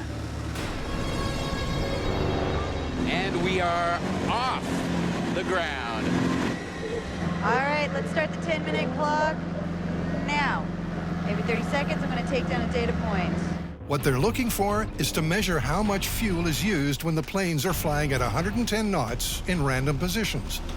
Flow rate holding around 7 to 7.9 gallons per hour. This is a great control test. There's a lot of sexy data we got going here. After 10 minutes, the test is over. We made it! Back on solid ground, the results of the control are in. So for the control test in my plane, cruising along at 110 knots at an altitude of approximately 4,000 feet, as you can see in the graphics, we get an average fuel consumption of 6.6 gallons per hour. And the data for the other planes is similar. Fuel rate varies, but what's key is that the formation results for each plane will be compared against this baseline. Now it's time to try out a few formations and see if that makes a difference. This myth is all about the fuel efficiency of the V, but that's not the only formation that could save fuel. For a complete set of results, we'll also test the side-by-side and the conga line. But the first formation for our squad of 9 planes is the mythical V. All right, let's start the 10-minute clock now. Flow rate is now 6.8. Remember, we are flying in the vortices of the airplane in front of us. And although it creates lift, it's also very unstable. We went a little bit too far in, and we started getting sucked in towards the lead plane. And if you're too far out, yeah, you get no gain at all. After 10 minutes, the test comes to an end. And looking at the numbers, it's already apparent that flying in the V formation saves you more fuel than flying without it. So, for Tori's plane at least, it's myth confirmed. But before they properly crunch the numbers, they're trying 2 other options. First, the side-by-side formation. And that's basically wingtip to wingtip. There's some turbulence caused by the planes being so close together. Now in formation, the data collection begins again. About 2 minutes in, and we're using 6.18 gallons per hour. It's unnerving being at such close proximity, and the team are relieved when the 10 minutes are up. Right now, we are moving into position to set up for the conga line. For the final test, the planes move into single file. We just went from a nice, easy, smooth flight to a roller coaster ride. Because we are now flying through the other plane's rotor wash, and it's very turbulent. Oh, whoa, It's a rotor wash roller coaster in the name of fuel efficiency. 2 minutes in, we have 6.35 gallons. But the turbulence of this test is making the others look tame. Oh, my hair. I hate the conga line. After the bumpiest 10 minutes of their lives, the MythBusters can finally touch down. Good news, we've got some data. Better news, we're still alive. Back on terra firma, it's time to check which of the formations saved fuel. And after a bumper number crunch, the results are in. All the control baselines are roughly similar, but what's really interesting is the formation fly. In the conga line, the fuel usage went way up by as much as 18%. In the side-by-side, the fuel usage was pretty much the same as the control, maybe a fraction lower, but not significantly so. But then there's the V. Now, both mine and Tori's plane saved fuel. We were 5% and 3% more efficient than the baseline. But interestingly, even Carrie's plane, which was the lead plane, saved fuel, which is what studies on birds have also reflected. Good data that can only lead to one conclusion. This myth is confirmed. We saw it work in theory in the water tunnel. We saw it work in practice in the air. In a large scale, that actually translates to a lot of money. This might be the way to fly in the future. It's confirmed. They've survived a flight of fancy. But for our first escaped-theme myth, the MythBusters will have to survive a living nightmare. It's a chilling movie scene. The heroine gets nailed into a coffin and buried alive 6 feet under. Escape seems impossible, unless, of course, you're a trained martial arts assassin. Undeterred by being interred, she uses a series of 3-inch power punches, cracks open the casket, worms through the soil, and lives to take her revenge. But is such a death-defying deed really doable? To test the first part of this myth, the team are going to sock it to a sensor, hooked up to Grant's computer, and strapped to a boxing bag. You ready for the fury? Time to measure what power punch the guys can pack. Our very own Italian stallion shapes up first with a full-arm jab. Go. Nice. Ooh, look at that. Okay, stand by. Okay, so it looks like your peak there was 1,430 pounds. Ooh. But remember, the heroine only has 3 inches of punch space in the coffin. Did it register? It did register. 781 pounds peak. What? Are you serious? And the punchline? Boom Boom Balachi, 785 pounds. Knuckles Byron, 362 pounds. And Iron Man Imahara, 612. The trio are unable to punch their way out of a paper bag, so they head off to test a real punching pro. Martial arts maestro, John Fitch. Ready, set, go! With a round arm right, John Fitch fetches a healthy result. Okay, so your peak punch force was 7,144 pounds. Holy crap. Not too bad. Fitch throws a fist 5 times harder than Boom Boom's best blow. But the real test has to be at 3 inches while lying down. It's this punch that's key to the myth. And again. So what's the verdict? So check this out. Your force on your back at coffin height, 1,482 pounds. So a trained fighter can short punch with 1,500 pounds of force. And now it's time for the team to bury themselves into this myth with a pine box made to graveyard specifications, except for a viewing window. And on the other side of the ring, Grant makes himself handy, constructing a robotic punching machine. I call it the RoboFist. Here's how it works. First, air comes into the regulator, gets regulated to whatever pressure I want, gets stored in an air tank. The air tank goes to a high flow valve that lets air go really fast. That gets split into 2 tubes that go down to the bottom of the piston. Now, when those fire, these 2 valves allow air to come out very quickly and goes whoo, very fast. 3, 2, 1. I think it's working. That means Robo-Fist is ready for a test. Here we go. 3, 2, 1. Yo, beauty! So, at 185 PSI, the robot is punching at 1,430 pounds, which is exactly in the range that John Fitch can punch. And it's punching at the right speed. It's time to put Robo-Fist in the casket. This is how they do it in Hollywood, Gary. Ah, that gotta hurt. The nails in this coffin. Meanwhile, Carrie's worked out the correct punch-to-air ratio if you get buried alive. After about 45 minutes, you're gonna lose air inside your casket and you're gonna pass out.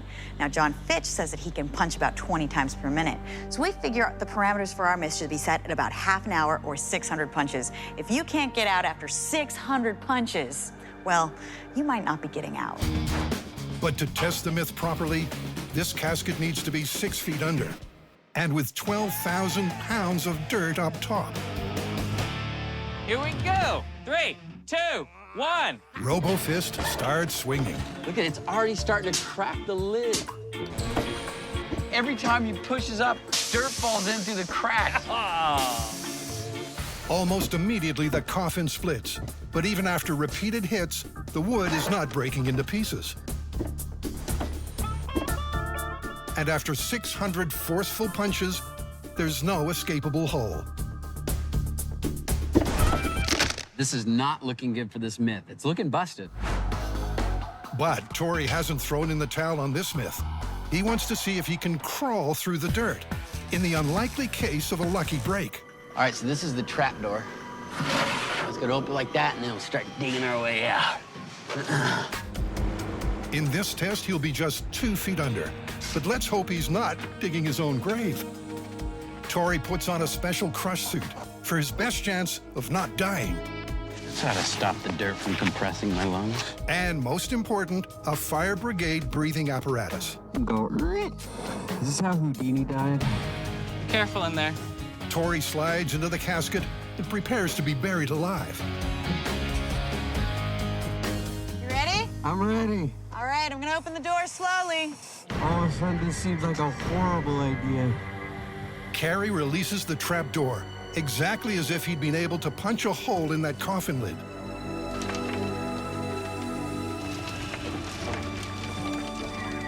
Wow, this is freaky. Okay, keep going. Yeah, keep going. As the trickle of dirt becomes an avalanche, it's panic stations below. Whoa, stop, stop. I'm all right, I'm all right. I'm okay, I'm okay. I'm all right. The 2 feet of dirt has caved in on Tori, but there's a bonus. It's opened up a rabbit hole above. Daylight! Woo!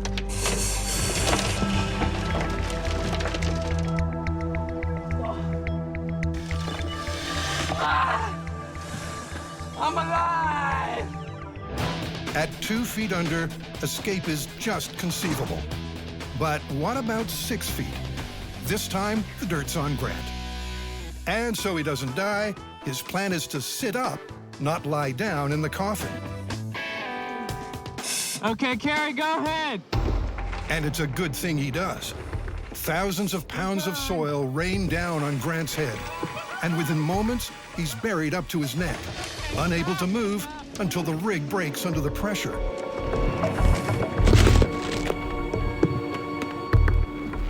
But it's not the only thing broken, because this coffin escape myth is well and truly busted. Next, a classic myth turned upside down. According to Operation STAR, that's Submerged Transport Accident Research, cars sinking in water deeper than 14 feet nearly always turn turtle.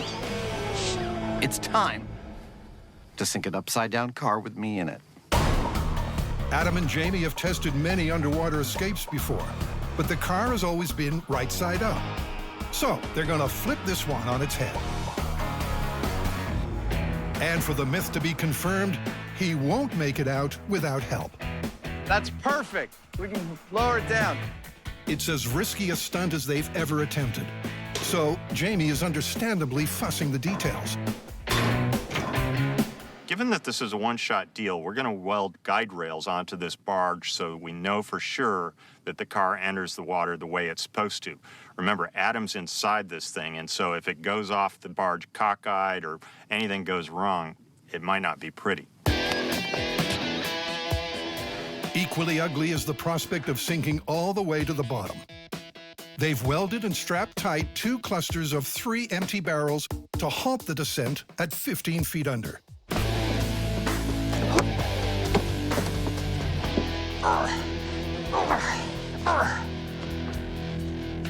That knot right there is going to pull this car to its final resting place, but hopefully not me. The rope is tied to the back of the car, and a 3-second tug should do the trick. And this end is Jamie's department. Once the car leaves the end of the barge, the front of the car is going to drop quickly because that's where the engine is and it's heavy. Once that end of the car hits the water, it's going to slow down because of the water's resistance, but the back of the car is going to continue going forward because the tow truck's still pulling it. And that's how we're going to flip the car. Adam knows it'll be a rough landing. And the thing I'm most afraid about is actually striking my head on some part of the car and getting cut. That's actually something I've been thinking a lot about over the last couple of days, and I'm going to be working very hard towards keeping my body rigid so that I don't end up sloshing all over the place as the car does the full 180. Jamie's fears follow roughly the same lines, but they're a little more dire.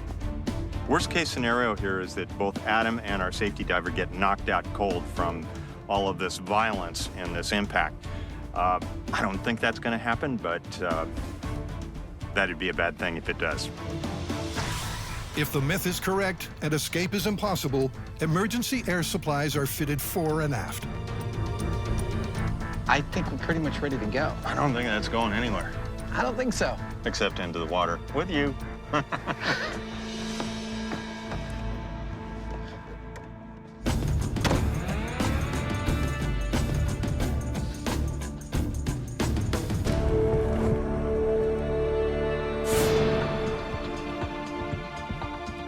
My goal here is to go underwater, turn turtle, and get back to the surface without either breaking a window or resorting to breathable air. Staying calm, maintaining my cool, rescuing myself. Mike, go ahead and start your engine. In 3, 2,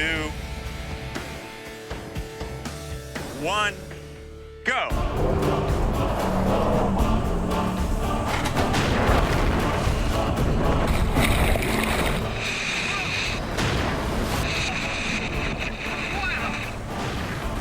The plan works to perfection as the car pitches nose first and then settles roof side down.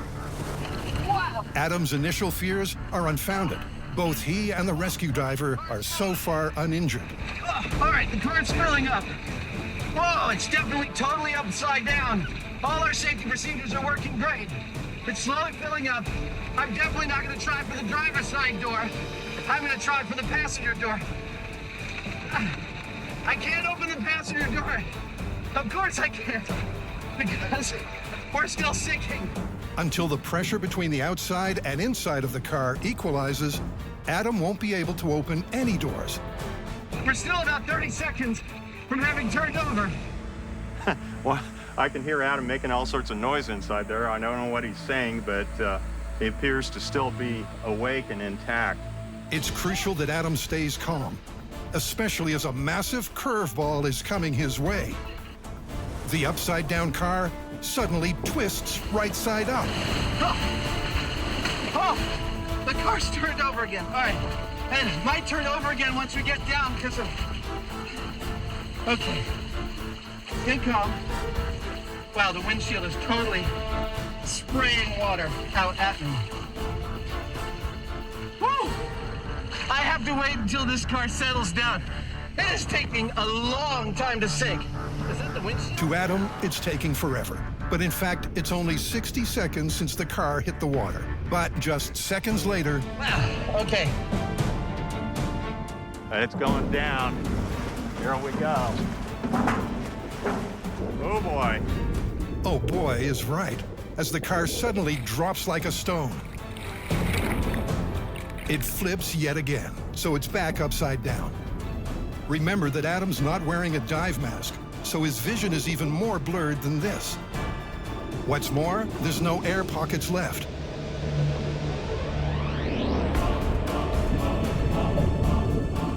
After a worrying period of silence, Adam finally breaks free. He figures out which way is up and swims to safety. But did he really survive? Or did he resort to a blast of emergency air? Oh, You all right? oh, I'm okay. It's pretty definitive that I died right there. That means you had to partake of the onboard air supply. I absolutely had to partake of the onboard air supply.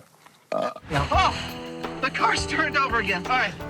My air pocket was changing constantly. And when it finally started to lurch and go under at the end, it went really, really, really fast. I had about 10, 15 seconds of warning. Trying to take a really deep breath, and then I tried opening the door, and at that point, I was completely out of air. It was just too stressful. You're in this super confined space. You cannot see anything. You lose all your bearings. I mean, I couldn't find the handles on the doors. The disorientation was complete. Adam only got out with the help of canned air. So the myth that it's next to impossible to escape when the car turns turtle is confirmed. Oh, I was never so grateful to break the surface. And while I'm really glad I did that, I have no desire to ever do that again. It was absolutely the scariest thing I've ever done on this show. Full stop, bar none, 10 on the Brown Pants Index. Up next, an audacious homemade escapade. And this one comes straight from a crafty crook. In a hotel stakeout on the 20th floor, this bad guy was going to wing it with a makeshift chute. But could he have assembled it in just 3 hours and safely defeated gravity on the way down? The countdown has begun, and with a room full of hotel fabrics, the MythBusters are putting their criminal minds to work. Whoa, what hotel are you staying in? The Ritz? I don't know. This looks more like the kind of hotel where you could rent the hot tub by the hour. Grant's working on a square parachute. Carrie is sewing sheets into a more traditional dome design. And Tori is patching together a rectangular chute. So we're already 1 hour into this challenge, and I'm looking at the size of my parachute. I don't think this is gonna be good enough. I don't think I'm gonna get this done. That's starting to look like a parachute. As the deadline approaches, so do the problems. Great, I've made a tent. I don't think I can get this done in 3 hours. But just as the cops would be bashing down the door, And done. Done. Done. 3 hours, 3 MythBusters, and 3 hotel rooms full of fabric later, they've got 3 parachutes ready for the drop zone. And a fall guy. Good luck getting out. Buster's about to be dropped 20 stories, attached to Tori's curtain chute. Don't look so sad, buddy. You ready?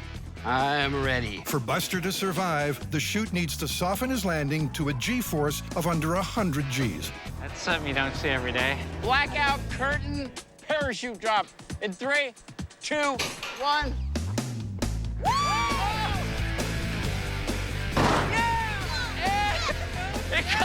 Amazingly, Tori's chute deployed and slowed Buster down. But unfortunately, not enough to head off the impact. So what does the accelerometer say? The bad news, when he hit the ground, he hit it with 160 Gs. That's well over 100 Gs, therefore Buster is dead.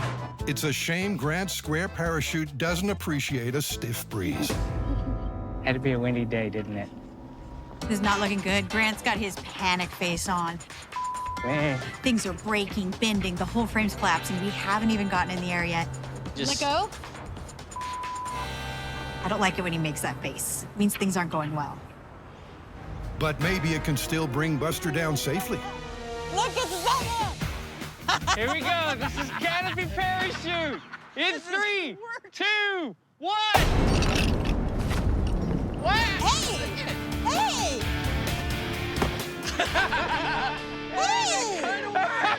Woohoo! As it turns out, that landing was at 144 Gs, a softer blow, but still lethal. It's time to put Carrie's 6 sheets to the wind. This is curtain parachute in 3, 2, 1. There you go. Oh! You had a little deployment issue. Yeah. Carrie's late deploying chute did decelerate Buster. But he still died. So with this myth looking busted, the MythBusters want to know if there's any way you could escape with a better-made chute. I'm gonna make small parachutes, put them on top of a big industrial fan, blow it upwards, and see which parachute is actually going to yield the best results. We're at 1.86. After testing all the fabric materials that might be available in a hotel, they settled on shower curtain fabric because of its lightweight and wind resistance. Grants crunched the numbers, and their chute needs to be gigantic. You'd have to steal shower curtains from 24 hotel rooms to pull this one off. If this duct tape doesn't hold, Buster's doomed.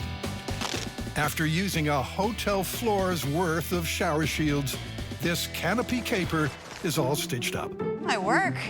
Shower curtains and duct tape. Who would have thought? Next stop, 30 stories high. Cool. Yep, Buster's dropping another 10 floors. But first, Take it up. with the best chute from test version 1. Oh, boy. In 3, 2, 1. Ah, look at that. Hey! Oh! Look, I'm not a doctor, but that does not look right. Even from 30 stories, the one-room parachute is a flop. But can a 24-room shower curtain canopy do any better? Tori packs in the accelerometer. We've taken everything we've learned from our small scale. We're gonna use our shower curtain. We've made a dome-shaped parachute. We put a hole in the top, and we have a drag chute. This time, we're gonna be dropping from 30 stories to see if Buster will actually survive. Now, I know what you're thinking. Why do you guys have a drag chute? That's no fair. Well, actually, it's my laundry bag, and I travel with it all the time. It's crazy, but a parachute made out of shower curtains and duct tape, I think it's gonna work. Our science is sound, the calculations all work out. It works on paper. I think Buster might actually land safely. Buster will have to find that out the hard way. All right, here we go. Shower curtain parachute in 3, 2, 1. Come on. Open! Open! Do you think that might have worked? I think it just did you see how light he landed? Let's go check the data. Yes! Buster was on a crash course to the ground, but meters from certain death, the shower curtains opened and gently slowed his drop. My God, am I seeing what I'm seeing? Yeah, that's the peak right there. 4 Gs. Our parachute worked, and the best part is Buster received 4.2 Gs, which means not only did he survived without injury. However, the problem here is he had way more shower curtains than the criminal would have had, way more time to build it, and the criminal didn't have the engineering that we used to make this. So, even though Buster isn't busted, this myth is.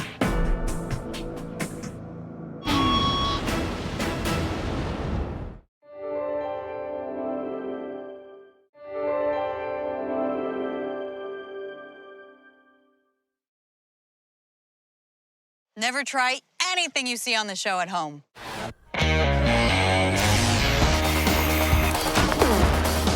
Well, there's your problem. In this special series of MythBusters, Almost too exciting. the Dream Team tackles their dream themes. It's scientific! Testing myths about everything from electricity to pressure and gravity. This one hurt a bit. Shaking down the science of shockwaves, velocity, and impact. With crazy chemistry, Oh my goodness. far-out physics, Fun for the whole family. and insane explosions. Everybody okay? Life's burning questions answered.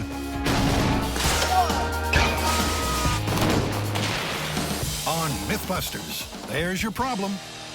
In this episode, we'll dodge deadly dramas with 3 myths about survival. Good job, buddy. Way to take one for the team. Then we'll delve into the weird and wonderful world of our own bodies for myths about body oddities, including night vision and contagious yawning. What better way to start than with a bang? It's a tall tale from World War II. Cruising at 22,000 feet, an unfortunate airman fell out of the gun turret of his B-17 plane. Without a parachute, the prospect of a soft landing looked awfully hard.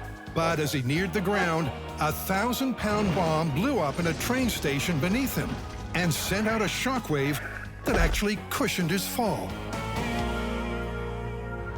It's an explosive story, but we know at least the first part of the myth is true. B-17 gunners did not wear parachutes. The reason is obvious. You can see how confining that is. So that's why they don't wear parachutes. Exactly. Dude, that is messed up. Testing the rest of this fable is a phenomenal challenge. There's the casing for a 1,000-pound bomb. So we'll need 6 pieces of that. A train station to build, and a B-17 bomber and airman. Oh, and getting the drop on that 22,000-foot fall. So, in terms of dropping our airmen, we can't drop them from 22,000 feet because, well, number one, we can't get any aircraft to fly over an explosion no matter how high they are, and we can't aim from that height and make them hit such a tiny target. Well, why don't we use balloons? I mean, we've lifted you with a balloon before. Perfect. I'll tell you what, all we need is to get him up to 120 miles an hour. That's a human's terminal velocity. We know that from umpteen myths we've done about people falling. So I'll figure out exactly how high he has to fall from in order to reach 120 miles per hour. And we'll just fly the balloons that high. The key to this myth is terminal velocity, the maximum speed at which an object can fall. It's reached when gravity is matched by the force of wind resistance, which for humans works out at 120 miles per hour. So all Adam has to do is work out the minimum drop height required to reach that magic number. Basically, he's got to fall for 5.5 seconds to reach 120 miles per hour. And that puts him at 487 feet in the air. That's totally doable. So that's the plan. Instead of a B-17 bomber at 22,000 feet, they'll drop Buster from some weather balloons at 500 feet. Just enough for him to reach terminal velocity as he lands on the exploding train station. To blast off with this experiment, Carrie and Tori have been trying to work out if a smaller scale explosion from a car airbag could slow a falling ball of lead. And Tori's about to add the finishing touch, a glass roof. If I can time it right, hopefully, when the ball just touches the glass, I'll set off the airbag and break the fall of the ball. In 3, 2, 1.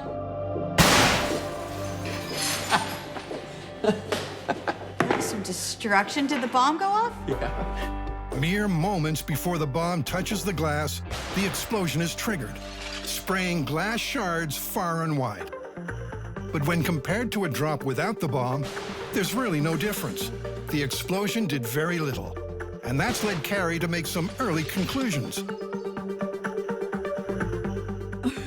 The myth of the gunner falling 22,000 feet, landing on top of a glass-roofed train station at the exact same moment that a bomb goes off during World War II.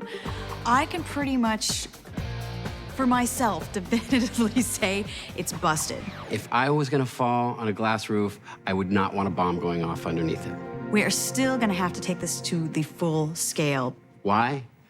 Because it's gonna be frickin' cool. Actually, it's going to be just the opposite. At this quarry in California, they need to set up before the heat sets in. Well, we've got to build our train station out here, pretty much right where I'm standing. Then we've got to lay out all the rigging hardware and launch hardware for the helium balloon and the drop rig. Fill the balloons with helium, get the dummy up in the air, get in place, and blow this thing to smithereens. Busters had a last-minute reprieve, being replaced by Ballistics Ted, which should make things interesting. Oh, look at that. He's too tall for the box. He's too tall for the box. We'll see whether he starts to sag in the noonday heat.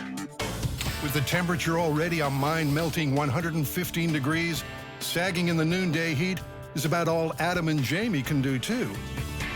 It's like 115 degrees out here. I'd like to go and come back like an hour before dawn tomorrow to set this thing off. Sure. Yeah? Fresh pot of coffee. This thing won't be so hot that it's going to go off when we load the explosives in it. Exactly. All right, let's get out of here. All right. It's still dark when the first helium balloons get filled, in an effort to get everything in order before it gets too hot. But by first light, things are already going pear-shaped. Yeah. That's just about the funniest thing I've ever seen. That's his ear. I'm just He's gonna... like a cookie after baking, you know? He's all kind of flattened out. Ted's feeling a little flat. But that's not the only problem with this heat. It's well over 100 degrees in the shade out here. We've got 500 pounds of explosives in here. And, you know, if we're anywhere in our work area and this should happen to go off, there won't be anything left of us, period. Okay, that's cinching up on our airman. Now he's off the ground. Now he's off the ground! At last, turret gunner Ted has got his wings. Slowly but surely, he climbs 500 feet. He may be slightly off target, but the guide wire will ensure that he falls right into the station, which means it's time to retreat to safety. And they need to be well out of the way, because this blast will be massive.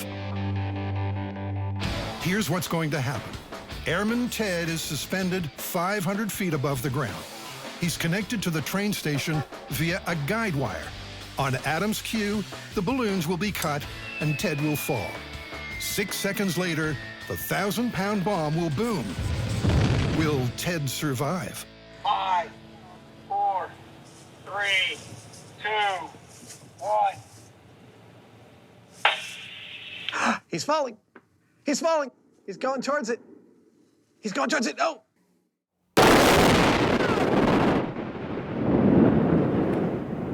Wow, here comes the shockwave. The booms created a mushroom cloud of frightening proportions. And it's also set the surrounding hills on fire. Oh, look at that! Fortunately, the county fire department are quick to respond. And there's This day's just getting better and better. In high speed, you can clearly see the cushioning shockwave. But did that save Ted? Well, unfortunately, there was a malfunction in the guide wire, which meant he fell way off target. But there was so much shrapnel that if Ted had fallen into the station, our gunner would have been a goner. Here's the body. There's the steel. There's more steel way over there and a lot further, so... There's no way. There's just no way. The idea is that the pressure of this one human body somehow equalized the pressure of the bomb going off. That's just not going to happen.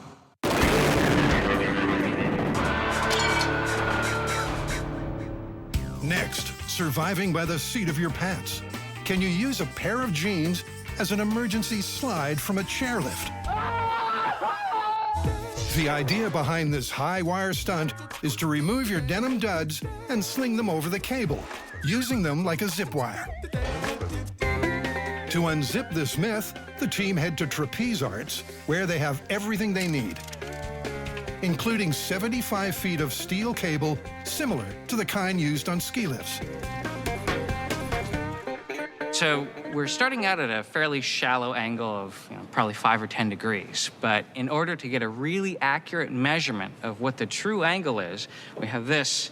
It's a little magnetic base angle finder. Now, the question on everyone's lips. What's Tori's technique? I'm gonna wrap one pant leg around my wrist, toss the other one over the cable, and then wrap this one around my other wrist. And then I'm gonna jump out and slide down the cable. Piece of cake. All right, here we go. Come on, dude, like your life depends on it. 3, 2, 1. Whoa. Your legs. I hear the pants ripping. Nice landing. Yeah. So, in a real-life escape on a ski lift cable at an angle of 10 degrees, you simply wouldn't slide. I kind of tried to move a little bit while I was on the cable, and I could hear stitches snapping. A sound you don't want to hear when there's only that stitch between you and a plummet to death. What the guys need is more angle on Tori's dangle. Now, we've increased our angle to 20 degrees, double what the first test had. So with the maximum incline possible on this rig, will Tori slide or stick? 3, 2, 1. Yes! I guess if my life depended on it, it might take me slide, but some it's a time. pretty good crawl. This time around, Tori does get further down. I wouldn't fall and die. But remember, this myth is about an effortless glide to freedom, not a jerky bunny hop.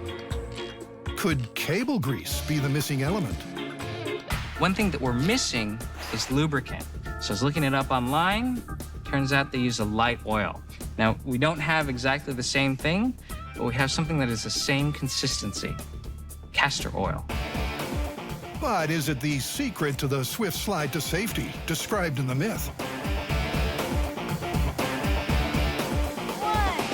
Slide!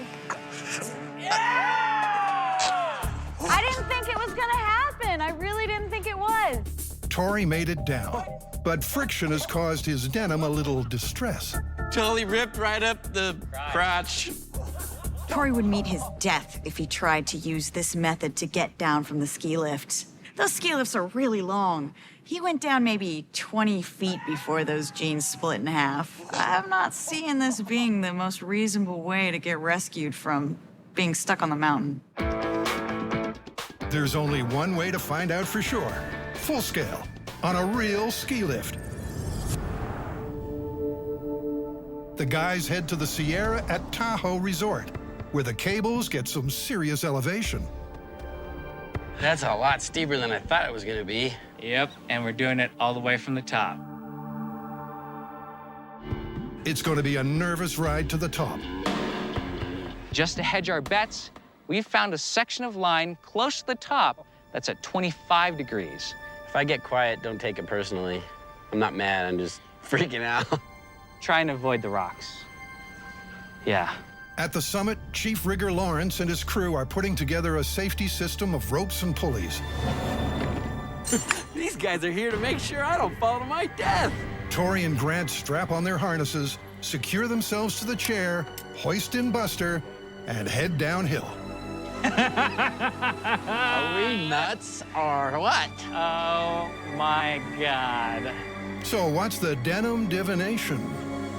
The best case scenario for Buster is that he and his jeans will take a very quick ride down the line, slam into the rollers at the end. And the worst case scenario is that he will rip through his jeans and probably plummet to his doom. When they reach the 25-degree mark, they sling over the jeans and secure them to Buster's clamp hands. Buster is ready to go. All we need to do is unhook him from the chair and release this ratchet strap. It's a long journey to the bottom, Buster. Don't forget to write. Here we go. Dropping Buster, Jeansmith, test 1. In 3, 2, 1, go. Sit down there. Nothing really happened. We pushed him off, and he just stuck there. What do we do now? How about help him down? Oh! Ah! Oh! Although Buster never lost his grip, he's a bit of a dummy and couldn't follow Tori's lead in creating his own momentum.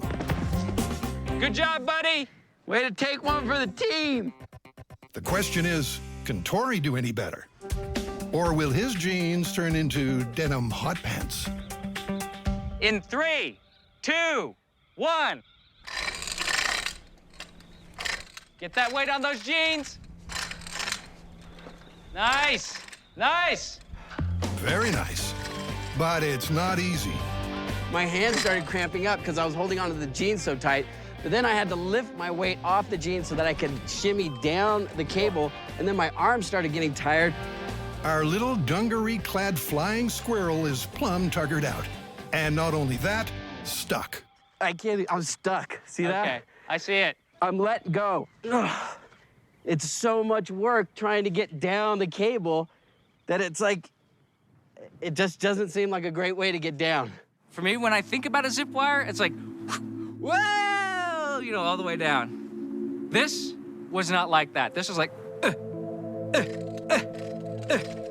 The jeans themselves actually starting to roll up as they grab onto the cable.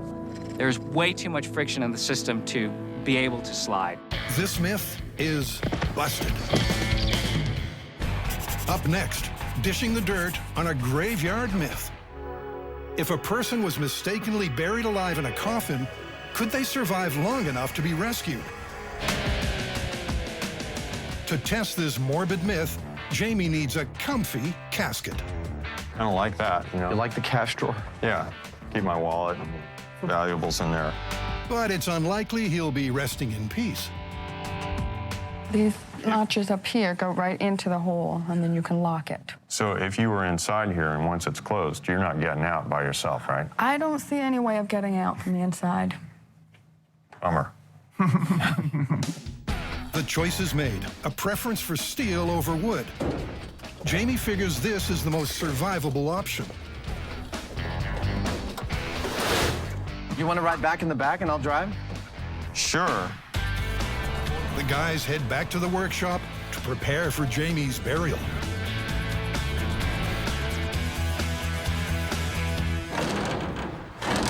He'll be inside the casket under 6 feet of dirt inside this transparent chamber.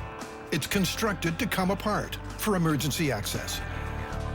And he'll be closely monitored via Coffin cam, along with instruments to measure carbon dioxide, oxygen levels, and heart rate. If he runs out of air, there's an emergency supply. But first, they need a safety run. How long can he last in a sealed casket minus the dirt? Pulse is 81, and his blood oxygen level is 98. Are you okay for another 7 minutes there, Heineman? Feel perfectly fine. It's hot. That's the only thing that I don't like. At nearly 50 minutes, the team calls it quits because Jamie's blood level of carbon dioxide is getting dangerous.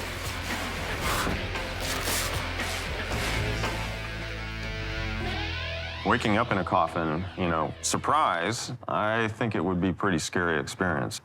This stuff is like what gets you. You know, it's all, being in a box is one thing, but you got all the stuff that's supposed to make it real nice and pleasant, and it's actually really kind of creepy, I think. Having passed the safety test, Jamie's about to get back in the box. This time, he'll be buried 6 feet under. I'm a little apprehensive at the moment. I'm hoping that the box won't collapse, but I think it'll be all right. All right, well. His dry run lasted 50 minutes, but now, under real conditions, Jamie will be feeling stressed, producing more CO2 and reducing his survival time. Are you comfy? Yes. Okay, so you got your walkie, you got your mic on, that's your emergency oxygen, you have your pulse oxygen meter here, camera, thermometer, humidity sensor. Are you ready, Jamie? Farewell, cruel world. Bye-bye, Heine man. It's the stuff nightmares are made of. Jamie's locked in and completely in the dark as he's lowered into the chamber. Watch yourself, it's gonna go down. And now he's about to be buried alive.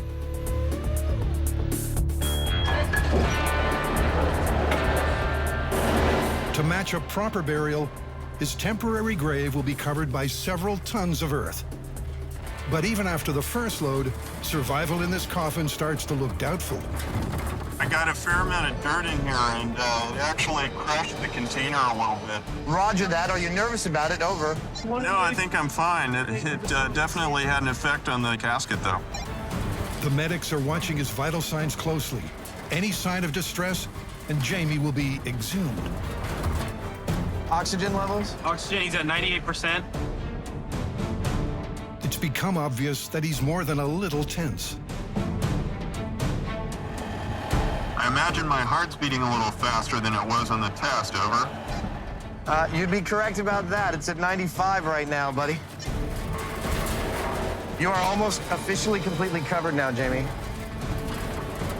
The casket is getting so warped from the pressure that it's popped up the corners a little bit. Suddenly, the major worry is the very real possibility of Jamie being crushed inside the metal box. This thing's really starting to creak, and it's feeling like it's changing its shape. It's just too risky, and Adam pulls the plug. The thing is buckling and changing shape on him. Truly. That's the last one we're doing. Because it's, I can feel it coming in. What's out? Roger that. We're gonna get you out.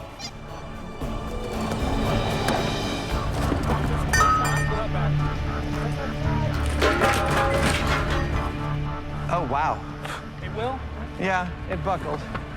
Here we go. Hey, Jamie. Hey. Here he is. Oh. And he's still alive. Did it do anything, or is that all my imagination? No, it definitely was crushing it in.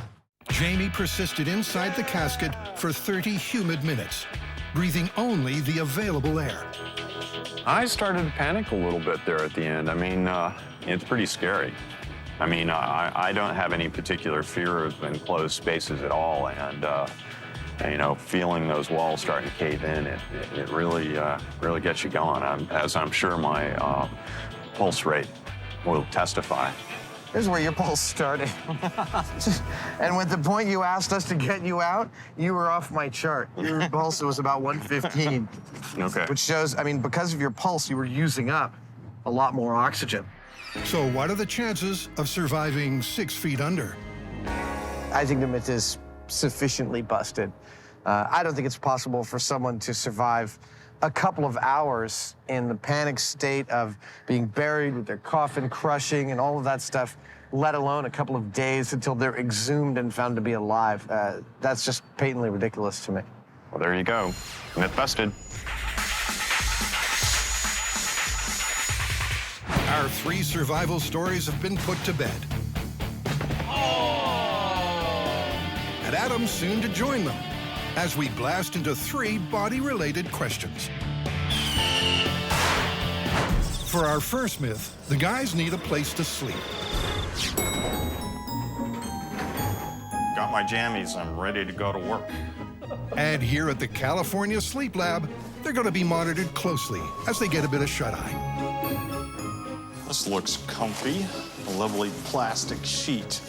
This is a camp prank, a staple of camp pranks the world over for generations, I swear. And it is simply that if you take a sleeping person's hand and place it in a bowl of warm water, that person will involuntarily wet themselves in their bed. If it happens, the world will know, thanks to this custom-built, we-activated voice alarm. So how is it that these shiny strips of metal are able to detect liquid? Well, when water crosses over 2 of these strips, it'll allow a minute amount of electrical current to pass through it. And this alarm right here is sensitive enough to detect that and start yelling at me. Oh my God, what the hell are you doing? When it does.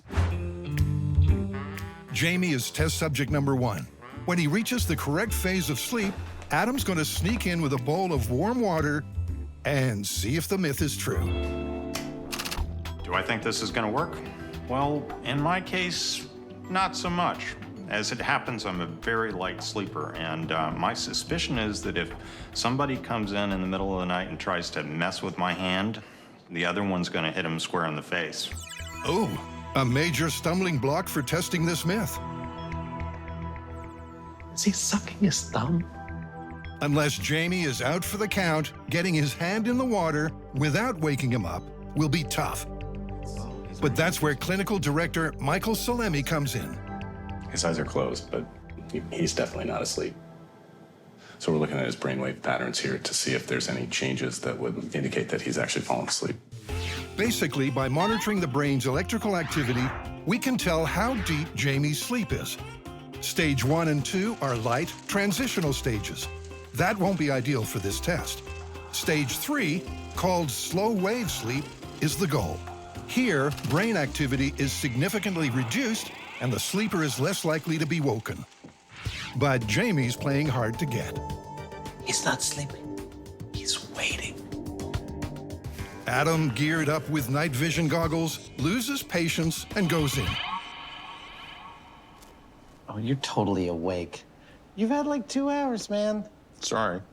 Nice get up. Thank you. I think your time is up. I think it's my turn. Okay. As soon as Adam's down, he's out. And finally, things are looking up. Or are they? Although Adam dropped to sleep really quickly, he may not be a very good candidate for this either because Adam has sleep apnea, which means that he's struggling for air from time to time and it's waking him up. So he may not be able to get down into that deep sleep that we need him to be at to do this trick.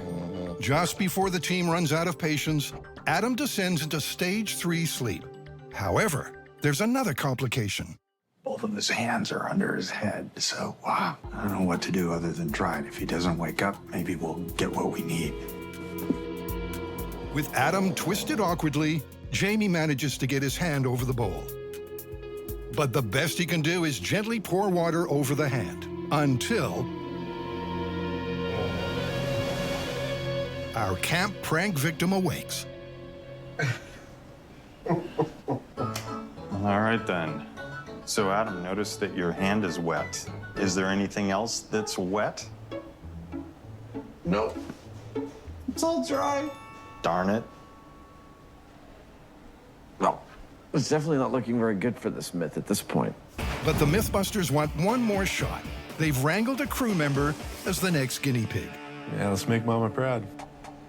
All right, if you actually do wet yourself, this is what you'll hear. Oh my God, what the hell are you doing?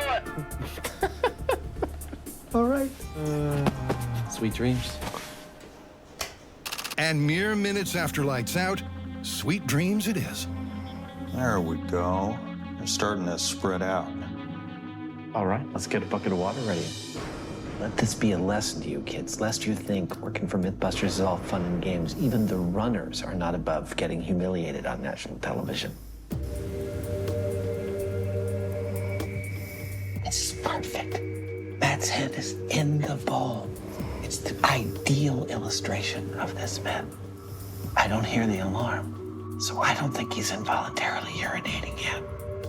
Not yet, but after 5 minutes of hand and wrist immersion, this happens. Oh my God, what the hell are you doing? With the alarm going nuts and bedlam in the bedroom, it's not until the lights are switched on that the offending puddle can be examined. Dude, did you think you peed yourself? I don't think I did. Roll over, let's see what's going on there. Looks like it could be a spill. Yeah, it's not from the source, unfortunately. How did it get that separate puddle over there? If Matt says it's not from the source, I'm gonna go with him. Yeah, it looks like it is just on the side. I don't see wet pants overall.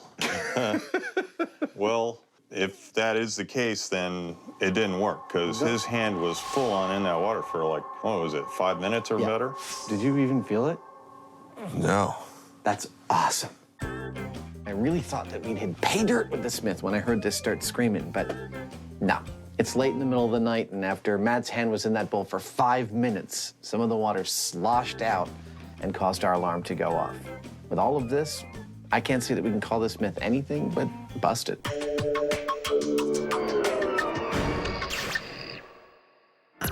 Next up, testing the myth that yawning is contagious. For this experiment, the MythBusters are building a chamber of yawns. They want to find out if one yawner could trigger another by spying on a group of unsuspecting volunteers.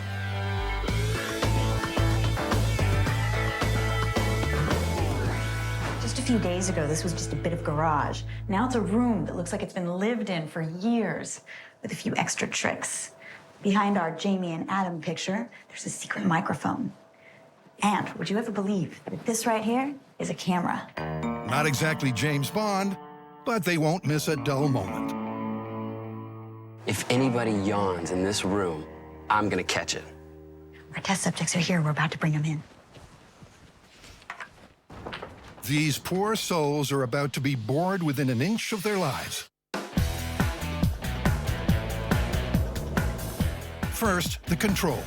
The group's left in the empty room for 10 minutes. Nothing to read, no talking aloud. Here are some of the highlights.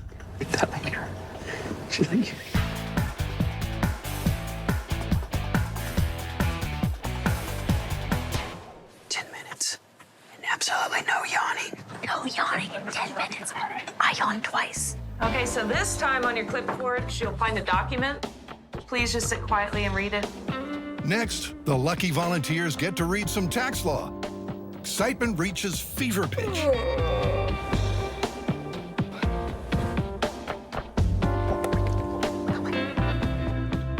People, we have our first yawn.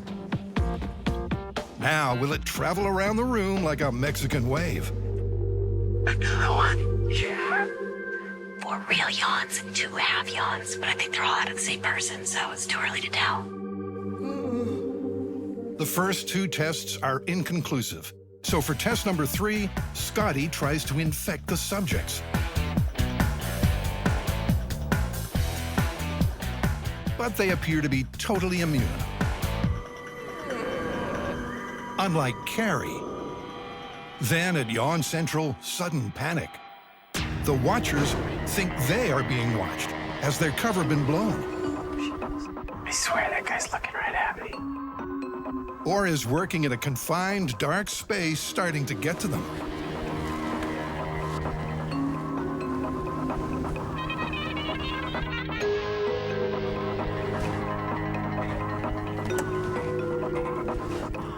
None the wiser, the bemused volunteers go back to lives that seem far more exciting. 6:30 a.m. at a local flea market, the team scales up Yawn Central, aiming for a more controlled experiment. And Adam and Jamie set off to net a larger set of test subjects. The glasses off first. There we go. What do you think? Before long, there's a feeding frenzy around the MythBusters stall. Sure, I'll do it. Okay. Okay. Sure, why not? All right, Alan, so if you'll just go back to Tori over there. This time, they're testing one variable only, the seated yawn. Sorry, we've been up since 4. Back to your room. Well, come on in, follow me. Sit in a little room quietly, and I'll come get you briefly. There's 3 yawn cubicles, each fitted with a hidden camera, and 1 observation chamber, where Tori's on watch. Carrie will yawn at 2 out of every 3 subjects, as she ushers them into their cubicle. So we're going to see if they yawn faster with some influence than without any. Every 3rd person will be a control, which Carrie will give no influence to, and we'll see if there's actually a difference. And the experiment begins. Tori gets down to some careful observation of the subjects doing, well, nothing. Absolutely nothing. It's starting to seem like the MythBusters are just way too much fun to evoke even the slightest yawn. This guy's asleep.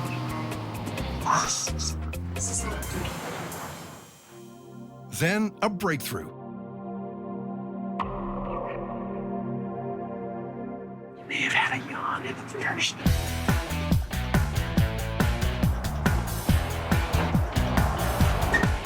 And after the drought, a flood of yawning is unleashed. The MythBusters suddenly have the Midas touch. Even the local dogs get caught up in the current of yawns that's sweeping the market.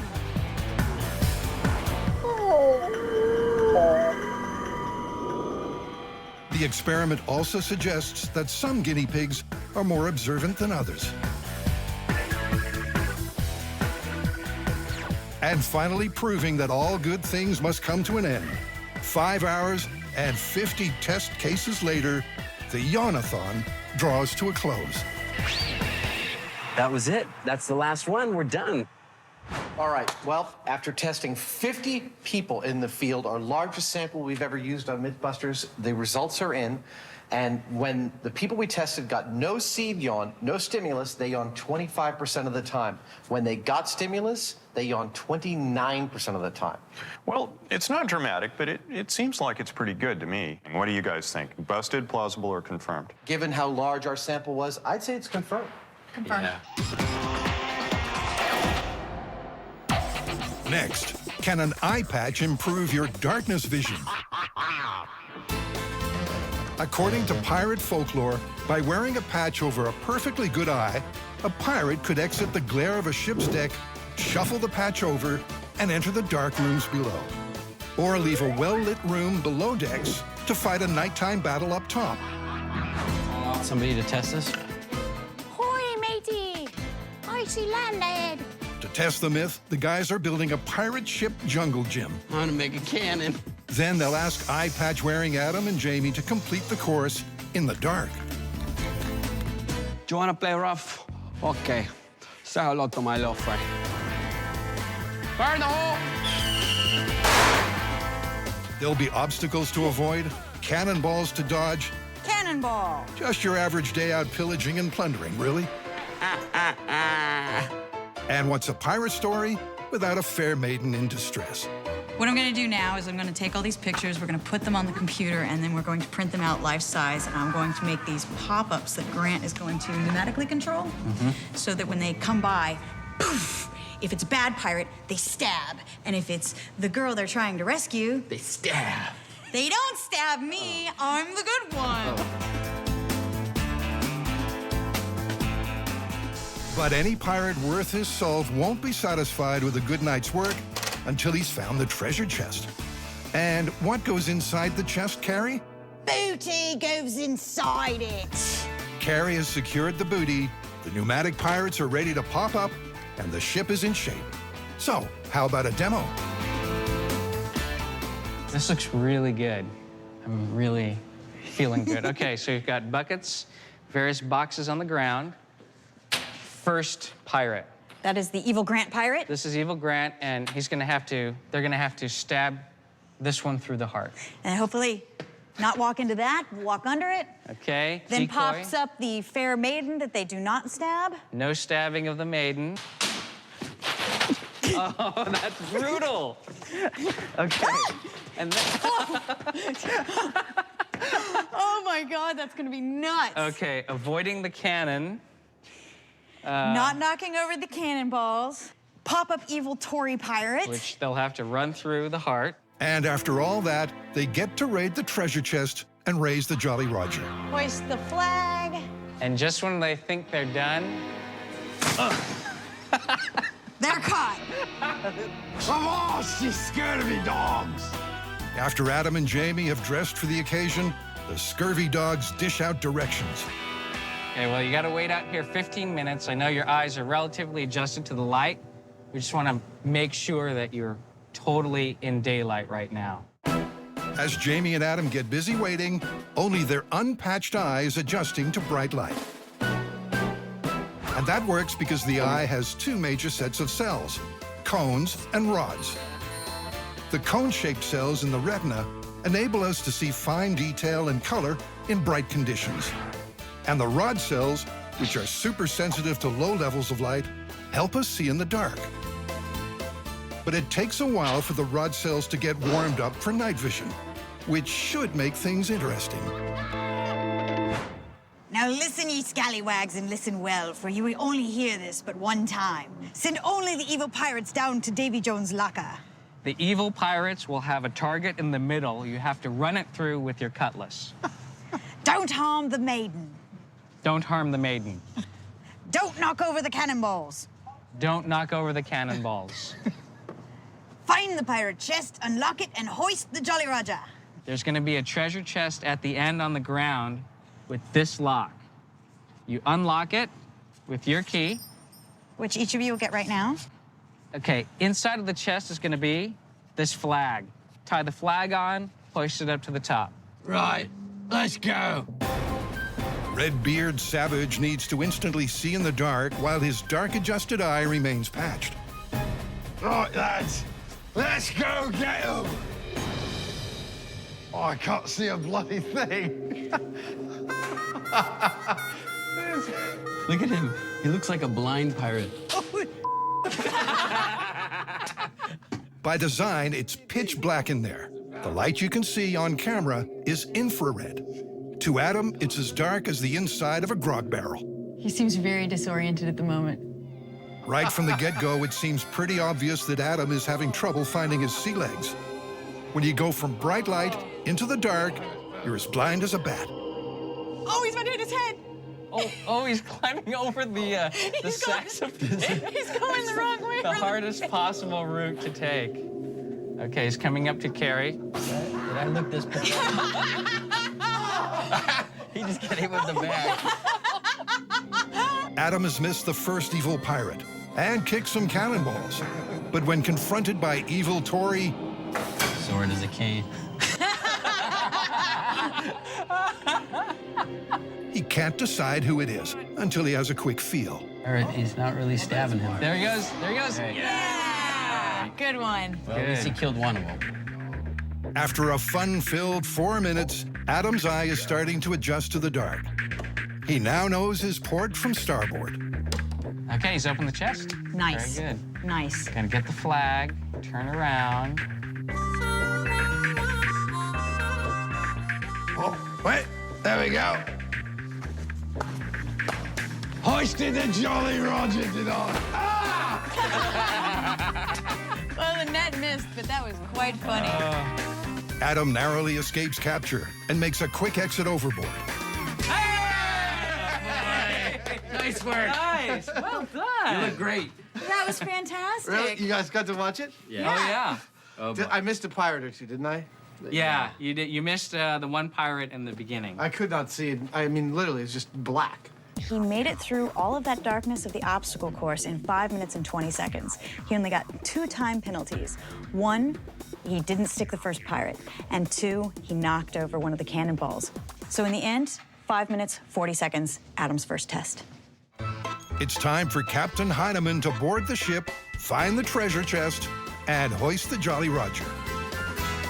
Just like Redbeard, he's completely in the dark. He fails all the tasks, except taking out Tori. After that, it's back to feeling his way around. They really are super blind. They really can't see anything. Oh, he's totally disoriented. Maybe. He's gonna steer the ship. It's taken a while, but Jamie finally raises the pirate standard. Caught with the net.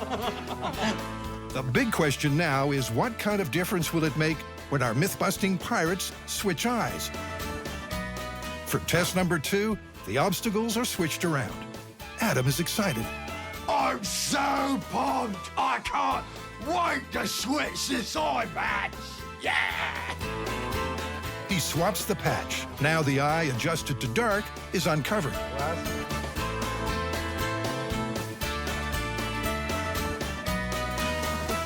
It's like night and day. And it's immediately obvious the switches worked. Wait, is that a pirate? Oh! Wait, is that a pirate? Oh, it's a lass. No. Yeah. Before the team can say, "Walk the plank, ye landlubber," Redbeard is almost done. Looking at 1 minute, 12 seconds. Oh my I know, he's already killed his time. There's my Jolly Roger. There's my flag. Oh my God. I can't believe the difference. And there we go. Oh, the net fell on me. Oh. Woo! That was like night and day. That's nice. That was incredible. The difference. Is it unbelievable? The difference is amazing. I really didn't I can't see. I really didn't expect the difference to be as great as it was. But, I mean, whereas before, It was just like reaching out in blackness the first time. The second time was like, oh, there's a pipe, there's a pipe, there's a rope. Boop, boop, boop. He did the course in 1 minute, 55 seconds, which is actually 3 minutes and 45 seconds faster than his first test. Captain Heineman joins the fray, swapping his eye patch so he could use his dark adjusted eye. Oh, this is like totally different. No flailing in the dark this time. He's more than twice as fast and twice as accurate. Yay! That's amazing. Yeah. That was, I never would have believed that. You won't find it in the history books, but the pirates have proven the eye patch myth is plausible.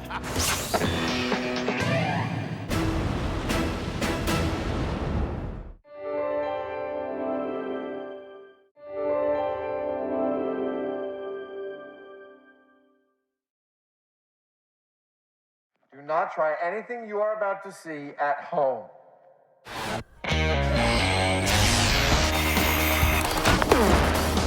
Well, there's your problem. In this special series of MythBusters, Almost too exciting. the Dream Team tackles their dream themes. It's scientific! Testing myths about everything from electricity to pressure and gravity. This one hurt a bit. Shaking down the science of shockwaves, velocity, and impact. With crazy chemistry, Oh my goodness. far-out physics, Fun for the whole family. and insane explosions. Is everybody okay? Life's burning questions answered.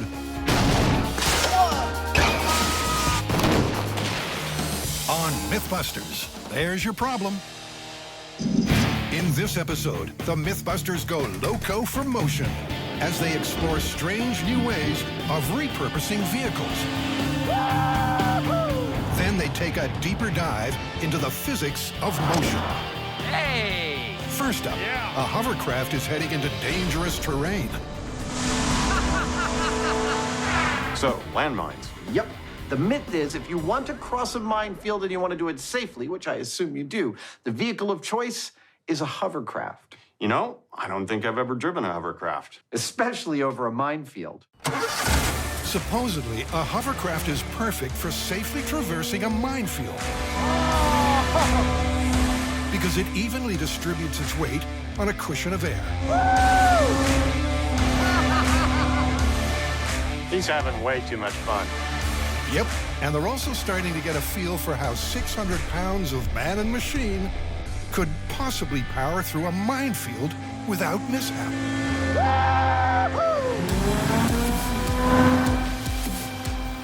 As far as operating this thing in a minefield, I think this is going to be kind of like operating a boat in a marina. Yeah! I think it can be done, but you have to plan ahead, and that's going to be the key. That, my friends, is the sound of Jamie Heineman being enthusiastic. I don't know about you, but I feel ready to drive this across a minefield. Let's go make a minefield. Let's do it. Creating a test with one of the world's deadliest military devices is not something you step onto, lightly. We obviously need mines to conduct our test, and out of this, I will produce a set of artificial mines. A mine is really effectively a scale. It will register a certain amount of pressure in order to tell it to blow up. A scale that says blow up when a person steps on it, like 150 pounds. Look at that! Or a truck, like 700 pounds. And the soul of our fake mines will be this little metal button. This is, in fact, a pressure transducer, and it will allow my fake mines to behave just like the real thing in every way, except for explosives. While Adam makes the housing for a programmable pressure trigger,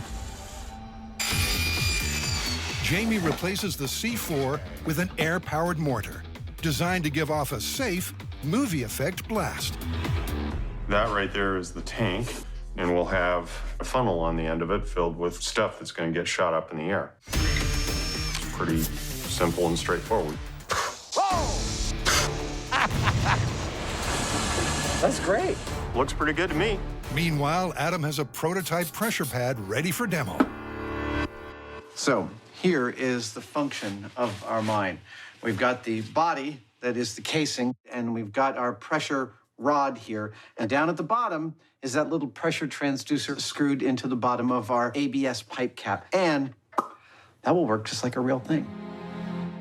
And that means it's time for a montage to mass-produce 20 accurate and programmable landmines.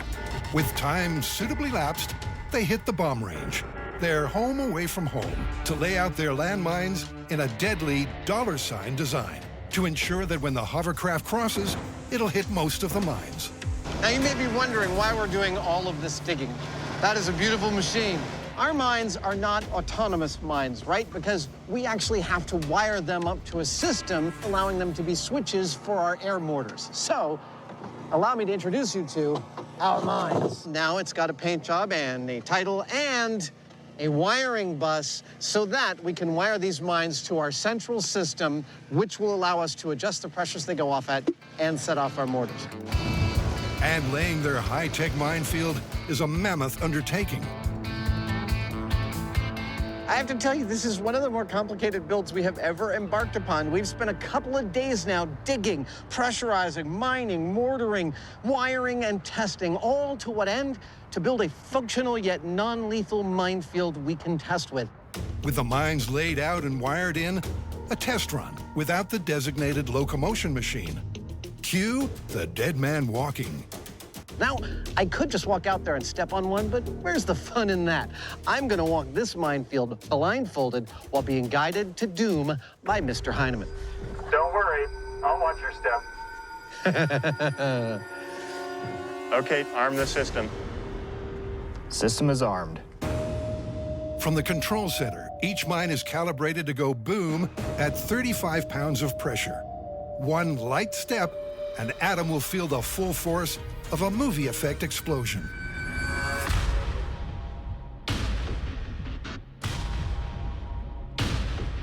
Now bear to your right a little bit.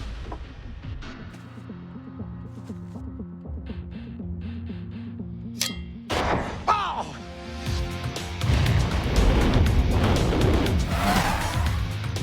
Oh! It's okay. It's just a flesh wound. The minefield is scarily accurate and completely safe. Oh! Oh! Huh. There goes the leg. Oh, you still got another one. Oh, you big baby. I think I'm dead. That's a successful systems test. Next, the team recalibrate the mines to an anti-vehicle setting. Before the hovercraft is sent into battle, Adam's Jeep, with fake plastic minigun, will be used as a comparative control. This is where the rubber meets the road. The Jeep weighs in at just over 3,000 pounds. There goes one. And 1/4 of its weight, 750 pounds, is focused through the relatively small contact area of each tire, easily setting off Get my car dusty. any of the mines they cross. Now, in the case of the hovercraft, not all of its weight is concentrated into one small area. Well, that worked quite well, didn't it? I guess now it's time for the hovercraft. So the question here is that weight or that down pressure that it's exerting on the ground enough to set off one of these mines? We're about to find out. With Jamie in the hot seat and a high-tech minefield rigged and ready to blow, can a hovercraft really float through an anti-vehicle minefield? Oh, yeah. Here it comes. Oh, yeah! Yeah! You didn't set up a thing. That was awesome. Yeah. That was smooth, explosion-free sailing. Oh, yeah! The S-curve layout ensured Jamie crossed a majority of the mines, but not a single one went boom. Yeah! The hovercraft is distributing its weight across its entire footprint, across the entire cushion of air that it's riding on. That's why it can't set off our mines. That's why it is the perfect craft for making its way across a minefield. It's time to ramp it up by taking the pressure setting down. Our minefield is set to an anti-personnel pressure. That is 35 pounds to trigger our mines. Here we go.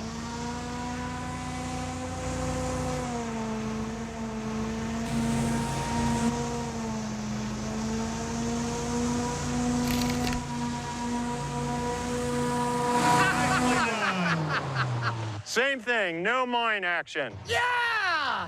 That is awesome! The mines, set to go off at the lightest footstep, are once again unmoved. Adam then does his best to linger with several 360s. Yeah. Can you hold it in one spot?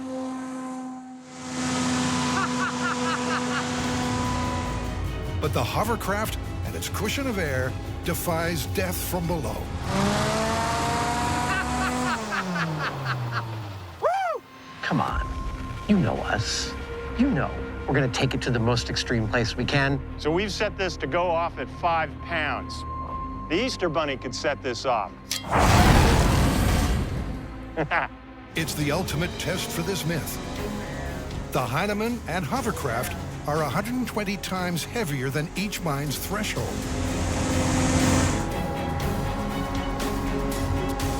But they once again float serenely across unharmed. Yeah, that is beautiful. I love it. So how does this work? Well, the answer's in the numbers. If you divide the weight of the hovercraft by the contact area, you get about 0.06 pounds per square inch of downward pressure. So there's not nearly enough pressure per square inch. Well, I gotta say, I think this is about as easy a myth to call as we've ever encountered. Yeah, it's confirmed. Totally confirmed. The hovercraft is the absolute vehicle of choice for traversing a minefield. Sure is. I gotta figure out how to get myself one of these. What? Oh, sorry, I can't hear you. Are you okay? How am I supposed to get out of this minefield?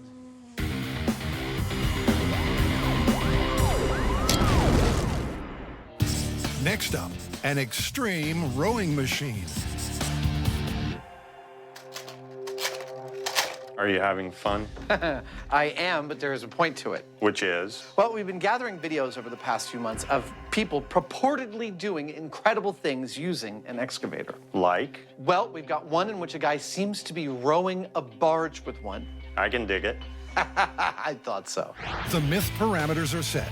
Can you generate momentum and maintain directional control of a barge using an excavator to row? This is our barge. These are excavators, and behind me, the open water of the San Francisco Bay.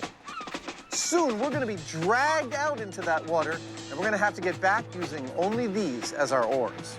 Shall we put these guys in place? I think so. All right.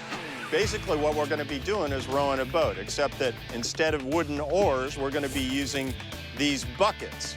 And instead of human power, we're going to be using diesels and hydraulics. Otherwise, it's the same. We lower them into the water, and we push, and hopefully we go forward. There are a number of problems that we're going to have to overcome, and the first and foremost one is current.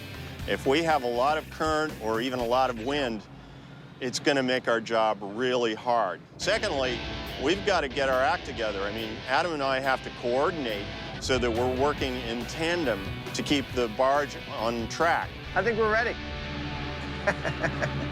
It all comes down to technique. This is swing. This is up and down. This tapping your head and rubbing your belly kind of operation that we're not going to have a lot of time to figure out. We got to get out there, get stranded in the bay, and get in the zone. In addition to the tricky logistics required to coordinate their giant mechanical oars, there's also a very real danger of going overboard. We're not taking any chances. We're going to actually weld these excavators to the deck of the barge, because once we start swinging back and forth, we could swing ourselves right off the barge. Even welded down, disaster is just one mistimed oar stroke away. Catch the barge with a bucket, and the excavator's weight and powerful hydraulics will easily snap those cables. Hey, Adam, you want to do a little fist bump? It's a nerve-wracking operation. I'll be honest with you. When I swing my arm out over the water, I get that whingy feeling in my legs. But I swear, I think this is going to work. With no time to practice, it's time to put that prediction to the test. Well, the tug's left. Are you ready? All right, this is rowing with an excavator. Back towards shore. Here we go. Adam and Jamie, positioned at the front of the barge, go to work. And initially, things look great.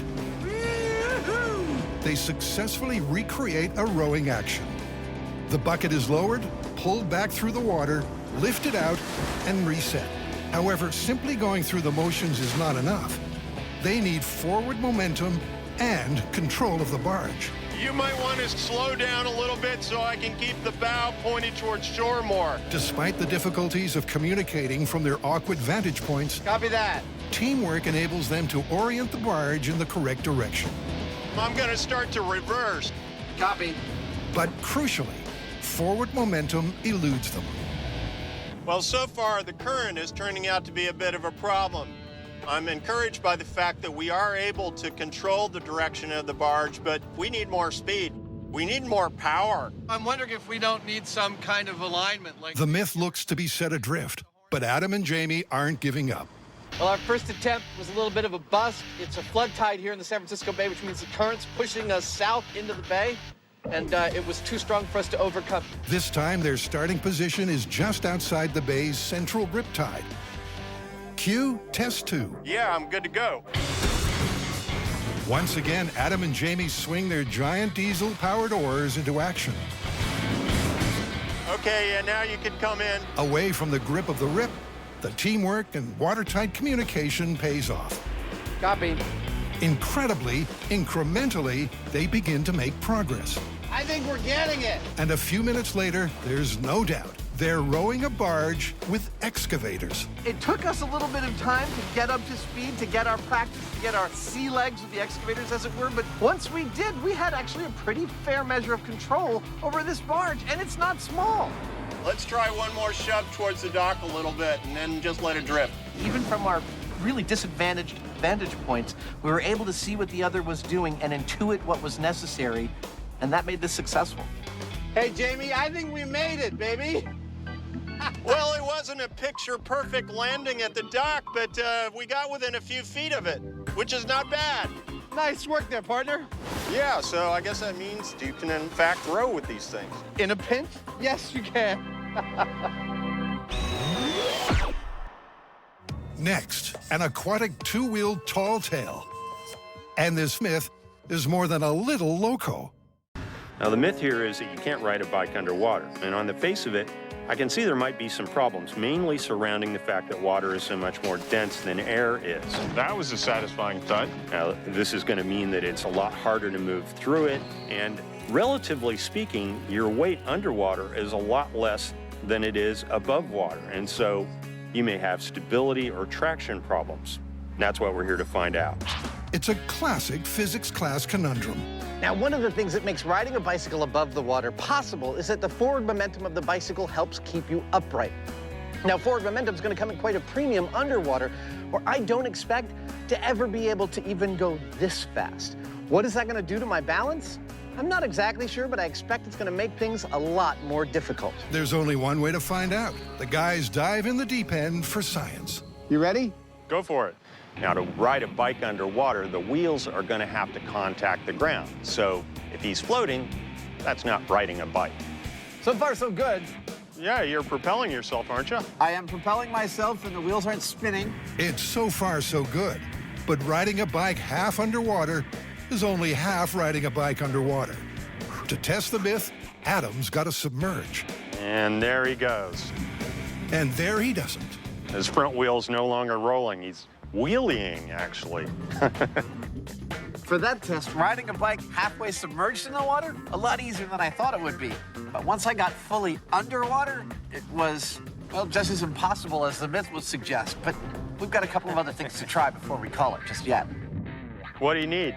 Well, I think I need more weight. Adam's theory on his failure is his buoyancy.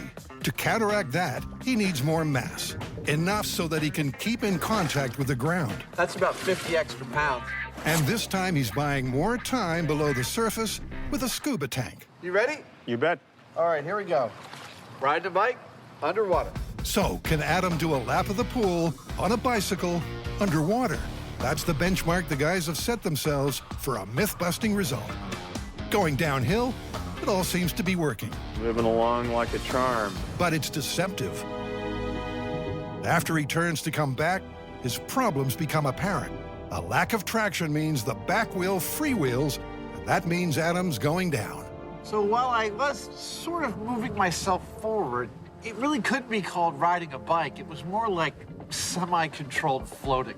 Second of all, while I was able to go downhill, there was no way I was able to get back up. Well, we've yet to achieve anything that I would call riding a bike underwater. But Jamie has a weighty theory and thinks he can fix the physics. The big problem here is traction. And to me, that means that we need more weight. A lot more weight. It might even be a couple 100 pounds. Let's say we have a little underwater challenge, see who can officially ride a bike underwater. A little race. A little race. Works for me. Let's do it. Back at the shop, Adam and Jamie went head-to-head and embarked on a top-secret bike build-off. Don't tell Jamie. In order to get more traction, I'm gonna make my bike really heavy, but I've also filled the tires with corn syrup. I have no idea if this is gonna work, but it's funny. Funny, and a solid scientific theory. The syrupy filling will spread the tires, providing more surface contact and more traction. He's also added 50 extra pounds of weight. I think it's perfect. But Jamie, A couple of lead training wheels. took a more heavy-handed approach. I've added 120 pounds of training wheels to the back of this bike and another 20 or so on the front. I think it's going to give me all the traction I need. I'm ready. So they each have a mechanical solution they believe will give this myth its best shot. The race starts here at the top of the ramp. As soon as I start the timer going, Jamie dives straight into the water.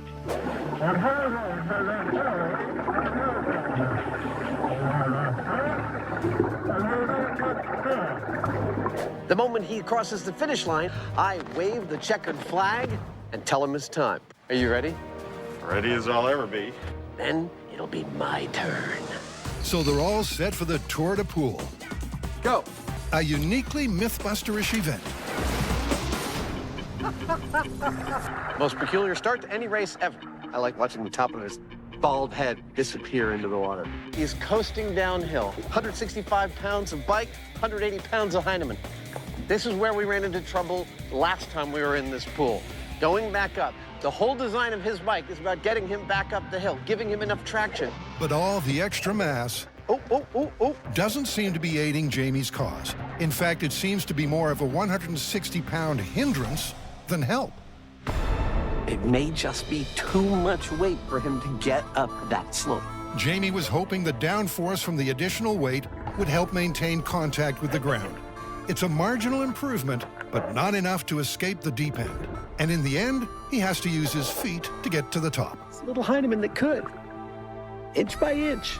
And in a burst of slow, Jamie finishes and delivers his verdict. That was absurd. This was far worse than the unmodified bike. You know, more weight is harder to pull uphill. It still didn't have perfect traction. In conclusion, more mass counteracts the buoyancy, but the drag is a drag. 2, 1, go. Question is, can Adam complete his lap? There he goes. So far, so good. Well, I can tell already he looks like he's doing a lot better than I was. And here comes the hard part. King of the mountain, he's not. And he's having the same problems. Maybe if he could hear Jamie's encouragement, he might do better. Oh, down he goes. Boy, that makes me feel a lot better.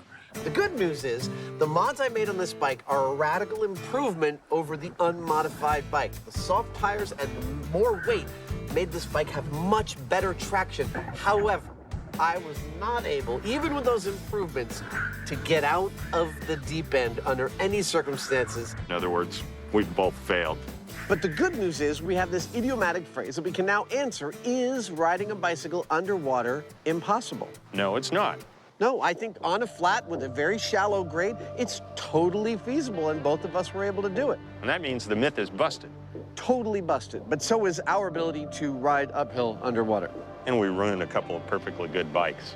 It's all in the name of science. Let's get out of here.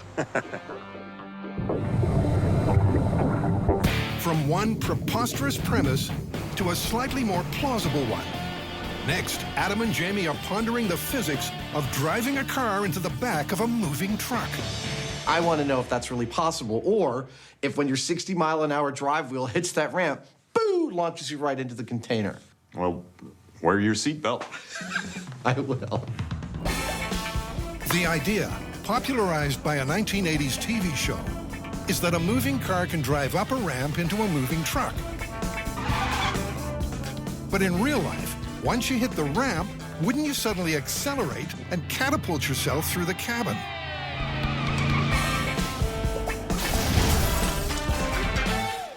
Before going big, they'll go small to test the physics. Yeah, look at that. Jamie vandalizes a treadmill to replicate the rolling surface of the highway. Ingenious. The treadmill here represents the road surface. We have a miniature representation of a truck. We have a miniature car. So the main thing that we're looking for here is what happens when the car makes a transition fully from the road surface onto the truck. Their main worry? That the moment of transition will create a velocity differential that will cause the car to career out of control. There you go. No need for practice. In a break with MythBuster tradition, there was first-time success with a small-scale test. We've been thinking that the moment those back wheels traveling at this speed hit this ramp, that car goes fa-ching. The high-speed camera confirms there's no fa-ching factor. The RC car slid into the trailer as smooth as you like. And even without brakes, its entry was slow enough to prevent a serious fender bender with the back wall of the big rig. So, I don't know about you, but the small-scale experiment really gave me a lot of confidence that this might actually be possible. Yeah, and when you think about it, you know, the car's got a lot of inertia, and for this to crash into the back of the semi, it'd have to all of a sudden be going, you know, twice as fast as it was. It's got to really accelerate. Time to ramp it up to full scale. They've got a big rig, a 1980s car, and they've made their own ramp. And not an inch to spare. The ramp seems like it's perfect. It seems to be just long enough to do the job and not really hit much on the car. So I think we're good to go. But they won't be sending it from the get-go. The first run will be a little bit driving Miss Daisy.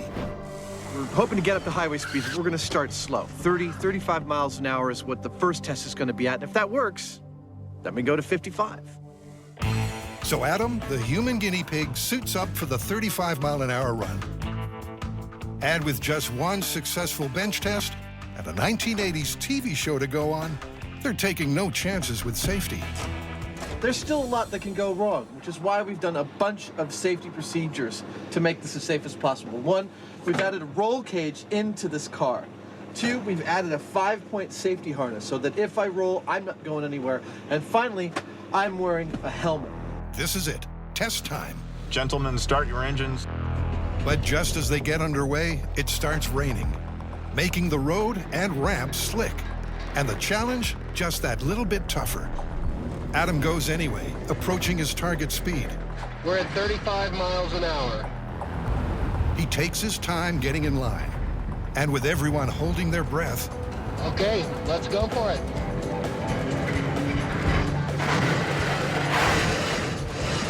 Look at that. Well done, well done. The high-speed camera captures the crucial moment. As the wheels hit the ramp, they slow significantly, which is where the clever science bit comes in. Any object in motion has a tendency to maintain a constant velocity. This law of inertia acts against the acceleration of the car as it hits the stationary ramp, slowing the car to a crawl and giving Adam plenty of time to stop. I feel like I'm ready to go to 60. Let's make it 55. That's the legal speed limit, I think, on these things. Perfect. Let's do it. All right. Making it safely up that 6-foot gap at 55 miles per hour is a tougher proposition than 35, and the rain is coming down harder. Let's do it. Adam guns the engine and hits the speed ceiling quickly. We're at 55 right now. Holding steady at 55. Adam, bring it on. Be careful, brother. It's slick. Look at that. Good job. Once again, Adam made it look easy. The increased velocity didn't change a thing. The wheels hit the ramp, the car's inertia prevents any crazy acceleration, and Adam parks it. Nice, man. Great job. Great. Awesome. Dude, that was scary. Yeah, that was pretty, I was a little nervous there watching you do that. With the myth confirmed, there's only one thing left to do. It's Jamie's turn. This is Jamie. I'm good to go. Over. And he's going to prove that whatever Adam can do, Holding. he can do backwards. Nice work, Heinemann. It always pays to have an exit strategy. I don't know when I'm going to have a chance to use it next, but it's nice to know how to do. Exactly. And the Knight Rider ramp drive up, totally confirmed. It worked, confirmed. In our next myth, Grant, Tori, and Carrie are pondering a different physics dilemma. Let's say you're driving along in a car at X miles an hour. You throw something out the back in the opposite direction at the same speed. Does it just fall straight down? Basically, what you're saying, does the forward momentum and the backward momentum cancel each other out completely? Exactly. Or is there some other factor like air resistance that makes it impossible? It makes sense that an object subjected to equal and opposite forces, forwards and backwards, would drop like a stone. But unless we can prove it in real life, this simple equation's no more than a theory. So how are we going to test this one? How about a pickup truck with a treadmill on the back? Pickup truck drives forward at 10 miles an hour, treadmill goes back at 10 miles an hour, and then one of us jumps on it. By one of us, you mean Tori? What? So this is to see if I just fall straight down or get flung off the back. That's the idea. Yeah, great idea. They've got the treadmill, they've got the Tory. But Tory's not going to risk his skin until they've tested the method. See, Grant's got a hunch when a large weight is dropped on a treadmill, it'll slow down before regaining its speed. They turn the treadmill to 10 miles an hour, and the hunch proves true.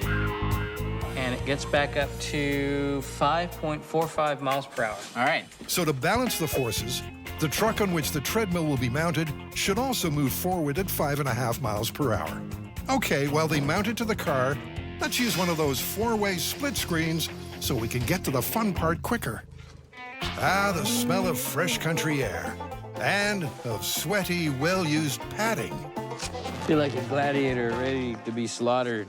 For our control test, our truck is going to be stationary. Tori's going to drop onto the treadmill and then project off the end of the truck in a gentle arc. Okay, so this is our control test. You ready? I'm ready as I'm ever gonna be. Okay. Famous last words, as a telephone call disrupts the filming. Ah! Yeah, look, the insurance company said... This is Brian. He's our director. What's going on? Okay, so this is unusual. We're just about to go for it, and our producer gets a phone call from the insurers. Apparently, this is way too dangerous for Tori to attempt, this uncontrollable fall. So, I think we're gonna have to go for the next best thing, which is... A blow-up doll wearing overalls weighted with sand. not bad for a stand-in Tori. And because the stand-in weighs only a fraction of what Tori weighs, they can go at 10 miles per hour after all. All right, here we go. 10 miles an hour. In 3, 2, 1. Oh! I am so glad that that wasn't you, man. So in our control test, stand-in Tori was thrown 6 feet away from the treadmill from a height of 3.5 feet. What this means is he didn't fall straight down, but that's not a surprise. Now it's time to move on. Okay, this is the main test. I'm going to drive the pickup at 10 miles an hour while Tori throws his sand in onto the treadmill right in front of the high-speed cameras.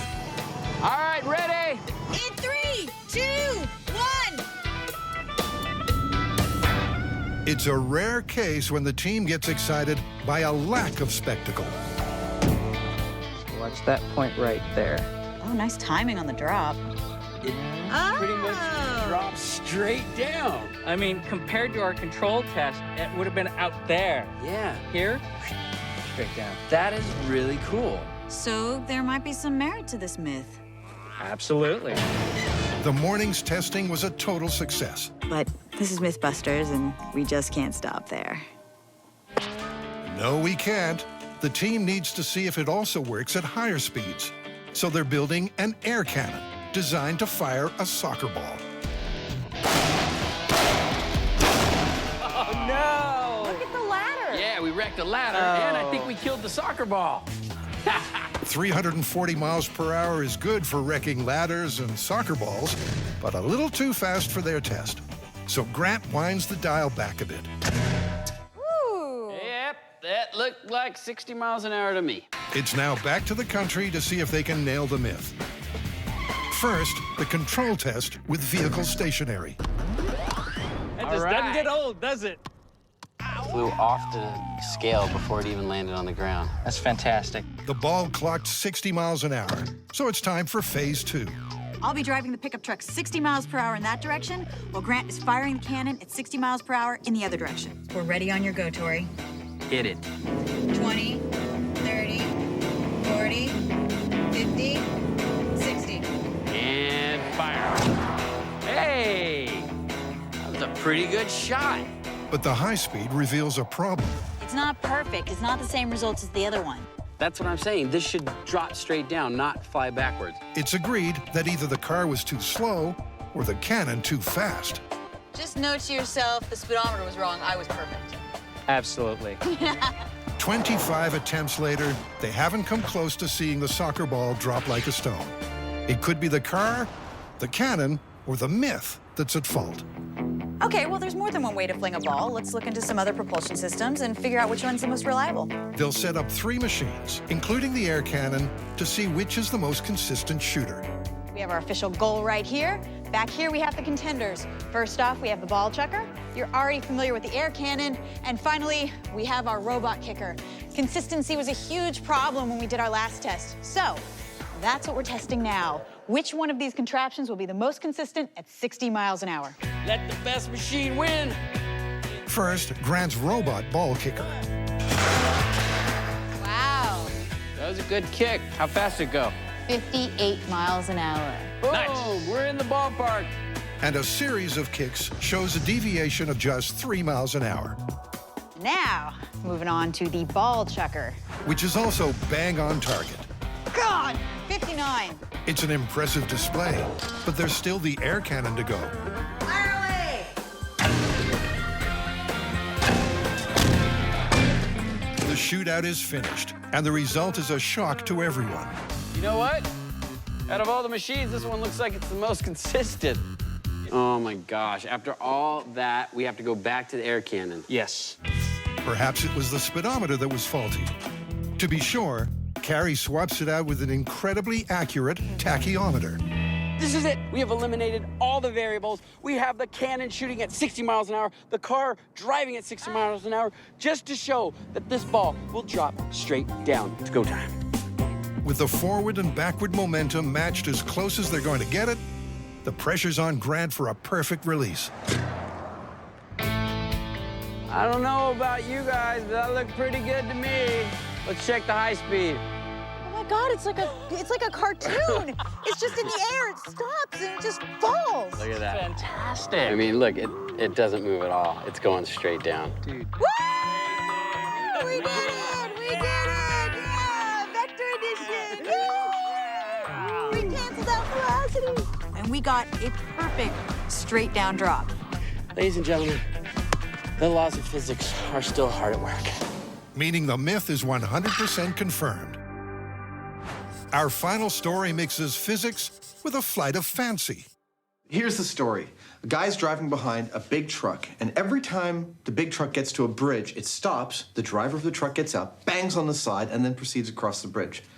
He runs into the truck driver at a gas station and says, "Why are you banging on the truck?" And the truck driver says, "Well, I got a load of birds, and they're over the weight limit of most of these local bridges. So whenever I get to one, I bang on the truck, they fly around, and my truck is lighter." Clever. So the myth for us is, if you're driving around with a truckload of birds and they take flight, is your truck lighter? It's a question that has them pondering one of Newton's core physics laws. But how exactly are they going to test it? Well, first, our dynamic duo have to land some pigeons. When whistling doesn't work, Adam and Jamie try snares, nets, and snacks. The birds will be too fat to fly. But their pigeon stalking comes to zero, and they realize they need to call in a pigeon keeper. Got you some pigeons. Look at that. So with the birds in hand, Adam's ready to begin small-scale testing.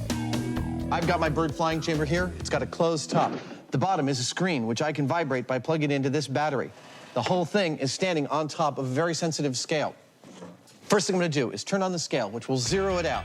Then I'm gonna put the birds in. I'm gonna see the birds weigh a certain amount. Then I'm gonna turn on the platform, which will vibrate. Hopefully they'll fly around, and we'll see if there's any difference. So if the myth is true, when the pigeon gets some air, the combined weight of the chamber and bird will come down.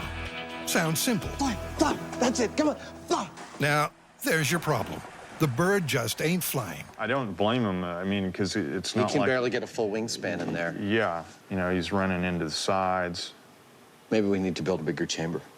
So plan B is a bigger chamber and better motivation to fly than a vibrating floor. What have you got, Jamie? My current favorite is thinking about setting up a weed whacker-like affair, and we could put like a half a dozen motors so that there's just it's just kind of whizzing around. I mean, I can't imagine this would hurt him. I mean, it doesn't hurt you, right? No.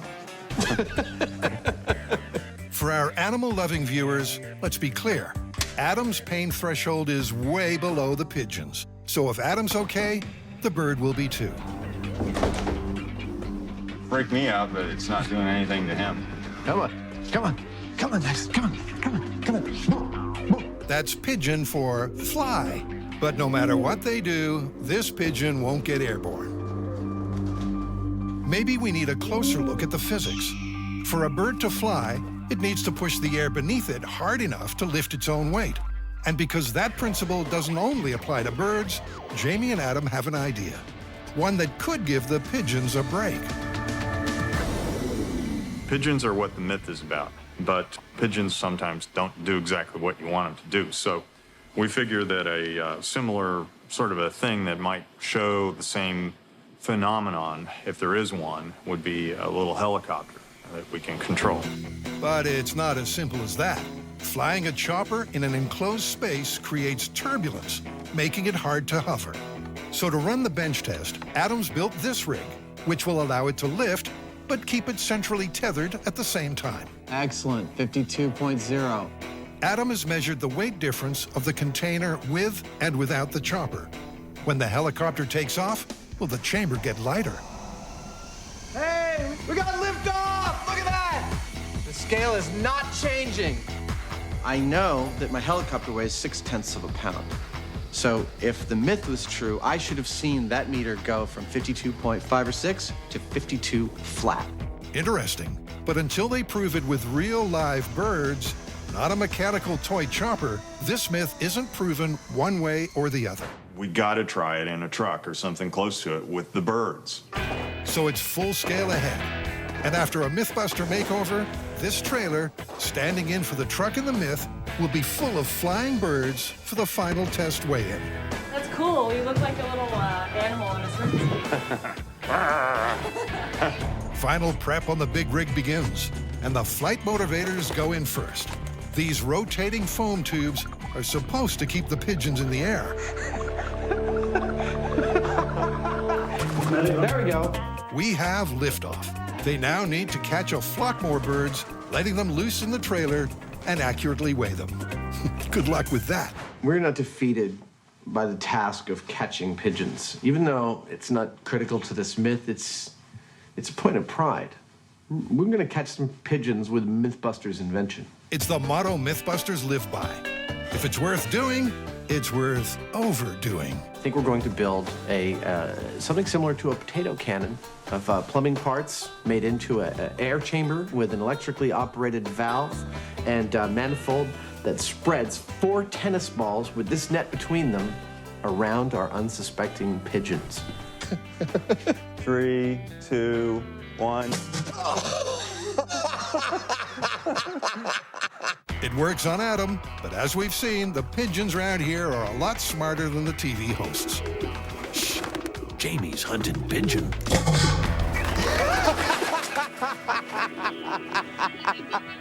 All that flapping means the pigeon cannon is a flop.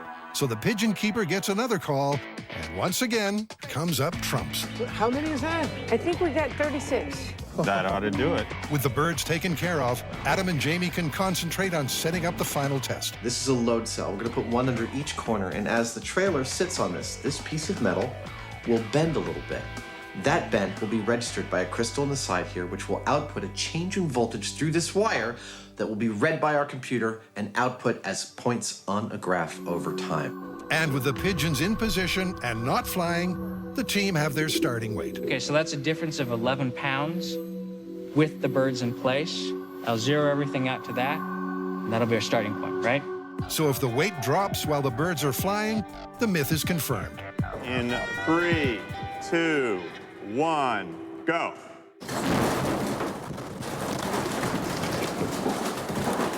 They're all flying. It's beautiful. Most of them are flying. That's great. All right, we're done. Okay. And stopping. That worked better than I thought it would. They all flew for like a good maybe 15 seconds. That's great. And the high-speed camera captures the moment. All the work we did is to get this shot that you could see them all flying and be weighing it all at the same time. It's just stunning. Good job, you guys. Nice work. Awesome. But getting a truckload of birds to fly isn't the point. The question is, does the trailer get lighter? So there's no difference when they were in the air. No, but you can see minor fluctuations happening very quick. Well, what I see is the fluctuations have about the exact same amplitude both above and below the 0 point. I mean, it's a noisy signal, but here it's clear there's no difference. Yeah, that's great. Dude, that is beautiful. The MythBusters have proven that when the pigeons take flight, their weight on the floor is exactly replaced by the force of their wings pushing air downwards. This is the final word because nobody else has ever gotten 20 birds flying simultaneously in a truck while weighing it every 10th of a second in your face. It's busted. It's busted.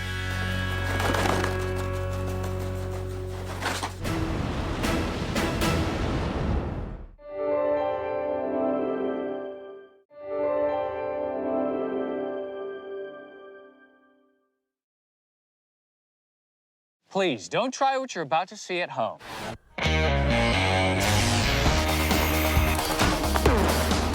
Well, there's your problem. In this special series of MythBusters, Almost too exciting. the Dream Team tackles their dream themes. It's scientific! Testing myths about everything from electricity to pressure and gravity. This one hurt a bit. Shaking down the science of shockwaves, velocity, and impact. With crazy chemistry, Oh my goodness. far-out physics, Fun for the whole family. and insane explosions. Is everybody okay? Life's burning questions answered.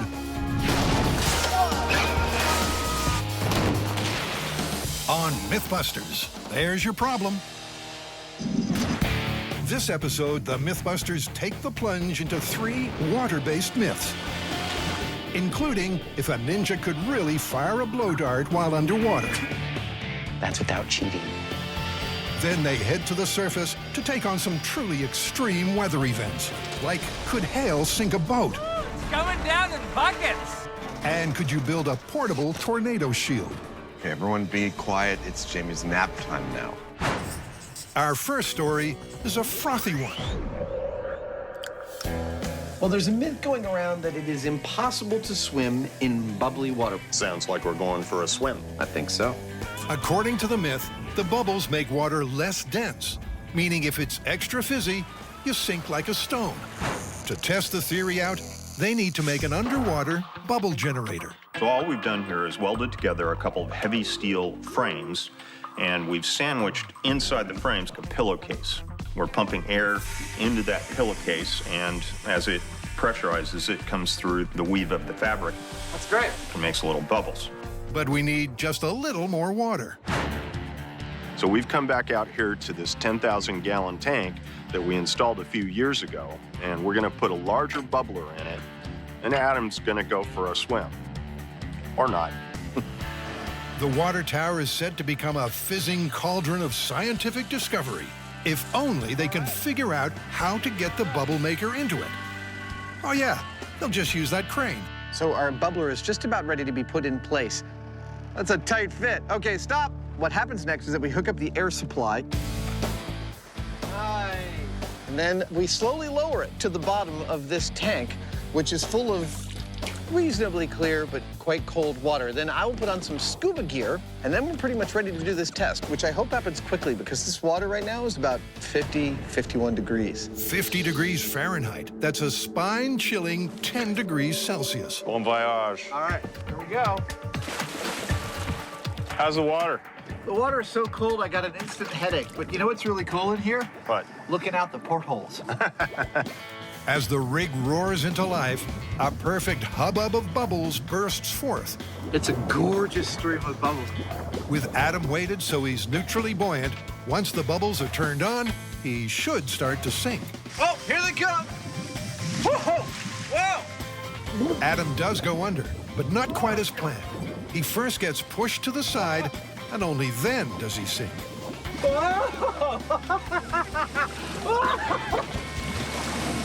I'll tell you, it's not making me sink like a stone, but it is creating this really strong current that's throwing me to the side, and I feel like dragging me down a little bit. The bubbles are creating an upwelling, pushing Adam off the side into the wall.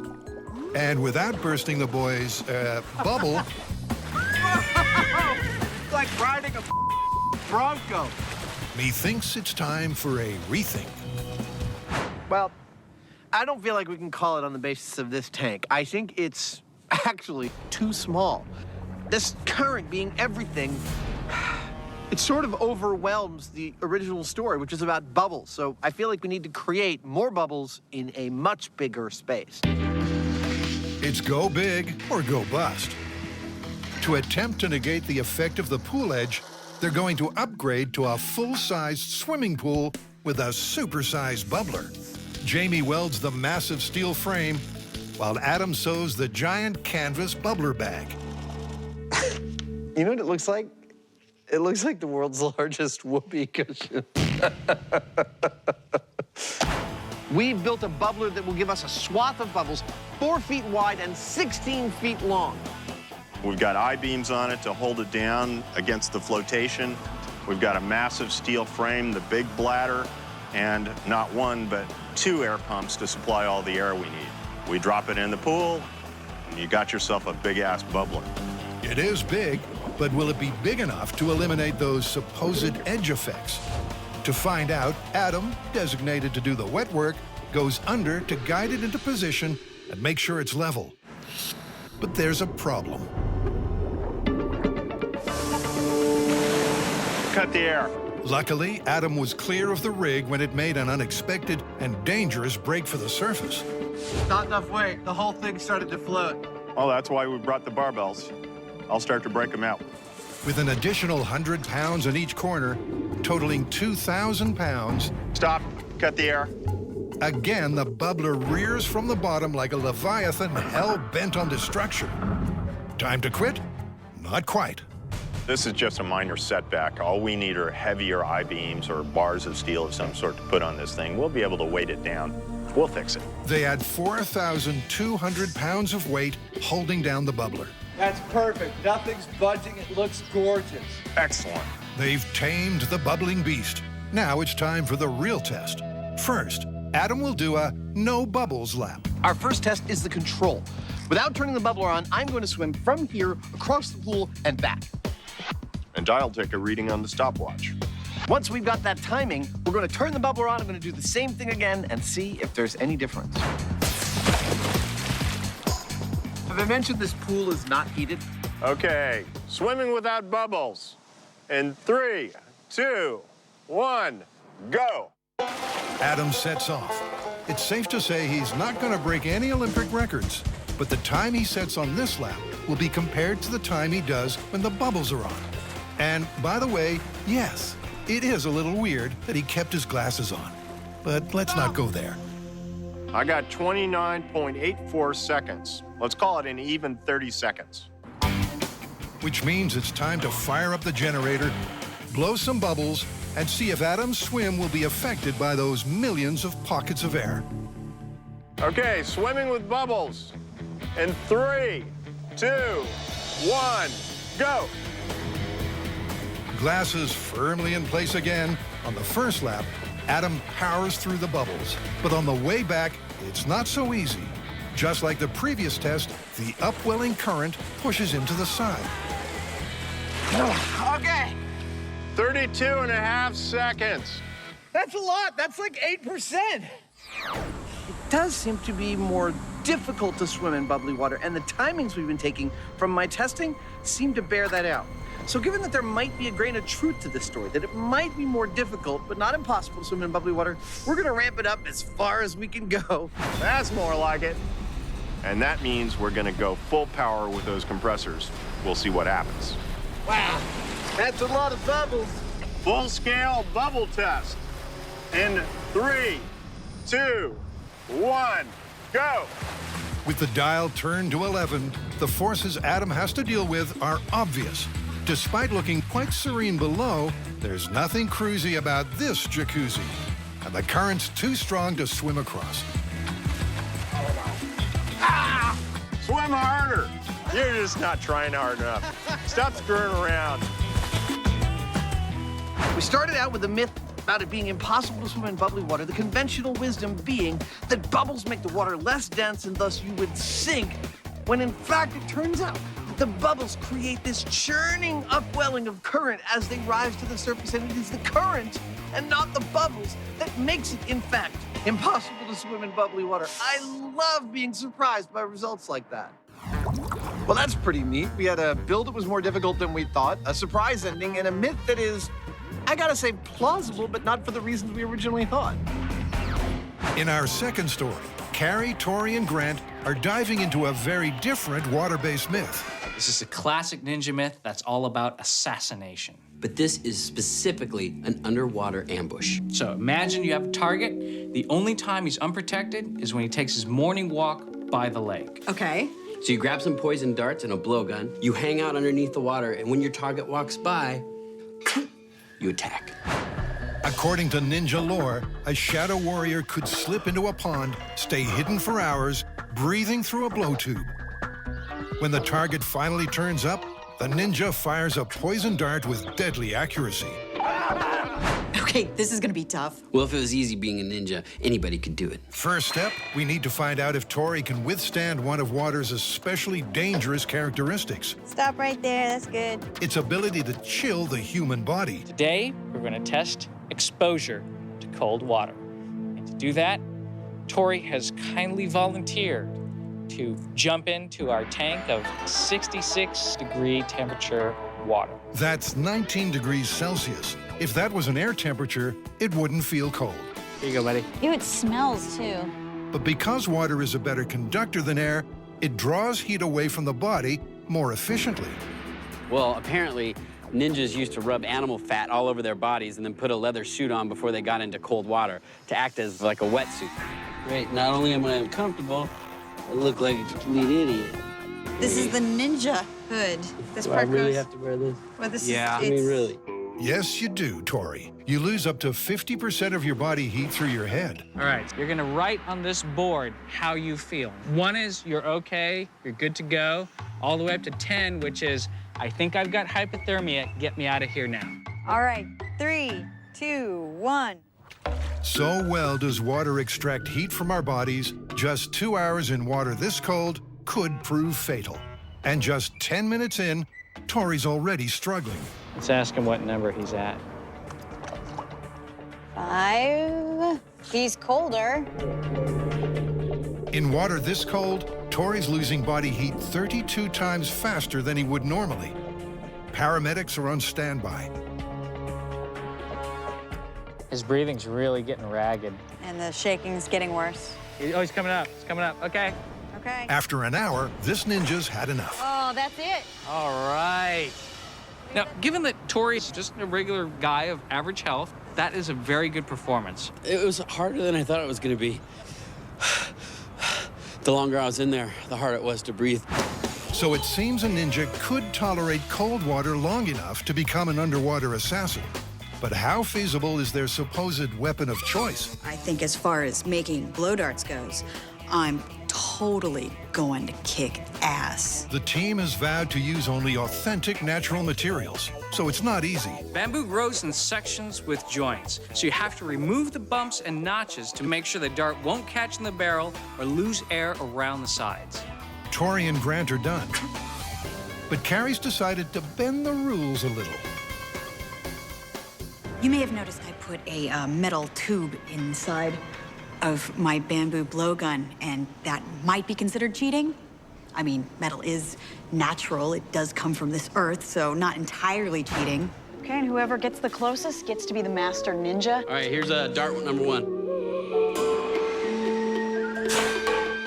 Tori gets 3 darts close, but no hits. You're really accurate if you're aiming for the background. Now Grant's natural material blowgun has had a last-minute alteration. Well, if you want accuracy, you should try All right. the laser sight. Grant's got a laser sight on him. Wait a minute. I know! Did ninjas have lasers? Hey, no, modern ninjas do. Laser sights have some advantages and some drawbacks. Oh, don't look out in the barrel! Don't look out in the barrel! Oh! It's a self-sabotaging blow dart. Wait, guns. With Grant down and out, all hopes rest on Carrie. Oh! In the face! Oh! That is in the exact center. She's like a ninja. Ah! The boys are mystified until... I totally cheated. I've got a tube in there. What? What? Oh, you cheated! Coming from the man with the laser sight! See that? That's without cheating. With the blowguns finished, next they'll head out to the pool, where they'll have to battle more of water's troublesome effects. This is where it gets really hard, because underwater, refraction's gonna distort your aim. And even if you could overcome the refraction, you still have to load the dart in the blowgun while breathing. All right, get in the water. The problem for our assassin will be that the Emperor she's aiming at isn't where he appears to be.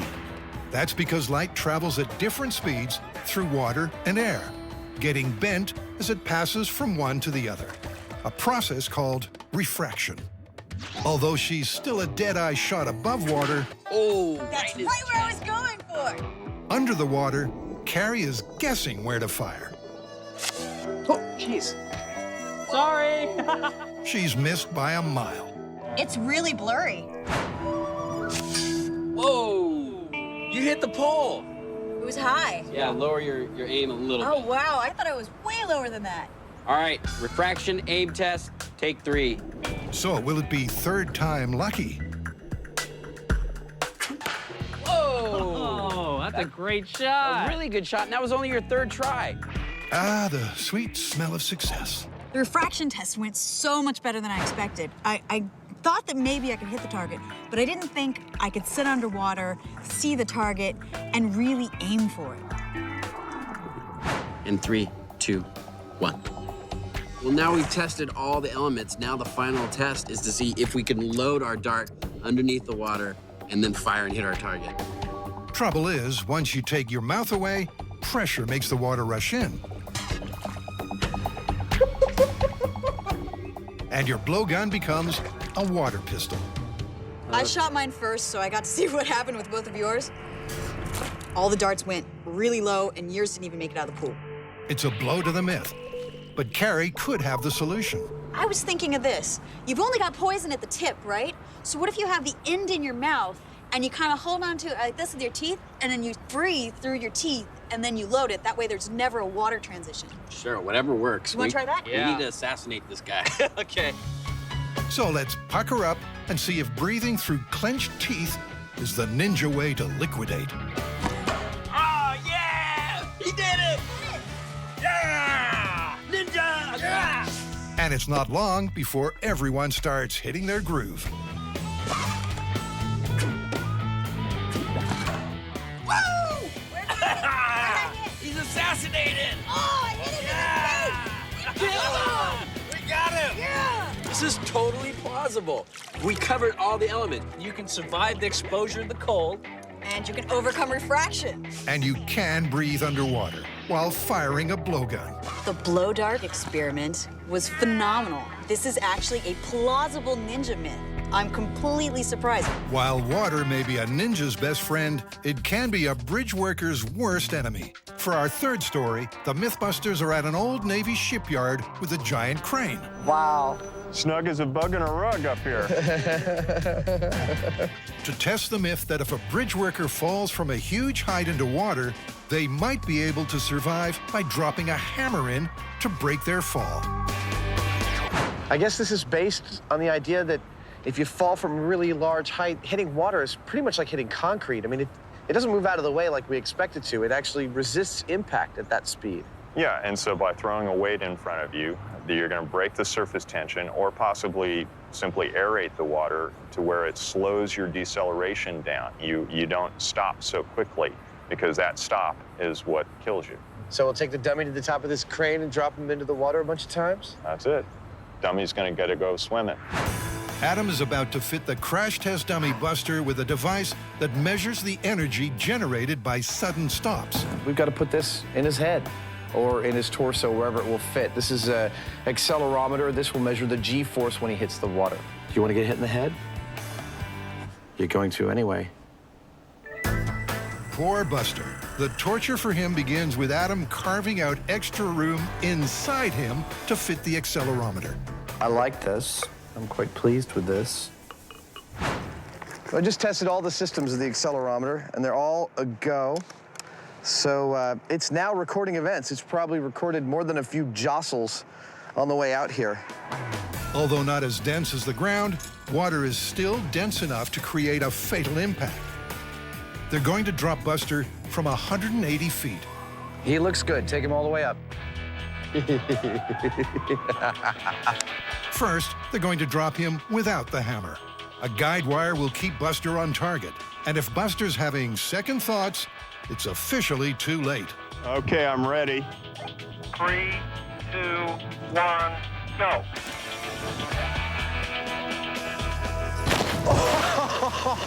Oh, no. Poor guy. Oh, no, no, no. The force of the impact blows Buster's leg off. And if you've ever questioned Adam's dedication, I ask you, what other TV host would strip down to his underwear and jump into murky cold water to search for a crash test dummy's limb? Oh, God. I had absolutely no success finding the leg. I'm really disappointed about that. I really wanted to come up holding the leg. That would have been beautiful. I did a good effort, but it's gone. And Buster's bad day is about to get worse.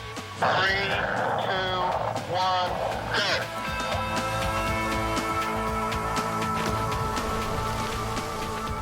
When, on the next drop, his remaining leg abandons ship. Whoa! He's completely trashed. The cast aluminum of his thigh bone right here absolutely just shattered in contact with the water. It's pretty obvious that from that height, you're completely screwed. But for a consistent experiment, they need a consistent weight. So they decide to start the whole thing over, this time with a legless Buster. We'll do a control without legs and without a hammer, and then we'll do another one with the hammer. All cameras are rolling. It's a go. 3, 2, 1, go.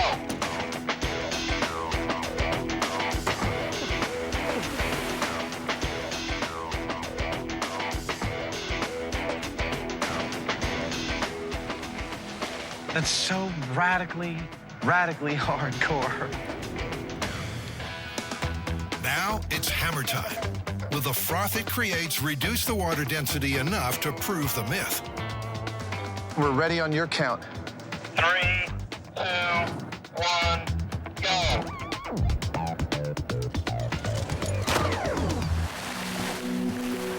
Even with a hammer falling first, Buster still registered 239 Gs. The average car crash is just 70 Gs. 3, 2, 1, go! The Gs increase on the next drop. You know, if I was to crash this dummy, I think that would have hurt more than any of the other falls. Go! And an almost identical result for the final hammer drop. Go! To get a full data set, they take the hammer off and drop Buster twice more.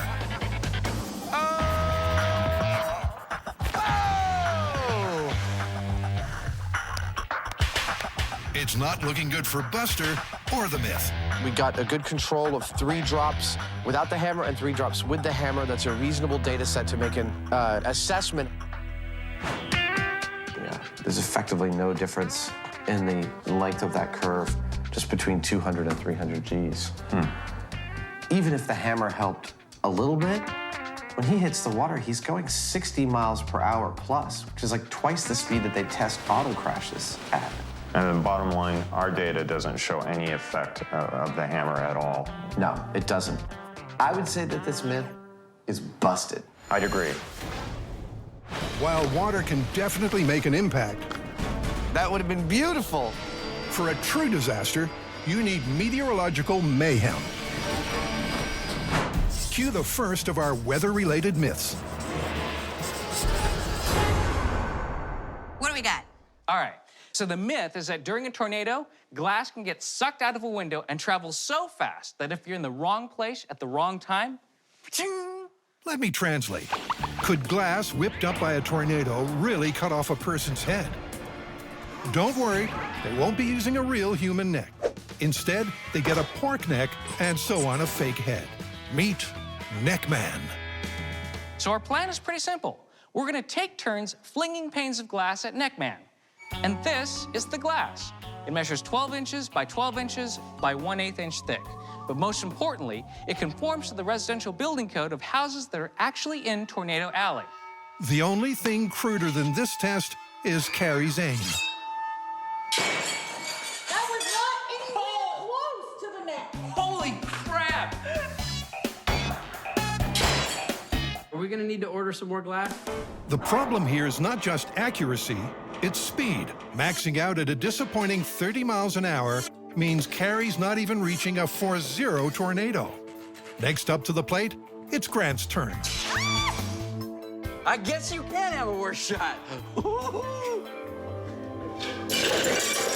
You guys okay? Everybody okay? Grant's faster, but no better at aiming. If he can just get focused. Whoa, nice shot. Yeah, nice shot. Still not enough to cut the head off. It may indeed have been a giant pain in the neck, but a decapitation at 50 miles an hour, it wasn't. Tori is this test's last shot. Here we go. Good shot. Correct shot. That's it. Great. Tori nails the perfect shot, but the high speed reveals a very imperfect result. Look at that. You got 68 miles an hour. And it hit right on the neck. But look at it. The glass just completely shatters. I mean, it was going fast, and we hit it, but it didn't cut the head off. The Force 1 tornado pane hits dead center, but it's the glass that gives way and not the neck, meaning with this glass and this method, decapitation is impossible. I mean, throwing a piece of glass accurately, even at low speeds, is very difficult, and the pieces of glass keep shattering. All right, well, what if we try this? What if we take our head and neck, put it on the runway, and then we attach a sheet of glass to a vehicle horizontally, drive at the neck, and then release the glass before it hits the neck? Yes. I love it. Let's do it. Out at the runway, Grant's figured out they won't have to drive as fast as a tornado to run a decent test. What we can do is simulate the kinetic energy of a smaller piece of glass flying at those speeds using this giant piece of glass. This has a lot more mass. Now this piece, traveling at only 80 miles per hour, has the same kinetic energy as our smaller piece, traveling at over 300 miles per hour. I call that extreme tornado speed.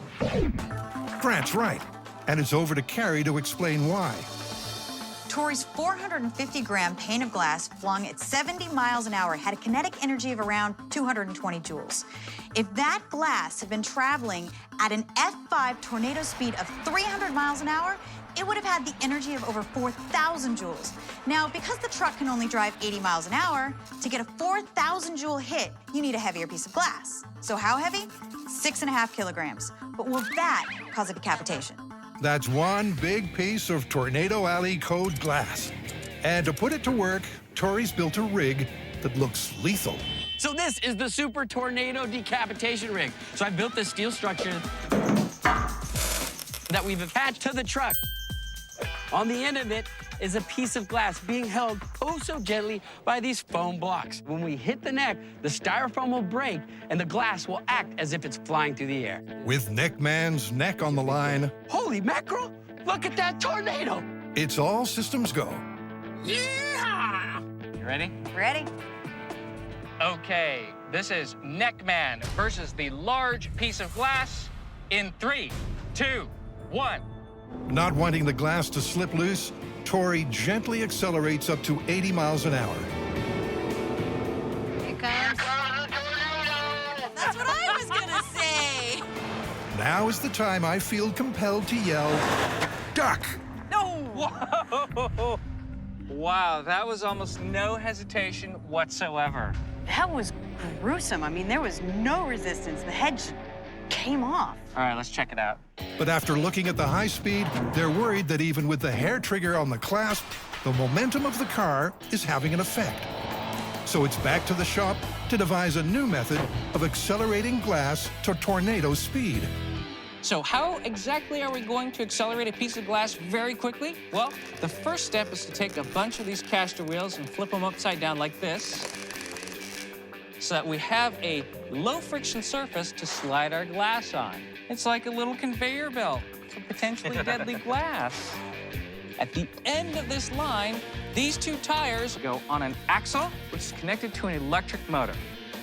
Yeah, that ought to do it. That's gonna spin at really high speed. Now, a second set of wheels is going to go on top, and that's gonna form a sandwich. You're gonna love this. So that when the sheet of glass comes in, the wheels are gonna catch it and whoosh, send it out at tornado speed.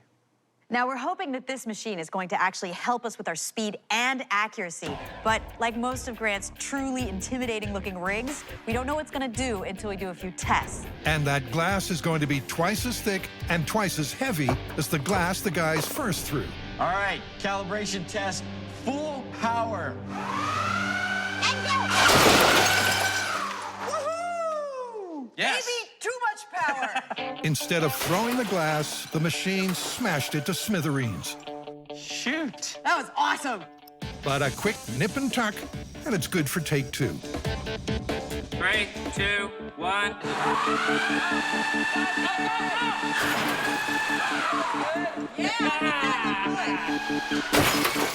The machine worked like a charm, flinging the window wannabe at 70 miles an hour.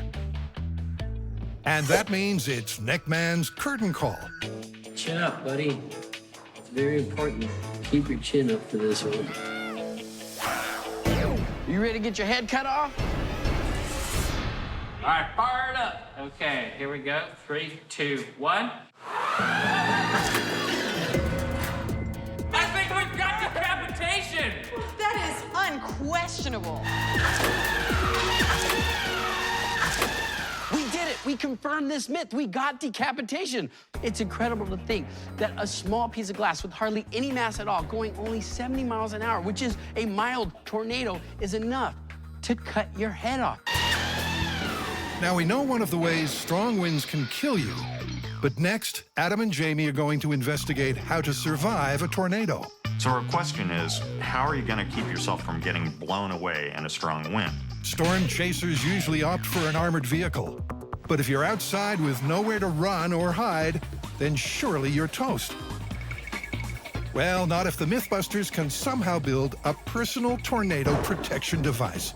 Their device will need to be portable, protect from flying debris, and handle winds of at least F3 intensity, or 135 miles per hour. If they don't get this right, It'll be quite a blow to the MythBusters' egos.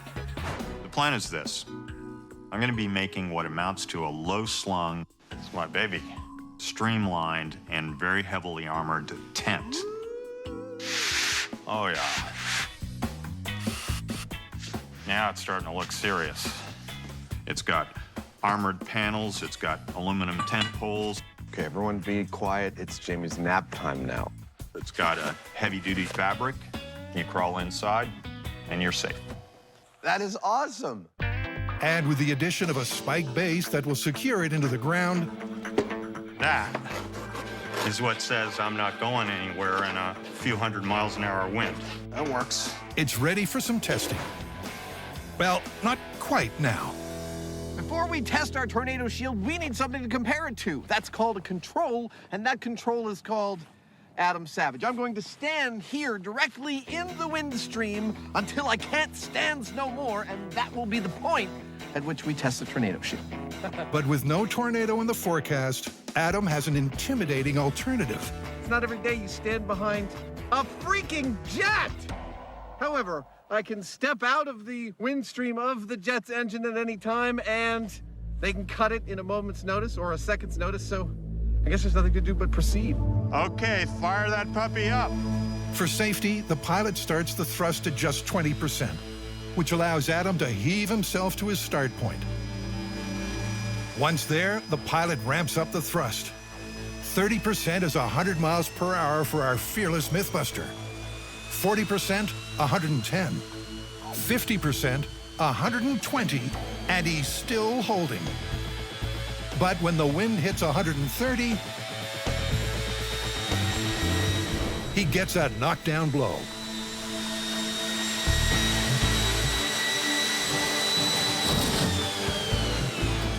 Like a feather in front of a fan, Adam stood no chance.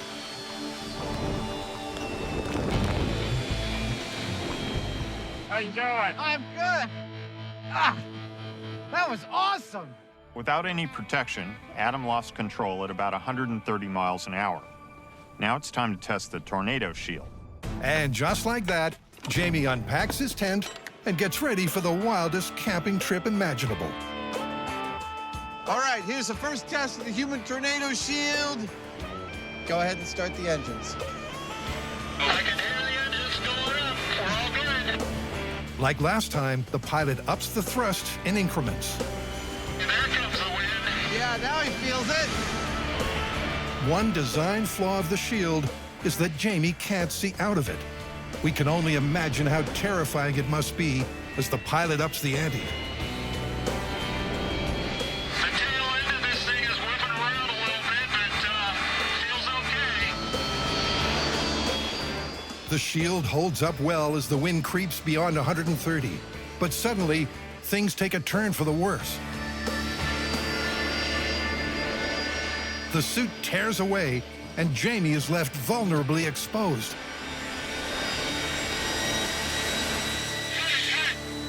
The pilot cuts the engine almost immediately, but like some sort of cyborg, Jamie survives intact. I was fine. The tornado shield wasn't. They just like all the... As the wind hit 135, the suit went AWOL, but the pilot cut the engines before any real harm was done. Problem comes when things start to flap a lot. And at that point, it started to kind of move around to where it actually moved away from me. But once Jamie collects the shield from the other side of the airport, It's still all there. Looks like a pin fell out. it seems all is not lost. Jamie's gonna make some modifications. He's gonna get right back on that horse and get in front of that jet. That's the spirit. This was the problem. These things right here, I made pivots so that the whole thing could fold up neatly.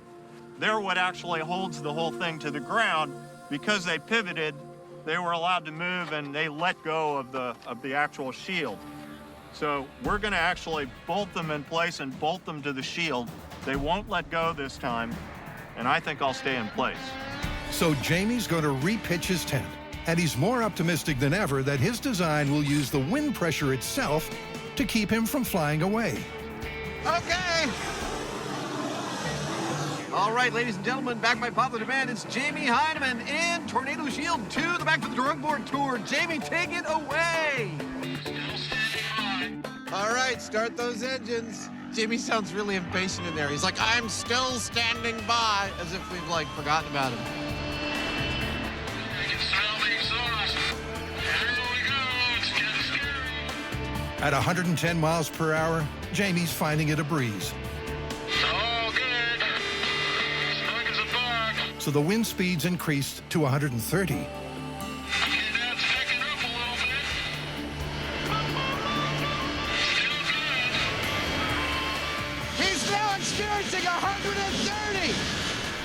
I'm still fine. It's getting like hell in here,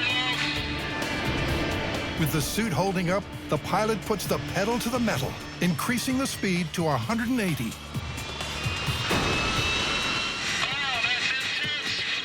Jamie and the suit are clinging on for dear life, but that seems to be working.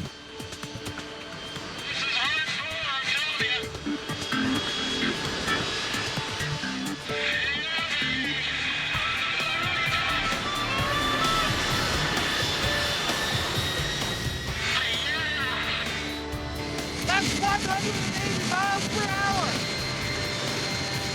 I'm cutting it. All right, cut it. Incredibly, Jamie and his suit successfully survived an F4 tornado. It's absolutely mission accomplished.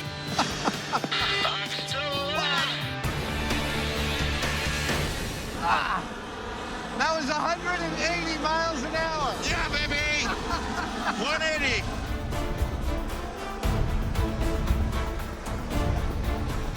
It's like it's just flat out terrifying. There's absolutely nothing you could do with that kind of power, except hold on and hope that the rig holds, and by golly, it held.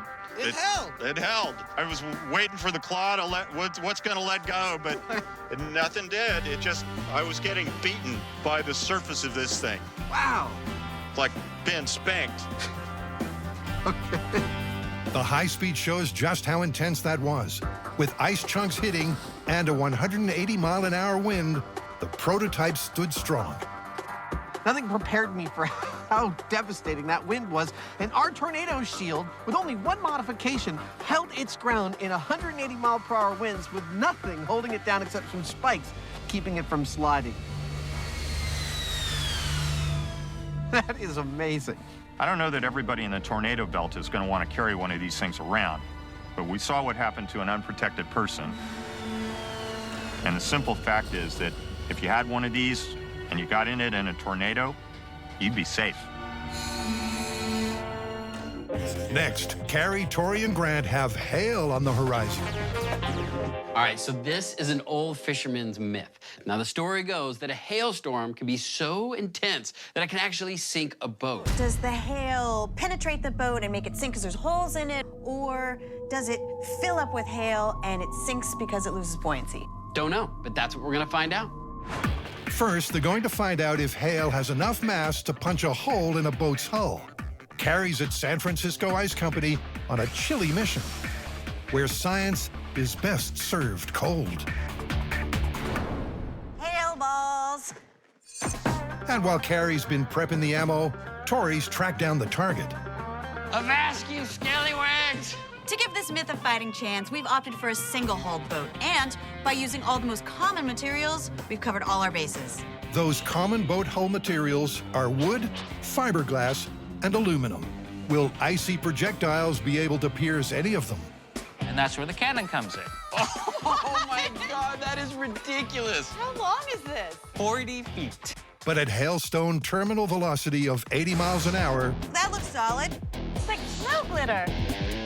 hurricane strength 150 miles an hour, Looked like it did some damage, but did not punch a hole through it. and even at tornado strength 300 miles an hour, What? Good hit, but no hole. they can't get penetration on any of the hulls. Not a hole. Yeah, that is definitely not a hole. And you're looking at a hail ball that's traveling 300 miles an hour. So that method of boat sinking is busted. But could the sheer weight of multiple hailstones sink a boat? Rough seas ahead! They've got a plan for one hell of a hailstorm. We're gonna throw a boat in the water, we're gonna make a huge storm, and we're gonna see what happens. And they'll wrestle up that record-breaking storm courtesy of a freezer truck and a conveyor belt. All right, that looks good. It's time to break the ice. Here comes the hail! Woo, it's coming down in buckets. All right, that's 100 pounds. So we know the record amount of hailfall in an afternoon is 4 feet. That's 200 pounds. Keep it coming. So what we're gonna do is fill up our boat completely to the lip with hail. 400 pounds. If it sinks, this myth is plausible, but if it doesn't sink, this myth is busted. I can see the boat's starting to dip a little. With the ice already 3 feet deep, the boat is surprisingly buoyant, and Grant knows why. Here's the catch. See, the ice that we have, it's not just one big block. It's a bunch of little pieces. 500 pounds of hail, and it's still floating. Which means that air can get in the middle. So you're not entirely displacing the air as you would with water. All right, that's 600 pounds. But you can stack the ice higher than the edge of the boat. So at this point, it's not entirely obvious what's gonna happen. So because ice can't fill every crack and displace all the air, if the guys stand any chance of sinking that boat, 1,500 pounds, still floating. they'll need to pile that hail high. That extra mass may overcome the boat's buoyancy. All right, that is a whole entire pallet of ice. That's a ton of ice. Yeah, and it doesn't even look close to sinking. So while the boat's in thick ice, the myth is on thin ice. So they ramp it up to match levels of the most extreme hailstorm in history. How's it going, Grant? Are we almost there? Yeah, we're at 2,500 pounds. It's just a few more inches above water. But by topping it up with more ice, All right, we're at 2 tons. So it gets more towards the back. Yeah, right there. the boat finally starts to list. And then It's sinking! That's crazy! It's sinking the boat with 2 tons of ice! at last, she's going down. And while the scale of the hail may be unfeasibly large, it is, finally, mission accomplished. We sunk a boat with hail! That's cool! Or is it? Whoa! I think we got a problem. It's coming back up! Why is the boat not sinking all the way down to the bottom? Like a phoenix from the ashes, the boat rises from its watery grave. Maybe there's an air pocket. So the guys hit the boat with everything they've got. That's the last of the ice. That's 6,000 pounds down there. It's still floating. That is incredible. But why did the boat bounce back? And why is it still not sunk after 3 tons of frozen freight? So we piled our ice onto the boat, piled it on, piled it on. It's going lower and lower in the water until finally the edge dipped under the surface of the water and it started filling up and it started to sink. And then it popped back up. What the heck is going on? Well, ice floats. So once it hit the water, the ice actually started to support its own weight and was no longer pushing down. When water flooded into the boat, the ice started to float, which meant it was no longer pushing down the boat. And so it rose from the water, meaning that sinking by hail is a fail. All right, yeah, we did technically sink the boat, but look at how much hail it took. That's a totally unrealistic amount. And even with this salvaged, falling apart boat, it didn't entirely sink. This one's busted. Busted.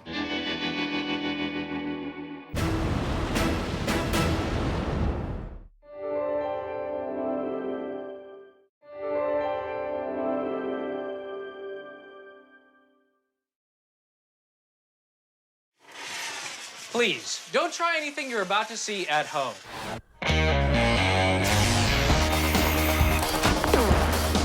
Well, there's your problem. In this special series of MythBusters, Almost too exciting.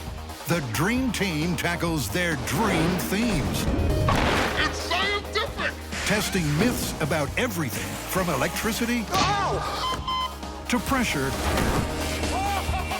and gravity. This one hurt a bit. Shaking down the science of shockwaves, velocity, and impact.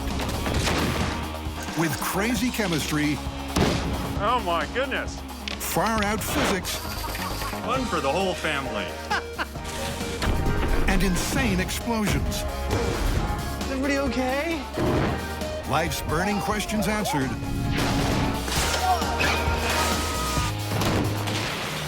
On MythBusters, there's your problem. On this episode, brace yourself as we delve into the devastating science of impacts. Who wants some? Then we'll go up, up, and away This is fantastic. with escape rafts, balloons, and balls to investigate the physics behind inflation. Be ready to duck and cover. In our first myth, the MythBusters are trying to solve a traffic problem, using the kinetic energy of a dump truck to push cars out of the way. Well, it's a common movie trope. First, I needed to picture a couple of lines of cars sitting in traffic. When another character in the movie is driving a giant truck at high speed along city streets when he approaches these cars standing still. There's not enough space for him to get through, but no matter, he revs his engine and barrels right up the middle, sending cars flying willy-nilly and continuing on his way. I don't know whether that'd happen or not, but it sounds like it's gonna be fun to test it. If our dump truck is going to survive pushing through 2 lines of cars, it's going to need a super powerful bumper. Okay. So we're putting on a much more powerful bumper. This steel, these tubes, 6 by 8 inches, they ought to allow us to push through any number of cars. I don't know if they'll allow us to continue driving, but they'll at least allow the dump truck to survive. For the myth to be plausible, the truck not only has to shove the cars out of the way, it has to be able to continue its drive. This gives a whole new meaning to driving a car. If we're going to drive our truck into a couple of lines of cars, we're going to need, you guessed it, a couple of lines of cars.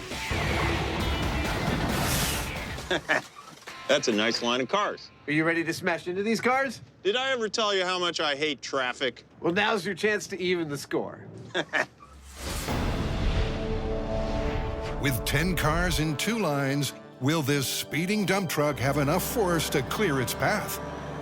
Jamie, you do the math. This truck weighs over 30,000 pounds. Those 10 cars over there also add up to somewhere over 30,000 pounds. But the thing is, the truck's going to be moving at around 40 miles an hour when it hits them, so it's going to impart several times its own weight to those cars. And that means the truck is going to win. But whether it also means that it's going to be able to move completely through the cars and keep going like it does in the movies or not, that's another thing. And that I'm not so sure about. Jamie's undecided, but Adam has a very specific prediction as to where he thinks the truck will run out of power. The 4th car. I don't think we're going to make it all the way through this line of cars. I think this is where we might end up. Well, now to find out by tackling this head-on collision head-on. Well, it's time. Mind if I drive? Not at all, sir. Let's get in. With the Heineman at the helm, the guys climb in, buckle up, and prepare for a bumpy ride. All right, here we go. Plowing through traffic in 3, 2, 1, go.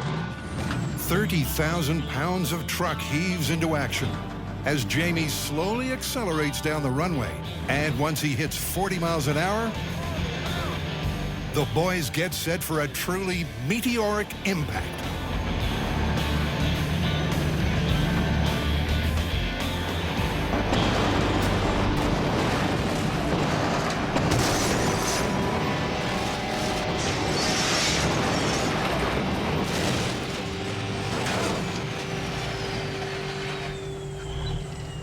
Wow! Holy crap! That lifted up our truck! Yeah. Are you okay? We didn't make it through it, though. We didn't make it through at all. Wow! That was awesome! Awesome, no doubt. The big rig's weight and velocity was a mighty force. But eventually, the inertia of the stationary cars was too much, and the dump truck got stuck. So, Hollywood's version of events that a big truck can just plow willy-nilly through sitting traffic? Well, if that truck with that bumper on it couldn't do it, they're not doing it. No, it's totally busted. However, uh-oh, it does start the wheels to turning, though, don't it? Uh-oh, indeed. Because when those particular wheels of Jamie's start turning, the results can be both brilliant and terrifying. So now we are planning to present our truck with an even bigger challenge. 2 lines of cars closely packed, and we want our truck to make it through all of those cars effortlessly. To do that, they need something that will impart the kinetic energy of the truck more efficiently. This is going to be a finger buster. Like this giant steel beak. We mean business. What you've got here is 6 triangular plates attached to a very strong central frame that's bolted to the bumper of the truck.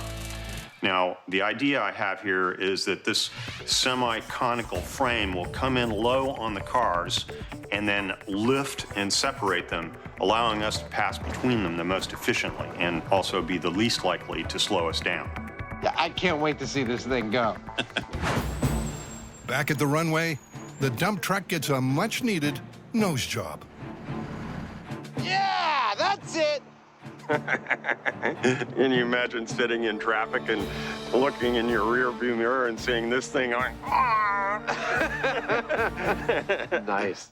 To enhance the performance, they need a secret friction-reducing ingredient. Enter the tub of lard. Sometimes a little lubrication makes all the difference.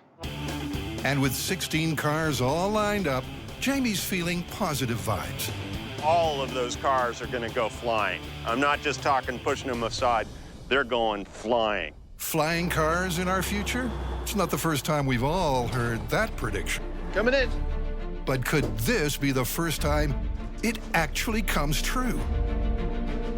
All right, here we go. The duckbill of death into stationary traffic. In 3, 2, 1, go. Pushing into a new frontier of traffic clearing innovation. That's second gear. Adam jams the pedal down to 40 miles an hour. The cars he's about to hit have a colossal combined mass of 60,000 pounds.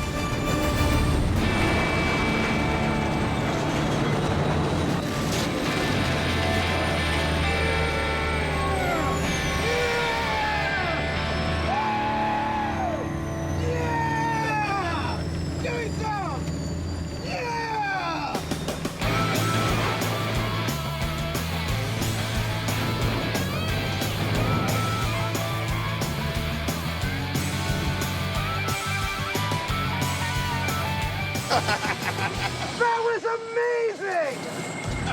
Holy crap! That was insane! Insane is the right word.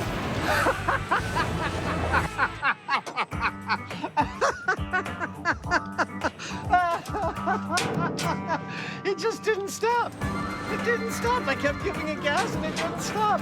If anything, it was self-centering. That was the most incredible thing we've ever done. I've never experienced anything like that. It was just, they're just kind of like flying. We could have kept going through 100 cars. I really feel like we could have. We weren't going that much slower. We didn't take nearly the impact on that run as we did on the first run. I think we just solved my traffic problem. I'm going to put one of these on my car. Oh, my God. It was a thing of beauty as the duckbill of death cleaved cars like water in an uplifting ode to the incontrovertible laws of physics. Well, the myth was busted. Where do we stand on our method for plowing through traffic? That thing worked so well, I'm just waiting for somebody to steal it and put it in a movie. Totally. Remember, kids, you saw it on MythBusters first.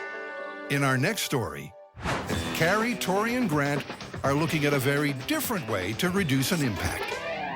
Now, in ancient times, even up to the 1800s, some armies in China actually made armor out of paper. I mean, paper's the last thing you would think of to make armor. I like this one. And the cool thing is the paper was supposed to perform as well as steel. It sounds like a fact that belongs in the wastebasket. Yet lamellar paper armor really was used in ancient China. But was it really as effective as the steel armor of its day? Now, when you hear paper armor, it seems totally absurd. but it's actually based on the same scientific principle as Kevlar. Kevlar is a fine mesh of fibers that actually slows a projectile down by spreading its load and stretching the fibers to bring the projectile to a halt. Now, paper is the same concept. It's a flexible, layered construction. Now, we know from historical sources that they used a mulberry paper. Look at this. You can see the fibers. This is strong stuff. What they would do is they would stack layers of it together, and that was enough to stop arrows. After testing a few variations, the team finds out that simple folded squares provide the most protection. This absolutely works the best. Then they embark on the monumental mission to make a full suit of paper armor. Only 850 to go. And the less taxing task of having a real steel one delivered. So to put our paper armor to the test, we're going to pit it against a metal suit of armor from the same period. Now, because this is hard to make, we ordered it from a modern armory company in the Ukraine, and it's battle ready. Rah! Who wants some? I also do parties. And after a week's hard work, hundreds of lamellar plates have been sewn together to form a full suit of armor that, after some minor tailoring, will be ready for battle. It is time to see how well they protect under a full-scale attack. What we are gonna do is set up some mannequins. Grim up, this is gonna get dangerous. Cover those mannequins with both armors and then attack them on a full scale with swords, arrows, and even an ancient gun. Then we'll be able to find out once and for all, is paper armor as good as steel armor? But perhaps paper's biggest test will come not from our trio of weapon-wielding barbarians, but from persistent precipitation. Would have been nice to do this experiment on a nicer day. Then again, war doesn't wait for good weather. The rain may indeed weaken the paper and favor the steel, but it's a real-world problem. If paper is to prove itself as protective armor, it'll have to cope with a light shower. We're all set. First test, arrows from 20 feet. Carrie, Tori, and Grant let loose on both sets of armor. And despite being soaked, softened, and sodden, the paper protects our male model mannequins as well as the steel does. Totally worked. That is phenomenal. It totally worked. The paper armor is stopping the arrows. We have not got one arrow to penetrate through. I mean, it doesn't look as good as the steel armor, but the important thing is, it's working. But how well will it fare against a cold steel blade? All right, Carrie, just swing wildly. Using both an edged slicing stroke and a stabbing action, Ooh, I felt that one. Carrie works all the angles. It looks like it's separating through, but it's stopping before it even gets halfway through the tile. That's great. Wow. Yes, the paper armor is working. On any individual stab, slice, or arrow shot, a previously undamaged scale clearly matches the metal. But for the ultimate test, let's try a bullet from a period-accurate pistol. Here we go. In 3, 2, 1. Now, to assess the results. Ouch, did it go through? It didn't go through. The paper armor stopped the bullet. And it looks like the steel stopped the bullet as well. Both these armors are effective against this weapon. Incredibly, the fibers in paper are able to spread and absorb the energy from an impact just as well as the steel. And in some ways, it seems to work better.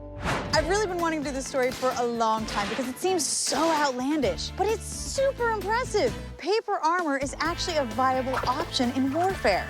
Viable, but there is one notable drawback. As you can see, it doesn't have the same durability as the steel, but it still works. So this one is plausible. In the next story, Adam's going to attempt to protect himself from an impact using a different everyday item. You are absolutely correct. What we've got is a viral video where a guy wraps himself up in a bunch of this bubble packaging, hurls himself off a 3-story building, and at the end of his fall appears to be totally unharmed. Well, it is designed to cushion things. Yes, it is. We all trust bubble wrap for our packaging needs. But what about when the package is human? Could you really use it to survive the impact of a 35-foot fall? Not surprisingly, they're testing first with a non-human. You guessed it, Buster. Buster dropping 15 feet into 16 inches of bubble packaging. 3, 2, 1, go. But even at half the height of the myth, the news isn't good for Buster. So Buster's fall into the bubble packaging from 15 feet was perfect, but he pulled 39 Gs upon impact. We're looking for a butter zone of 10 Gs. 10 Gs, or 10 times the gravity of Earth, is considered a survivable impact. 39 is totally out. So next up, we're gonna double the thickness and drop them again. So they double the bubbles to 32 inches thick. When they test for real, Adam will be wrapped in the bubble plastic like a burrito. But lying the wrap on the shop floor is a simpler way to test it for now. And from a physics point of view, it makes no difference. Here we go, Buster dropping 15 feet into 32 inches of bubble material.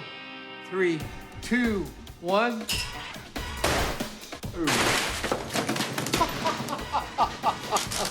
Poor Buster. But doubling the bubbles reduced the load by less than a quarter, and that doesn't bode well. So if layering up isn't working, is there a design that will better absorb the impact? What if we didn't wrap it in tight tubes, but we wrap it in tubes with a bigger hole in the middle? So these would crush just like a coil spring on a mattress. Right, exactly. It may not look like much, but by alternating regular sheets with coiled but hollow bubble springs, the guys have high hopes. Awesome. All right. A few hours of work, the boys have their first prototype bubble spring mattress. They drop Buster first on 2 layers, then on 3. In 3, 2, 1.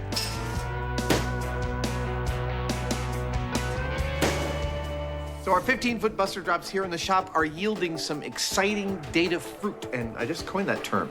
Check out the first drop here. We are dropping Buster into 2 layers of tubes constructed of thick wall, heavy back, half-inch bubble packaging. And he pulled an average of 30 Gs on that drop. That's an improvement over some of the other stuff we've seen, but it's still not in our ballpark.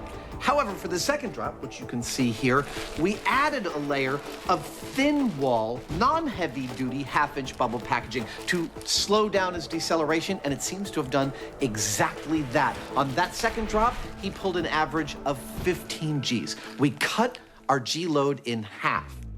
And to bring the 10 G target into range, Jamie's tweaking the tubes into a more shock-absorbing shape. That cone or funnel shape will allow the bubbles to neatly fold inside the structure, like so, and give us a nice linear deceleration. And these bubble cones serve a double purpose. We can make a curved instead of a flat sheet, and we can actually roll Adam up inside it. Yeah, you heard that right. And we can actually roll Adam up inside it. So confident are they in their new mattress model that for the next drop, it's out with Buster and in with someone altogether more important. We're counting on the fact that the bubble packaging here is going to save my life, but we've also posited some other worst-case scenarios and implemented safety procedures to protect me in their case. First of all, a neck brace, a helmet, and a spine protector. I'll have a radio earpiece in so I can communicate to the outside. This ought to keep me safe. It's the way he said ought to that gives me the shivers. Here we go. See you on the other side. That's right, because from this point, Adam's under wraps. Oh, that's cozy. Starting with 5 layers of heavyweight bubble pack. Bye-bye, everybody. The first coat of their spring system is coiled around him. Okay, up we go. Keep tension. It's a good thing I don't get claustrophobic. Followed by the second. Pull a little tension and up and in. You're doing good. But once that's taped on, Adam drops a bombshell. Hey, Jamie. Yeah. I'll tell you, I can feel the pressure. It's quite a lot of weight. It's the weight on me is actually quite intense. 100 pounds of bubble pack mattress has Adam under pressure, and there's still a layer to go. Is it a problem? No, it's not more than I can take, but I can tell you that when we put that third layer on, that's about as much as a human could take. It's a worrying revelation. Here comes the third layer. And at the full 150 pounds, the weight of the wrapping will be almost unbearable. It's going to be heavy. Okay, now I've got to get the big tape. Are you guys okay? Wow. Are you all right? Yeah, I'm all right. Am I fully wrapped now? You are. Oh, great. I truly am a bubble boy. With Adam trussed up like a turkey, the team carefully cradles him to the drop zone before Jamie gets ready to raise the bar. So we're going up. Are you ready? Almost. Are my feet off the end of this thing? No, they're not. Then I think I'm ready, Jamie. Okay, up we go. Only now is the team fully realizing the weight of what they're about to do and how easily it could go wrong. I'm on the trip line. Adam, we're in place. You're at the correct height. Are you good to go? Jamie, I am good to go. I am completely passive to this entire enterprise. My life is in Jamie's hands. Okay. Is there anybody that's not good to go? So it's now or never. In 3, 2, 1.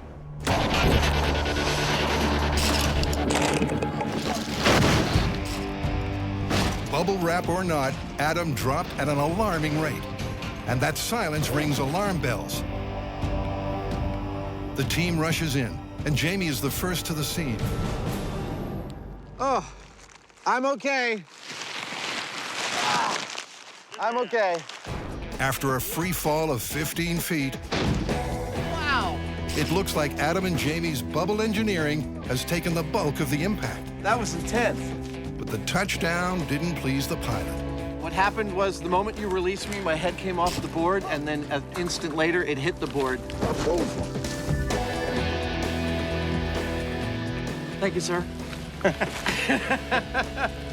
It's done. Woo! While it came close to crushing him, their bubble barrel did soften the impact, peaking at just 9 Gs. But that was at just 15 feet, not the 35 feet stated in the myth. Yeah, but you know what? I don't think I'd trust something like this at 35 feet. I don't want to go at 35 feet. If I went to 35 feet, I would need more padding, and more padding, I couldn't take it. So how are we going to call it? I think it's pretty clear. We've tested it every way from Sunday. There is no reasonable amount of bubble packaging that will allow you to safely leap off a 3.5-story building. The myth is busted, and the whole idea is busted. Yep, I agree. It's busted. Let's get out of here.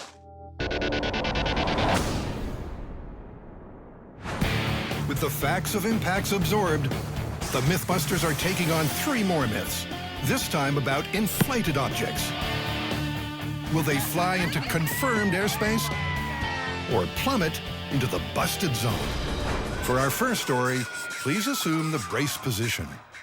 This is yet another interesting Hollywood approach to physics, and it involves surviving a fall from an aircraft by using an escape slide or a life raft as a parachute. So, what is our plan? Where do we begin?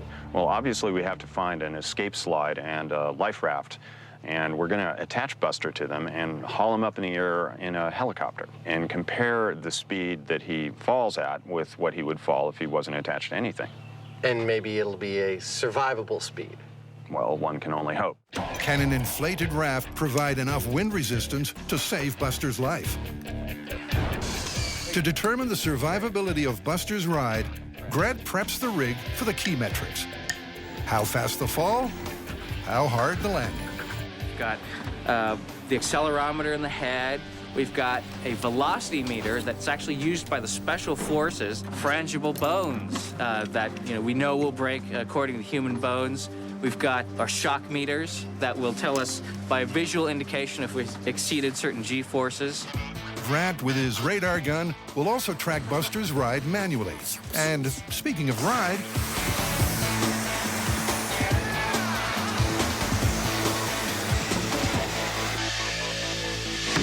That's amazing. the escape slide is automatically inflated in a few seconds. I say we stick Buster right here and just diaper him in. Sure. Strapped into position, Oh, and that ought to do it. The chopper fires up.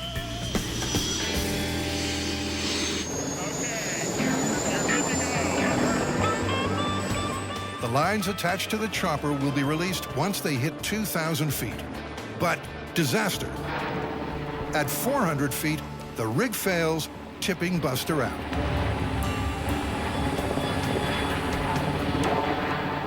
Did you see the explosion? It was like a splash of water. And Buster just found out how terminal velocity can be. Oh! That's part of his skull. That's the head accelerometer. Which is toast. Toast.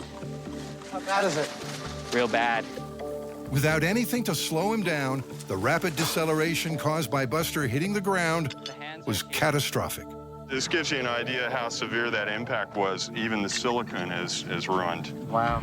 Unfortunately, Buster doesn't get a chance to rest in pieces. Turns out that he broke every bone in his body.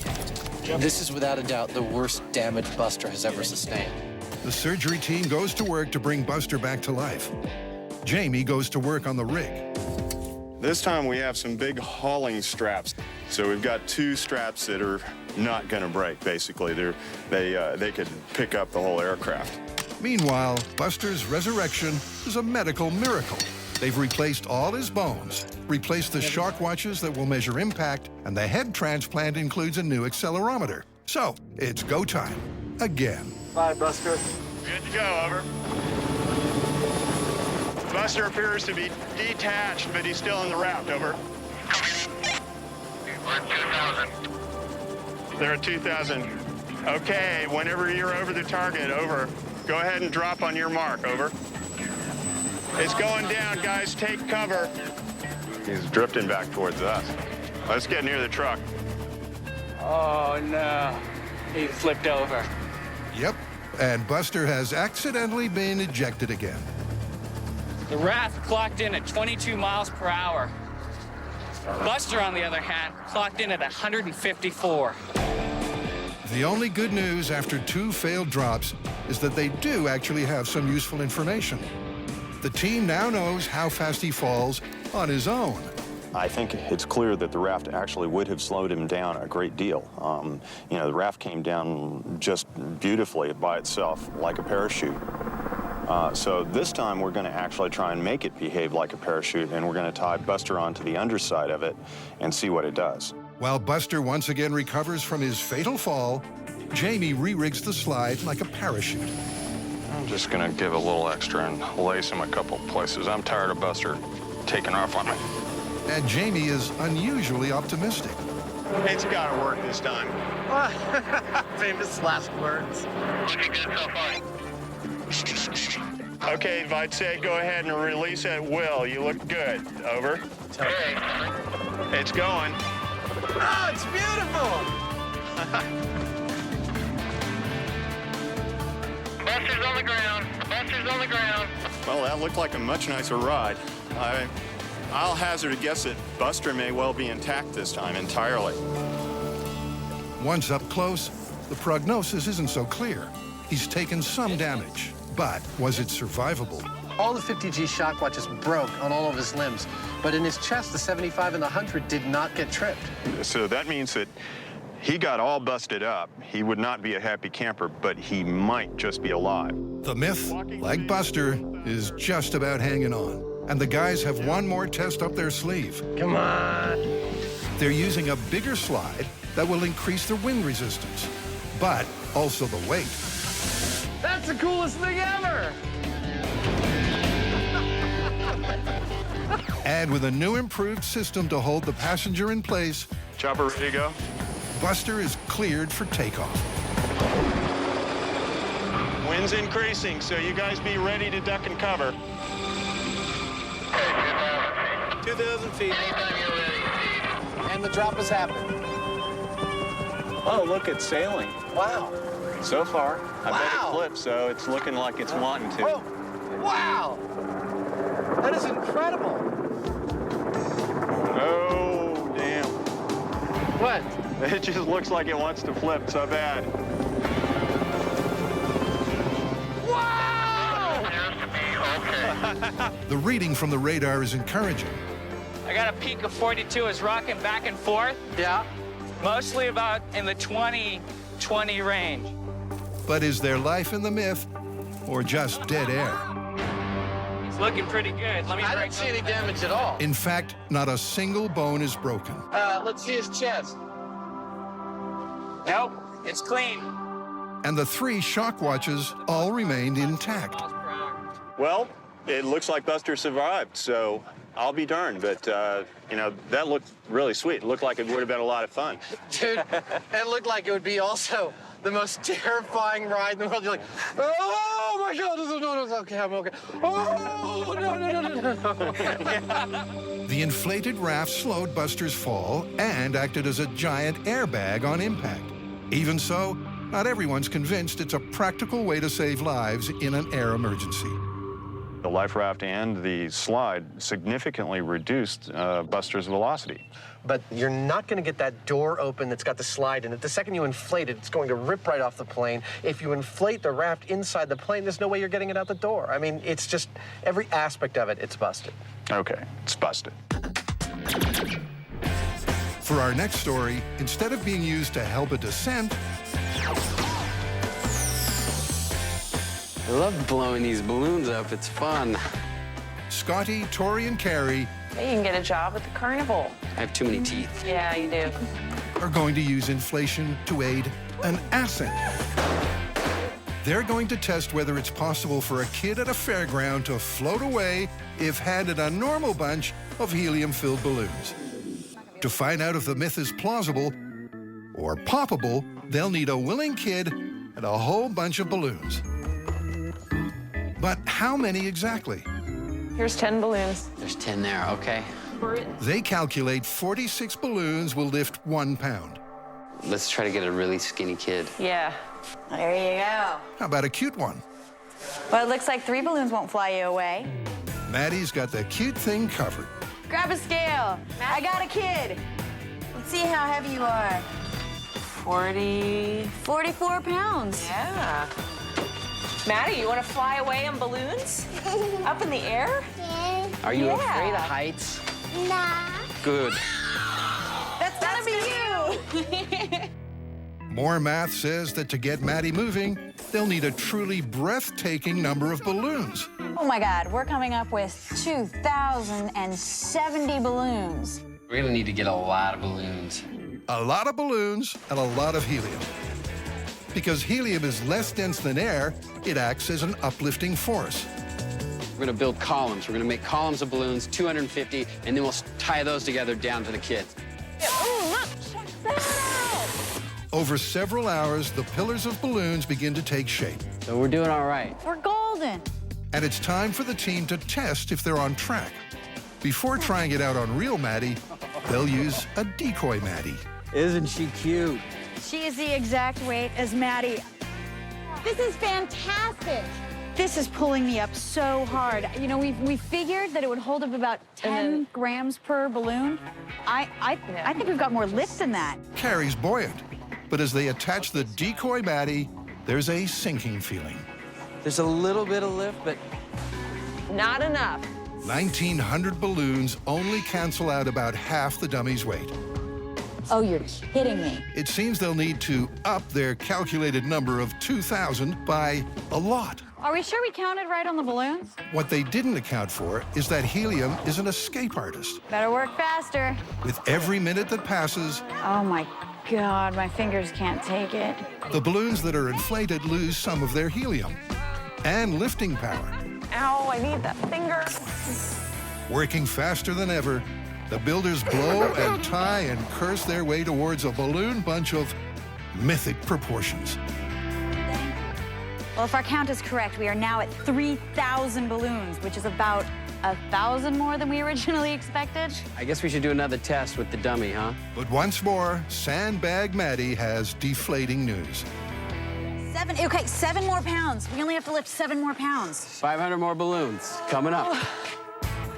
It's becoming a bit of a stretch to believe any fairground would have a balloon bunch this big and hand it to a child. This will get us up to 3,500 balloons. finally, Maddie's moment has arrived. Maddie, it's go time. Woohoo! All right. Safety line in hand. I got a safety line. You ready? Yes.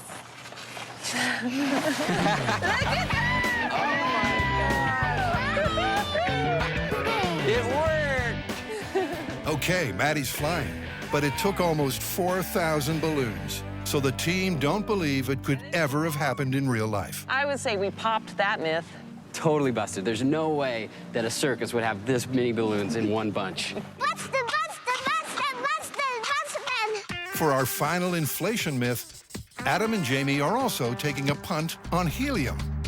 The myth is that if you fill a football with helium and you kick it or throw it, that because it's lighter, it'll have more hang time and therefore it'll travel farther. Oh, the old helium football trick. Let's get going. Like the previous myth, this one hinges on helium's low density. Been a long time since you walked on the gridiron, huh? Fill a balloon with it, and it'll float. But will it make a football fly further? I know I'm out of shape when just walking to the end of this field makes me out of breath. It's game day at the Science Bowl. San Francisco's City College. What kind of improvement do you think helium would land? I believe helium would add a good 5 to 10 yards to a good kick. Tim's confident, but is his opinion based on science or urban myth? Dude! That's amazing. That was a beautiful spiral. You made that look way too easy. A couple of handy hints, and the rookie's ready for his premier punt. And before you can say hang time, no spiral. The ball's back on the ground. I think we should get Tim to kick the balls for us because he's really good.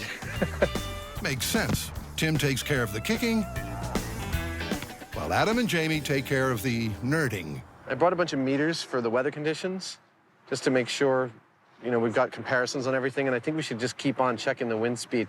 Okay, well, while you're doing that, I'll break out the brand new regulation balls. They're filled to exactly 13 PSI, which is what is required. Oh, excellent.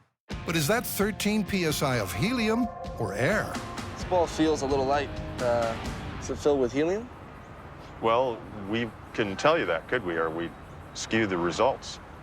So we'll tell you afterwards. How's that? Here we go. Test number 1, punt number 1. Tim does his best to produce 5 identical kicks. Downfield, Adam records the distance of each one. For test number 2, the balls are emptied, then refilled with the other gas.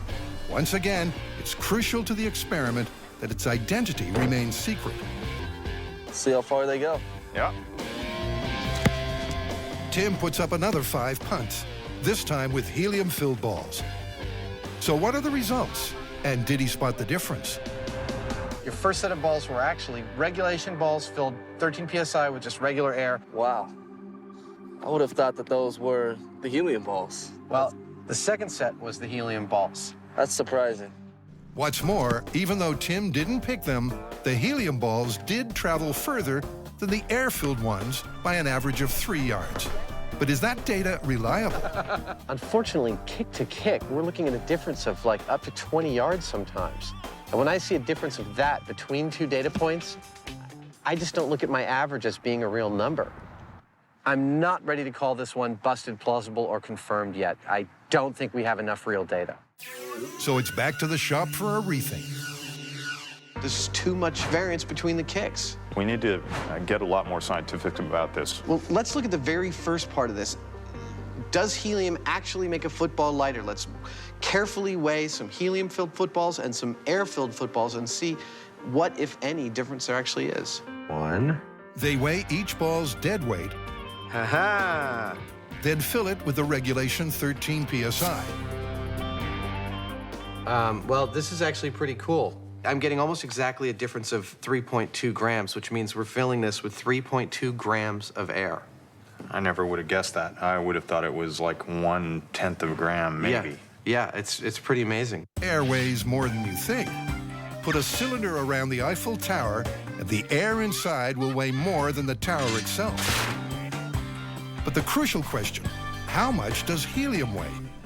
It's actually almost 7 grams different between the helium-filled football at regulation pressure and the air-filled football at regulation pressure. And what's more, it turns out that even an empty ball weighs more than a helium-filled one. Even though I know a helium balloon will float up in the air because helium's lighter than air, I didn't expect that helium, even a small amount like 3¼ psi of helium, would actually reduce the weight of the football by probably almost a full percentage point. With the weigh-in complete, it's time for an indoor test. And maybe we'll get one of those kicking machines to eliminate the human element in the kick, which is probably a really big thing. Oh, yeah. The guys head for an indoor space, away from the weather, and it's got to be big. NASA's Ames facility should do the trick. And this is the largest building I have ever been in. It's about 230 feet to the ceiling. It's nearly 1/4 mile long. And even though a building this large can develop its own micro weather systems, and I'm not kidding, there is no breeze, there's no wind, so it's the perfect place to test our football throwing machine. Cue the MythBusters mechanical boot, which will ensure a consistent kick every time. It's beautiful. And by jury-rigging a firing mechanism with a bungee cord, they maximize their chances of consistency. Oh, I love it. This is beautiful. These are all landing just where I want. Air 13 psi. Doesn't get better than that. Hit the 200-foot mark. They fired 20 air-filled balls and measured the distance of each one. Now it's time to fill the balls with lighter-than-air helium. Oh! 13 pounds on the first try. They fire off the first set of 10. Bang!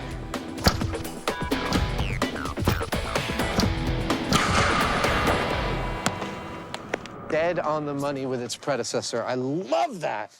With a full 60 kicks completed, Jamie's got a hunch this myth's on shaky ground.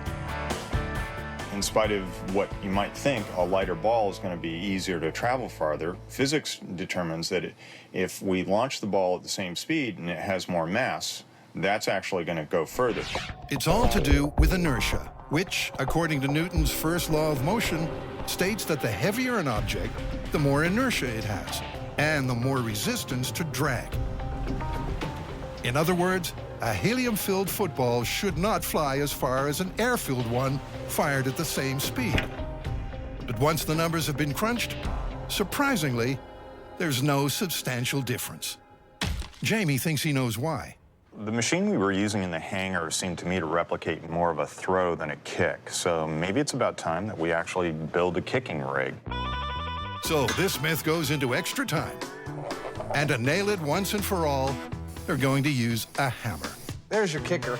And soon the sledgehammer is ready to crack this sporting nut. All right, let's try that, Jamie. We've got the camera cranked up to 1,000 frames per second. We're looking for how fast that ball takes off, what the exit speed is. If it's faster, it means there's a better transfer of energy, and we're going to try and find that out. So, first test, this is an air-filled ball to 13 psi. Okay. And 3, 2, 1. Let's bring the hammer down. By studying the high-speed footage, they can calculate the speed of the ball as it leaves the frame. The hammer speed, which I'm measuring just to make sure each of our tests is consistent, was 18.5 feet per second. The ball's exit speed, this is good, was 31.25 feet per second. That's the baseline for comparison. Now, for a helium football's last hurrah. If this football's exit speed is higher than the air-filled one, then the myth is still possible. If not, then it's game over. So, what's the final score? It's exactly the same speed as before. The 16 frames to travel 6 inches, 32 frames per foot, equals 31.25 feet per second.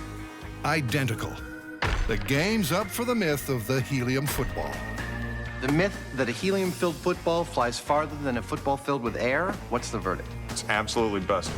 It's not about being lighter than air, it's about having the ability to push through the air. So actually being a little heavier is an advantage. Yeah, no, we found doing the math that if you kick a ball 70 yards, one filled with helium and one filled with air, the advantage is to the ball filled with air, but it's only about an inch. That's over 250 feet, 1 inch of advantage. It seems that the designers and manufacturers of these footballs have already figured all this out for some strange reason, and these balls are pretty much maxed out in their ability to travel through the air. Well, I don't think this is the last we've heard of this, but I'm willing to call this one totally busted. Busted.